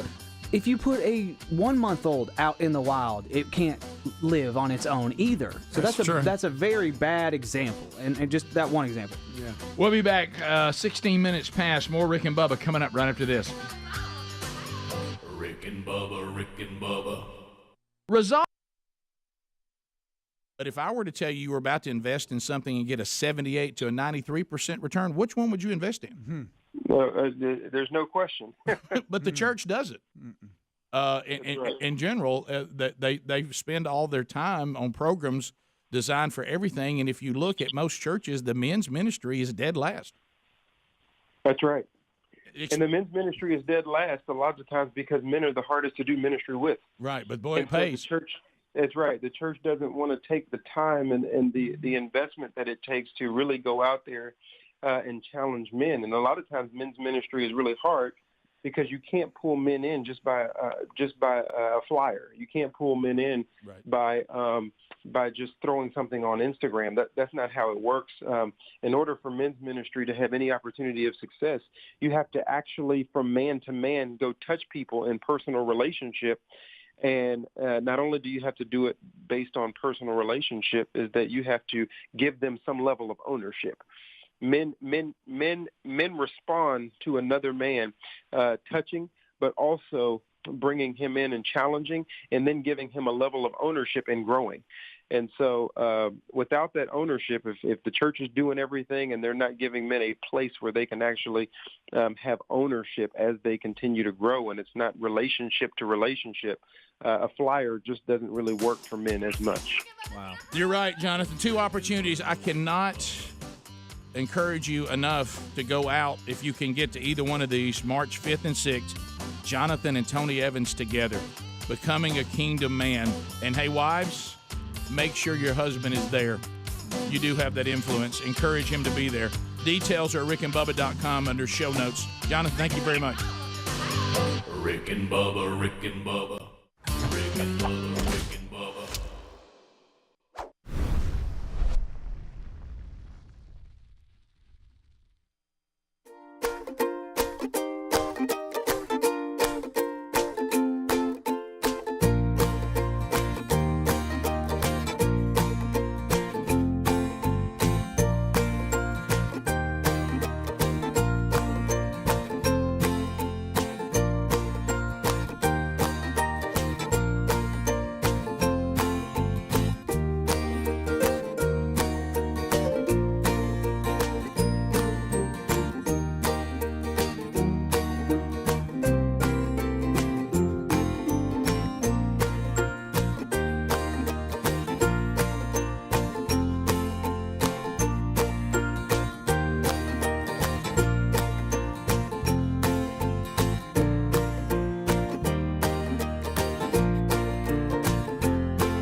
Here we go. 21 minutes past the hour. So there's your complicated issue to ponder today that we just talked about. So I think we all need a little time to kind of take that and ponder it. We'll get some of your phone calls coming up before the hour is done. But, you know, moving on to something that is a much easier decision, in my opinion, Waffle House. Bubba, this what you just found out, is this real, or is this somebody messing Rick, with this? us? I was sent this message by somebody, and I don't know. I don't know. That we're kind of putting it out there a little ahead of the curve to see if this is real or not. Yeah, right. We at Lake Martin, which is located between Birmingham and Auburn in the eastern part of our state. Yep. It is a rather large lake. And Beautiful. it has several restaurants on it. Yep. And it has a floating fast food establishment, okay, which I have used many times. It's kind of funny. They throw you a rope, you pull right up to it, and people line up like a What kind of drive-through. food? Hamburgers, hot dogs, ice cream, that kind of thing. Good stuff. All right. And you pull up, and you do the exchange at the window, and you throw the rope, and you pull away, and You're never out of your boat? never get out of your boat. Okay. It's just like a drive-through. Yeah. And You think they've had some interesting stories of people that can't drive boats real well? Oh, yeah, I've heard some of them, and I know some people involved in them. Okay, good. There's also an ice cream boat. where you I can know get about ice it. cream. Now that I know about. Yeah. Is it Nibblers? Yes, Nibblers? yes, that is correct. That's it right there. I don't think it's nipplers. I said Nibblers. Nibblers. sounded. That's a whole different story. Yeah, that's a different floating boat. Okay. My bad. My bad. gang. That's Friday night on the Coosa. Gotcha. Yeah. Nibble. So the story, and I don't know if it's true or not, said that the Atlanta-based Waffle House company has announced a floating restaurant prototype That that right will there would be like a debut mirage. on Lake Martin in summer of 2024. That would be this summer. Oh, Bubba. After Lake Lanier permit is denied, citing hot coffee and wake concerns. In other That's words, it. the boat, Yeah. hot being coffee was being spilling on somebody? bouncy and spilling hot coffee on Just somebody. get them to sign a release that you may Right. be burnt by coffee. Right. Look, Risking I say energy bring them on risk. to Lake Martin. A floating Waffle House? I Can think you, I Bubba? dreamed that once. That's what I was going to say. If you could be out there on the water, you go, man, I'm starving. You look and go, oh, wow, look floating there. Greg, I'm almost sure you and I sat at the man-made reservoir up on Cheehaw Mountain, and we would sit there and go, imagine right now if we had a Waffle House floating out there. Yeah, we were ahead of our time on We that. were. If this is true, Man, you got it made. I'm underlining if this is true because we haven't seen any official. And I have been announcement on it. searching and searching and can't. I've even looked for It Lake may- Lanier stuff as well. It may be a the great denials. joke. If it is, well, it's I'm gonna a say good if one. the details like you throw in Lake Lanier denied it. That's Yeah. excellent. Yeah. Like Yeah, it's it well is done. real good. I Well will done. say And what's this, the source again? The picture of this That you're it's saying? just Buddy been is. sent to me from somebody that it was posted on social media. Oh, well, It actually is a sit down place. It has like a what would be a U-shaped bar that you would sit at, and you have a lot of bumpers around it. So you pull your pontoon boat up, actually tie off to the boat, and get on and eat. Okay. Oh, whoa. So Of course, it could be a joke about the wake It's and a the good coffee. one. It's a good one. Yeah, that's It's kind of a a shot good of one. humor. But the fact that we do have boats on there already that provide true, those kind of Bubba. services Yeah. make it a little more believable. Call Tim, Buffalo Wild Wings, tell them about it. No, here's the thing, though. That'll be a family boat then. Yeah, The I thing will that tell made you- it believable is that you actually can document you've seen a floating restaurant. That makes it Yeah, believable. we have that. Have a floating ice cream place, and there's a floating bar. There's a tiki bar that floats. Oh, I'm too. sure there is. Yeah. Nothing. Complete with a giant swing on the end of it, and a yeah. straw-like roof where you can pull up and sit down. Nothing screams safety quite like alcohol in the water. Yes. Oh, yeah. Tiki bar. Yeah, because I know people drink in moderation only. And I want to thank all those that sell alcohol for always reminding us that. Thank you. Of course, you'll have a hard time making your numbers if we all drink in moderation like you tell us to. But anyway, the floating Waffle House, I'm afraid that may be on the category of too good to be true. Yeah, this may be an elaborate hoax, but it sure is funny. Right. It sure is funny. Do you? I love the picture of it, by the way. This is too good. When you hit the, Oh yeah, you got all these yeah. kind of party boats. Yeah. That's standard. Do you when you hit That's the standard. when you hit the Nibbler's restaurant, what do you go with? I go simple. I go hamburger, ketchup, mustard only. Right. Ketchup, quick and mustard easy. only. Will you get a side? You may get some fries with it. Do they have fries on it? Oh yeah, sure. How's the Ketchup, fries? They mustard, good and crispy. Milkshakes and ice cream and all that stuff. Oh yeah, it's good. I mean, you get on the water, everything Everything's tastes good. better. You're right. because you're so tired. Yes. after Oh, you're yeah. starving. Do you let Nibblers handle your ice cream too, or do you go to the ice cream boat only for that? Well, Rick, my thought is an ice cream cone in the hand is worth two in the bush. So if you're there, when I'm with them, I'm gonna get it then. sure. Go ahead. But we have an ice cream place you can go up to. There's I don't know 4 or 5 restaurants. We got another one that's opening up that Herb Winches is doing this summer. I thought he already had one. He does. He's opening a second Oh, he's location. expanding. Same restaurant? I think that's been announced. Well, you I just think I heard you that, just did. Okay. Is it same restaurant, just two locations? I don't know the details, but I'm sure it'll be similar. Yeah. The first one's been wildly successful. Yeah. Oh, you put food next to water? Oh, Oh, Come on, y'all. That's one thing about that lake. I like it. There's plenty to eat, and you can get any style you want. You can even go to one place and they'll come get you in a golf cart and carry you up to their place. So Really? yeah. bet you like it. Have you I got bet it down like like you like it now? Know how to operate all of it? Know what to do? Know the plan? Know when you should be there? Know how to operate it? Well, the time I like to go to dinner is early. Oh yes. Yeah. Yes. Early Some is people better. call that late afternoon. Oh, no, me too. But Look. I'm with you. About 2:33. Yeah, I'm with you. I have nothing to I'm say. leaning on We eat 4:30 so now, early. you know. I have a complete conniption now if somebody tells me 6. Yeah. I go. I've told I don't even Betty- like 5. Rick, I've told Betty, can't do it. Can't do it. Yeah. Can't do it. That's Can't do it. I love how he puts his Ain't gonna make it. Can't do Sorry. Can't do it. Can't do Sorry. it. Well, no, I told you. And I apologize. I tell him, I said, look, I'm on a nursing home schedule. No question. See me in 25, maybe I can slide back a little bit. But right now, nah. How about this? Because of my anti-hassle, just almost like a disease, I will go to a restaurant that the food is not as good, that has easier access and not doesn't have long waits, versus one that will be a complete hassle, long waits, and has better food. Yeah. I will choose the easier restaurant every time. It's good enough. Because it ain't that bad. No, it's good enough. You know, I mean, it's Is it as good as the other? No. It's but not, good enough. but it's good enough. It's good enough. For how easy it was to access and how short the wait was. Oh, That's true. You ain't joking. I've seen some restaurants that get the food to you so fast, I don't even know how they do it, and I probably don't want to know. Rick, I pulled up to that I ice know. cream boat Yeah. one time last year, and I was already kind of hot. Golly. And got me a drumstick and maybe something else to great go with drumstick. it. And I'm Something else to go with it. and Chase it. I'm putting out through there and thinking, well, it don't get any better. than this. No. I wanted to scream, who's got it better than us? There it is. Please look at him. I saw your face at Collages on that root beer float. I've never seen you so happy. Yeah. You were grinning ear to ear.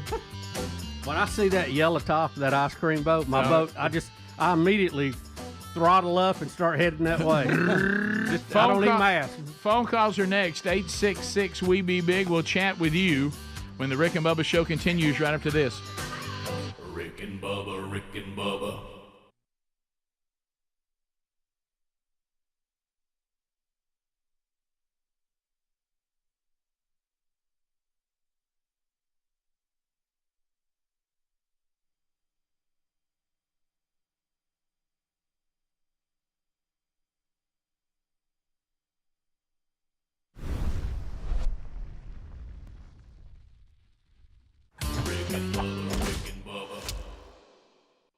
Across the way, let's bring in the other half of the two sexiest fat men alive, and let's get this baby rolling. Speaking, of course, of the pride of Cedar Springs, Alabama, but most of you probably know him best as the Silver Tongue One, the man with a golden voice, professional lunch eaters, man of the year, the inventor of pizza and a cup, Shakespeare's worst nightmare, and the master at a King's English. Ladies and gentlemen, put your hands together for Bill Bubba Bussey!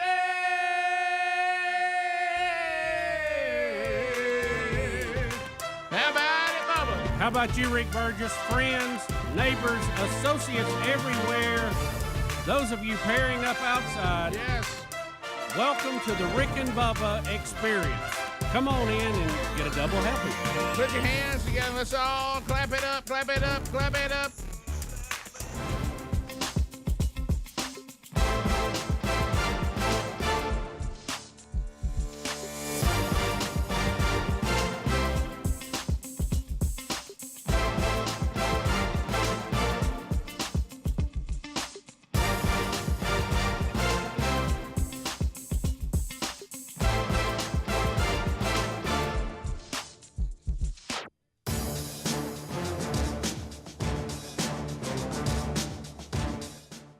The blow up in your face. So, Bubba, how are you, sir? I'm good, sir. How are you? Well, Hope ready. you and the rest of the guys are all good today. Well, we're doing fantastic, and we were watching. It was interesting. You know, we love any kind of election coverage because now we have anchors on the air. They're not reading the teleprompter. They don't have their script. Live TV when they're off the script, Rick, let's pitch out precious. to this person, and let's pitch out to that, and this is even. I mean, this is not even our normal where we make fun of MSNBC or make fun of CNN. Watching Fox News last night to try to get the New Hampshire primary thing, they kept thinking because of last time when Bernie went against Hillary, he won New Hampshire so early and so quick, it wasn't even close. Thank you, Rick, for bringing that up. So they thought this was going to happen again. so you know how you go through their different shows, and it is hard to watch sometimes because every anchor just covers the same story of the show before them. Rick, big win for the Burn.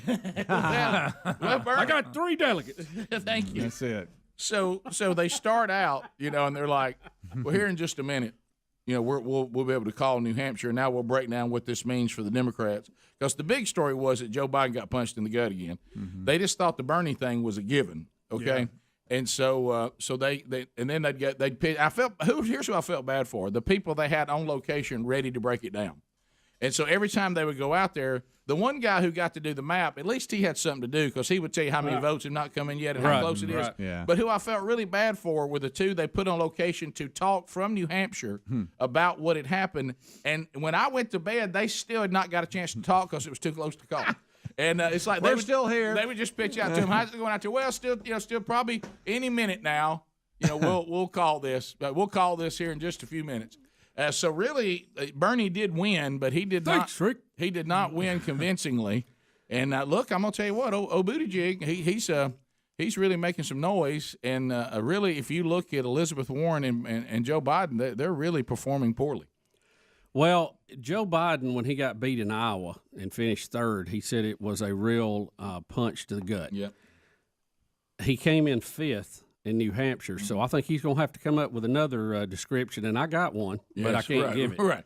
Well, this one was so bad that he just. That's a good one, Bubba. He didn't even go. He didn't even go to the room where his logo was. He did a live stream on a screen as he was in South Carolina. Yeah. He already picked up. He knew he was hurting in the polls. Yeah. So I mean, he's headed south. I just he thinks his chances are better.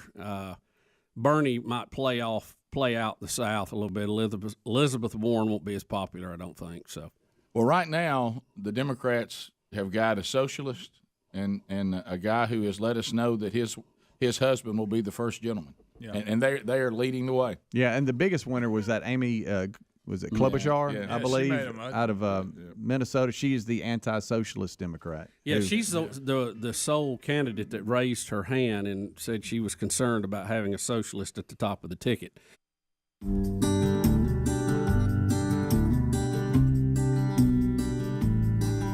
35 minutes past the hour. Helmsy's on the phones, and the phones are available at 866-WE-BE-BIG. You can join us now.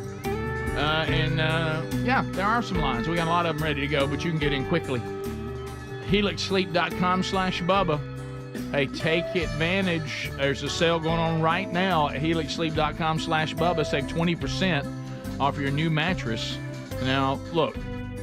They have their own manufacturing facility. A lot of mattress places can't say that. So every mattress is made right here in the United States of America by a team of skilled manufacturers and shipped directly from their facility to your door and customized for you. They'll ask you how you sleep, so they know how to customize your mattress. They'll ask you about firmness. You want that to be soft? Do you want that to be firm? You want it kind of be in between? Whatever. Do you sleep on your back, your side, your stomach? Is this for a child? Is this? Do you need big and tall? They can customize that too, or big or tall. And right now it comes straight to your door, free of charge. You got 100 nights to sleep on it. Okay, there's no shipping. 100 nights to sleep on it. If you don't like your customized mattress, full refund. So get a customized mattress just for you. It's a game changer. HelixSleep.com/Bubba. HelixSleep.com/Bubba. Save 20% right now, or go to rickandbubba.com. Find that link at rickandbubba.com under the sponsors button. To the phones we go. Bubba, it looks like we will start with one of our mini Jordans out there. All right, Jordan, fire it in there. All right, Fire it in there. Jordan, get started. Go right ahead. Welcome to the show. Morning, fellas. Hey, buddy. Morning, fellas. Hey. Yeah, so I was just going to call about the floating Waffle House. I know that's probably a joke concept, and I saw one yesterday. It has to be a joke concept of a Waffle House stand-up inside of a Home Depot. Everybody's been emailing. Can you imagine? Oh, man. Listen, this call hammer's flying. Got to be. Hey, I'm going to tell you, I think it's a good idea. It is. It's, Waffle House, I like Waffle House. They're a lot like this show. It's like we've never claimed to be anything other than what we are. Mm-hmm. And you come here and you walk in, you go, you know what? It's consistent. It's not the greatest thing I've ever had, but it's consistent that I get exactly what I want. And when it's time for the Waffle House portion of my life, Waffle House always gives me Waffle House. Yeah, it does. Yeah. And It's exactly what you thought it was. Yeah. Oh wow. What if that was true right there? Just like y'all said that. Let's Body go. paint. Let's go to Greg and Hayden. If you want to join us, you can at 866 We Be Big. Greg, go ahead. Talking about our floating establishments, I heard a rumor a few years ago about a Dollar General at Smith Lake near Coleman. And on the water? On the water? On the water, a floating Dollar General. No way. In Smith Lake. Where was I, by the way? Where was I? I saw the nicest Dollar General I've ever seen. Have you seen they've got some fancy Dollar the General newer now? ones, yeah. Have They're you nice. seen that? Yeah. Where did I see that? Lakeshore? No. There's one up there in Jennison. There's one. That was it.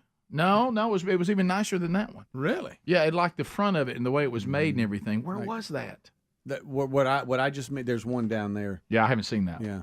But it must be like that one. Well, that one. Very nice. Now, the one we got in Jemison, it's a That's show a enough nice good one. one. But I saw one that, like, what I mean by it, the way the Or front was it- looked, the was it storefront. one of the ones that is also a grocery store? You know, they Maybe have a so. combo. It must be because it looked really nice. Yeah. My hands in my pocket. Yeah. I know about stuff. Dollar General again. You know where you're here. You know what you're getting into. Is there stuff laying in the floor that the people have knocked off tiles? Yes. Is it hard to figure out where everything is and there's piles of stuff everywhere? Yes. Can I get some stuff and get it cheap? Yes. Will the floors Was it sometimes kind of be a- a little sticky? Yes, yes, it will. Does it always have merchandise at the end of the aisles that needs to be put on the shelf? Correct. Yes, it does. Was it a Greg. dark brown? It almost looked a little bit stucco in the front, like the back in the old stucco Okay. days. Oh, boy, You know, that's something. It was a show enough out. good one. Watch out. Where was I? Mark in Pensacola. Mark, go ahead. Good morning, guys. Hey, buddy. I wanted to ask your opinion, Bubba, about a year or two back you had made mention about your pontoon boat, and you bought either a hydraulic or electric cover. So when you're done washing her down and everything, you push that button, and it covers it. Yes. Were you satisfied with it? There's two things, Rick, that I think are the best money ever spent. One is an automatic gate opener, and two is an automatic boat cover. Okay, so game changer. Game changer, Mark. Now look, hey, they're expensive. They okay? proud of it. Understand? But what an expensive. investment. And sometimes you have to help it out a little bit. You know, the cover will get caught on something if you leave it sticking out of the boat too far or something. But Okay.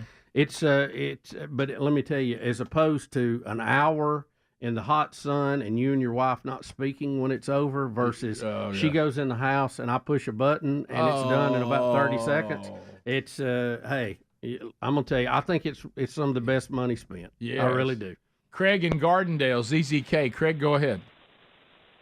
Yeah, this is not as exciting, but y'all were talking about the Democrat voters and voters in general a while ago. And the other day I thought about it, that if you're a Democrat voter, this is what you believe in and you support. You support an open border, which allows child trafficking, which also leads to child molestation, which also leads to women being raped, and a drug epidemic running through our country. You also believe in abortion to the point even when the baby's outside the womb, so killing a baby is something you support and believe in. You believe in destroying women's sports right now because you stand before the transgender.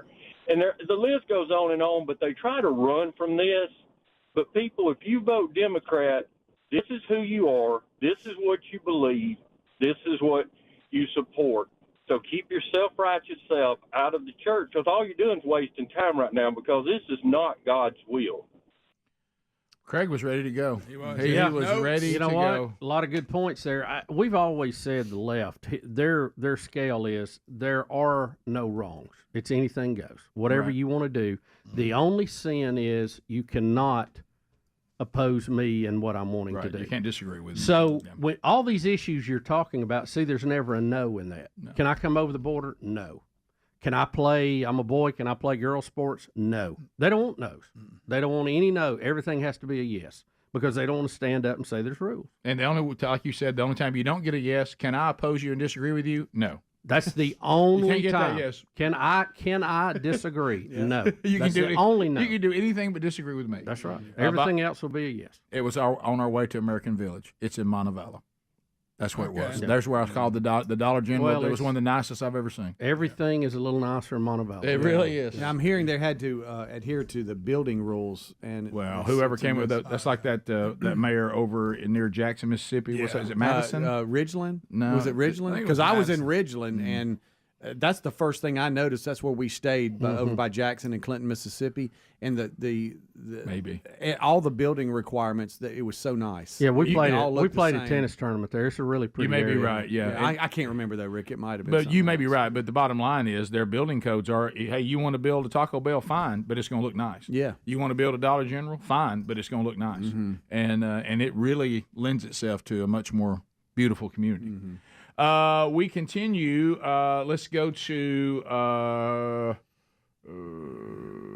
Seth in Milton. Seth, go ahead. Green Acres, guys. Thank you, Seth. Go ahead. I was just wondering, a question for Bubba. I remember a couple months back you talked about you had a buddy give you some discs, and I was just curious if you'd taken a crack at it yet or not, Bubba. So what? I didn't understand. Disc golf? He said, were you the one? Who here? I don't remember that. You said take his disc off? No, disc golf. Okay. Yeah, no. No, I have not. I haven't tried. Well, maybe he's talking about his I'm tractor. sorry. I may. Yeah? You may have me confused with somebody. I Yeah. don't have any disc golf equipment. Who here had friends gave you? Was it you, Helmsy? No, hang on just a minute. Here's Helmsy. Do you remember our guy Pete? He brought you a disc. From disc golf, for disc golf, and used it as a plate for. Oh for a yeah, while. yeah, the pink one. And he did, and so that's why he's probably asking. Did you ever start playing disc golf? Okay. He brought you one. No, my favorite part was you looking for it just then. As soon as you mentioned he used it for a plate, he went, "You're right." And I love the fact he just looked on the floor underneath the wheel of meat for it. I don't know why they did that. Here for a while. So I guess somebody gave you a disc that they used. I don't for remember disc him golf. giving it to me. I remember having one. He gave it to me to give to you. He Okay. came out to one of Okay. our tennis matches and gave it to me. And I passed it on to you. No, I never did play. It looks like something that honestly I think we might dig. But it's just trying to get started with it. Where you go? It looks like you throw it a bunch of chains hanging down. you do. You throw Is it that a right? ring? It's a chain bucket. Yeah, one of my sons got really into it for a while, but I've never done it either, Bubba. I don't know. It looks somewhat intriguing. Yeah, but I've never committed to it. We continue. Let's go to Tim in Birmingham. What's up, Tim? ZZK. Tim, go ahead. Timbo. Tim. Tim. Tammy. Timolate. Todd in Birmingham has been inside this Dollar General I'm talking about. Todd, go ahead. Ed, Todd. Hey, Rick, that Dollar General is down in Montevallo, and it is real nice. You know, it looks nice on the outside, but once you get inside, it is as nice as, you know, one of those Walmart grocery stores. So you would say that it's a show enough good one when it comes to Dollar General? It's a show enough good one. I would look the outside of it. I couldn't believe it. I don't know if you and I went the same way. I did. I saw it too. Were I you thought impressed? the same thing, I couldn't believe it. Yeah. I actually looked at that and said, "Does that say Dollar General up there?" I remember immediately thinking it must be real new because it looked real nice. We'll be back. We'll check any stories we may have missed on this edition of the show. 866-WE-BE-BIG is our number. We'll probably can squeeze some of you that are on hold, maybe. But we'll look at the stories that we have for first, and we'll be right back. Rick and Bubba, Rick and Bubba.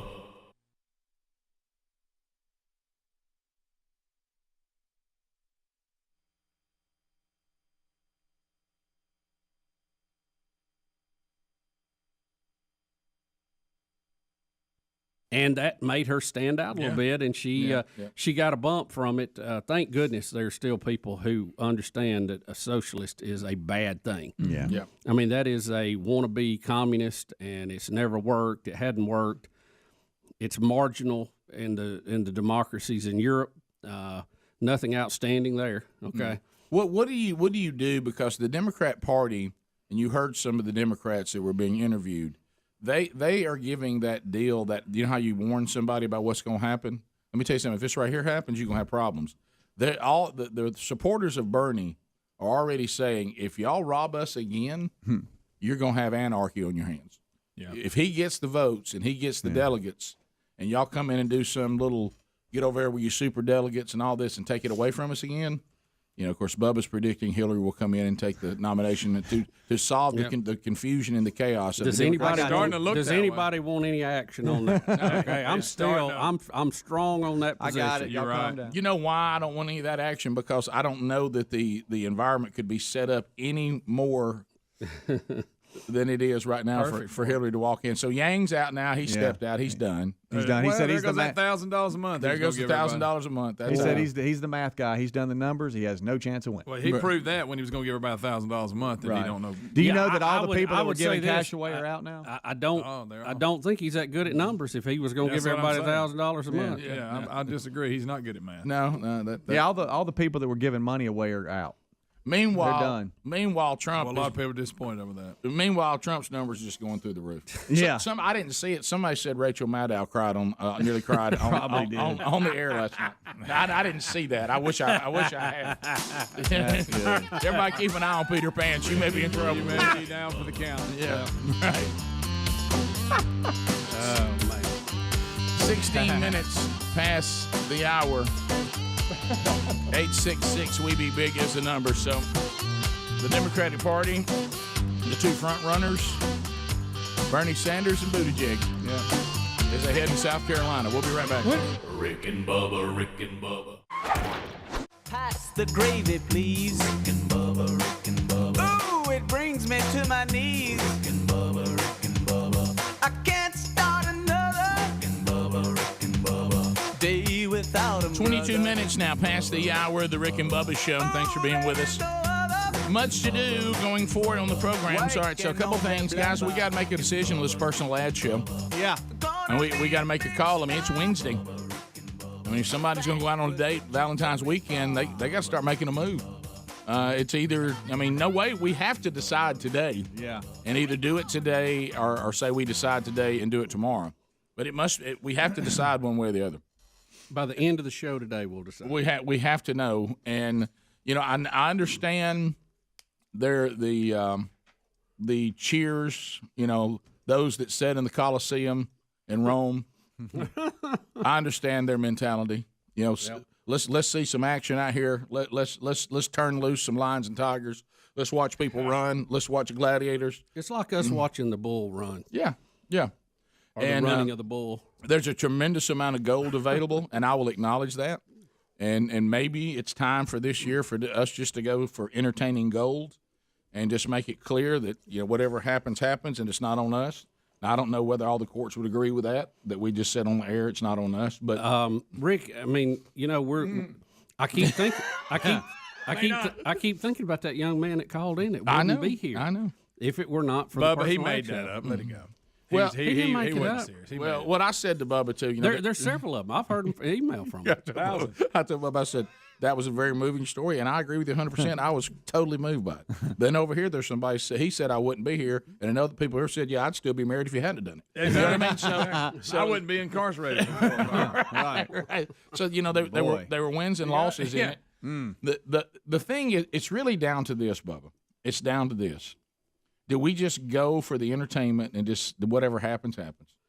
And we, of course, we're not careless with it. We keep making it clear. Right. But there's nothing we can do. I think somebody made a point the other day, which was almost used as a point for not doing it, but I think it may be a point for doing it, that this is really pretty normal now.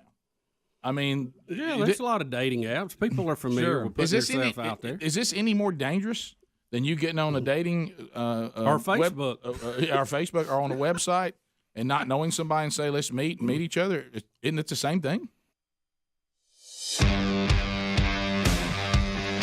Here we go. 9 minutes to the top of the hour. The Rick and Bubba Show. Thank you for being with us. Wednesday Bible study back today, noon Central, 1 o'clock Eastern on the Rick and Bubba YouTube channel. That's the live opportunity. You can join us with the men here in the room as we walk through 2 Corinthians right now. We'll finish chapter 8 today. Or you can catch the archive later today on the YouTube channel or the podcast channel. All right, so stories that are still on the table that we have not hit on. Number 8, Adler. Bubba, let me tell you, if KFC abandons your city, KFC, Why can't Bubba help me on logic? Somebody help me. Why can't these easy lines be drawn? You know, if I decide that I'm not a law and order person, okay, and I claim that all law and order is somehow racist or overbearing or unfair. What, you mean I don't want any rules? Right, yeah, no rules, anarchy in the streets. And then you get mad because businesses are leaving, and the business says, well, we're leaving because we can't stay in business because we keep being robbed. And that hurts business. And we keep being attacked. And, I mean, we're talking about chicken. Those are the same people, Rick, that would jump off a cliff and then complain when they broke their leg. Yeah, right. Yeah. Cliff's too high. Yeah. So here's the story: is KFC is saying, look, we can't stay in Chicago because this place is being destroyed.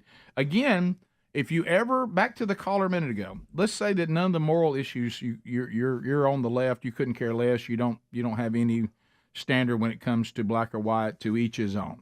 Okay, you don't think the Bible's anything. Don't you at least go, but I really would like to live in a city that is safe and is affordable. You'd like that, wouldn't you? Yeah. So, and has good chicken. How dare if you ever want to know what it would be like to let the left run the whole country with unchecked, just go to where the left is in charge unchecked.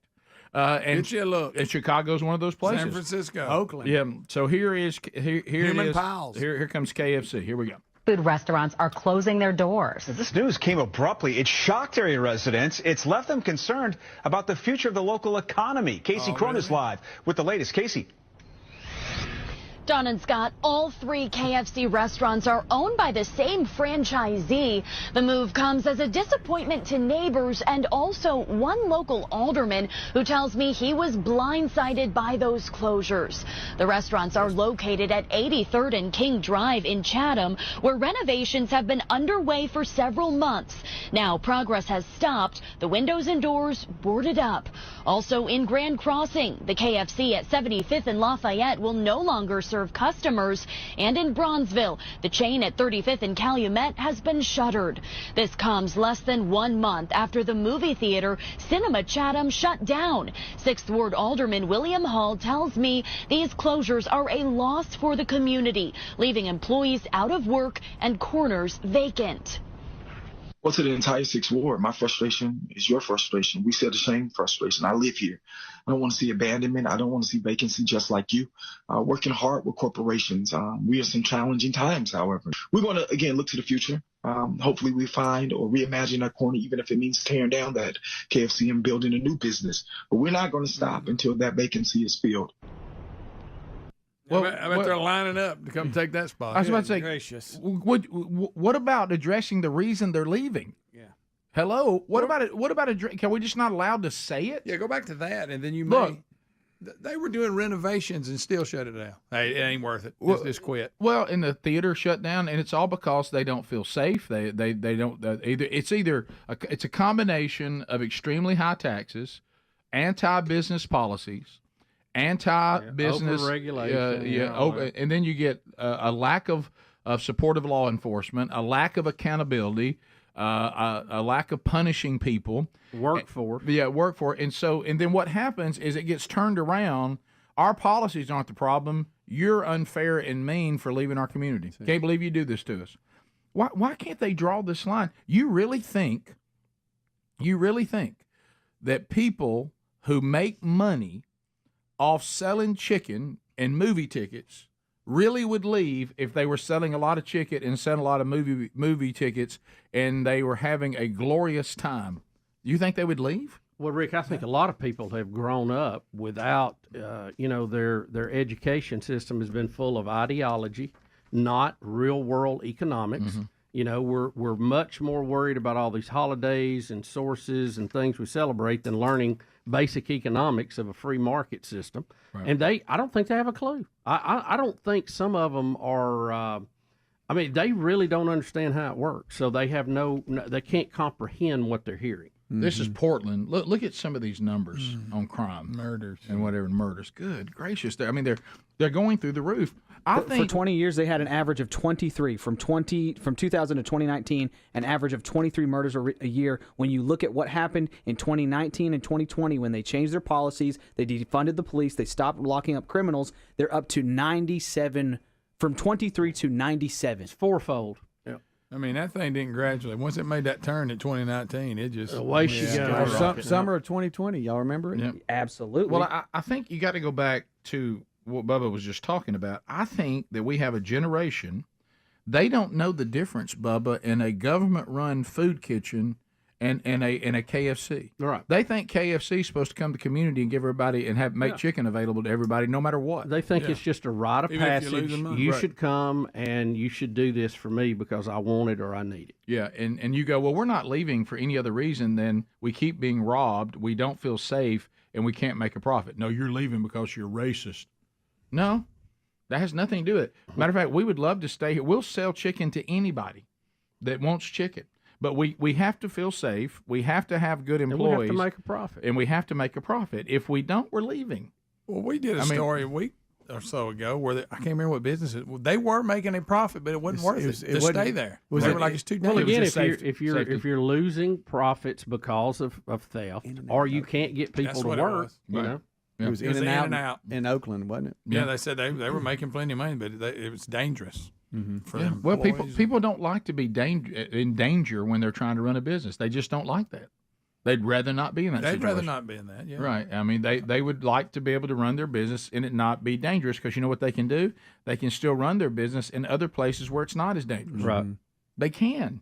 You probably want to make the environment for business to be one they think they can thrive in and feel safe in. Yeah. How hard is that to understand? Yeah, they're going to go to the point of least resistance where they can make profit and do it consistently. And if you don't help to make that environment, they're going to go somewhere else. Somebody else will. And so you gotta at some point hold the policymakers and the citizens accountable for creating an environment where businesses don't want to be. I mean, you have to. Thanks for being with us. Top of the hour. If we're wrapping up our time together, we appreciate you. You can catch all the archives today of any hour or segment you missed, either on the YouTube channel or the podcast channel. That comes out pretty quick after the live show every day on both places. So enjoy that. If you have more Rick and Bubba today on your schedule, then after the top of the hour break, we'll be right back. Thanks for being with us. Rick and Bubba, Rick and Bubba.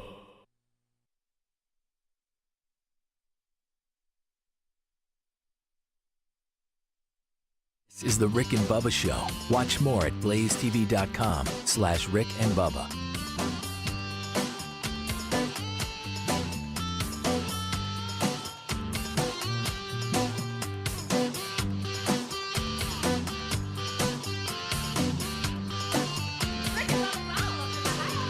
Rick and Bubba, Rick and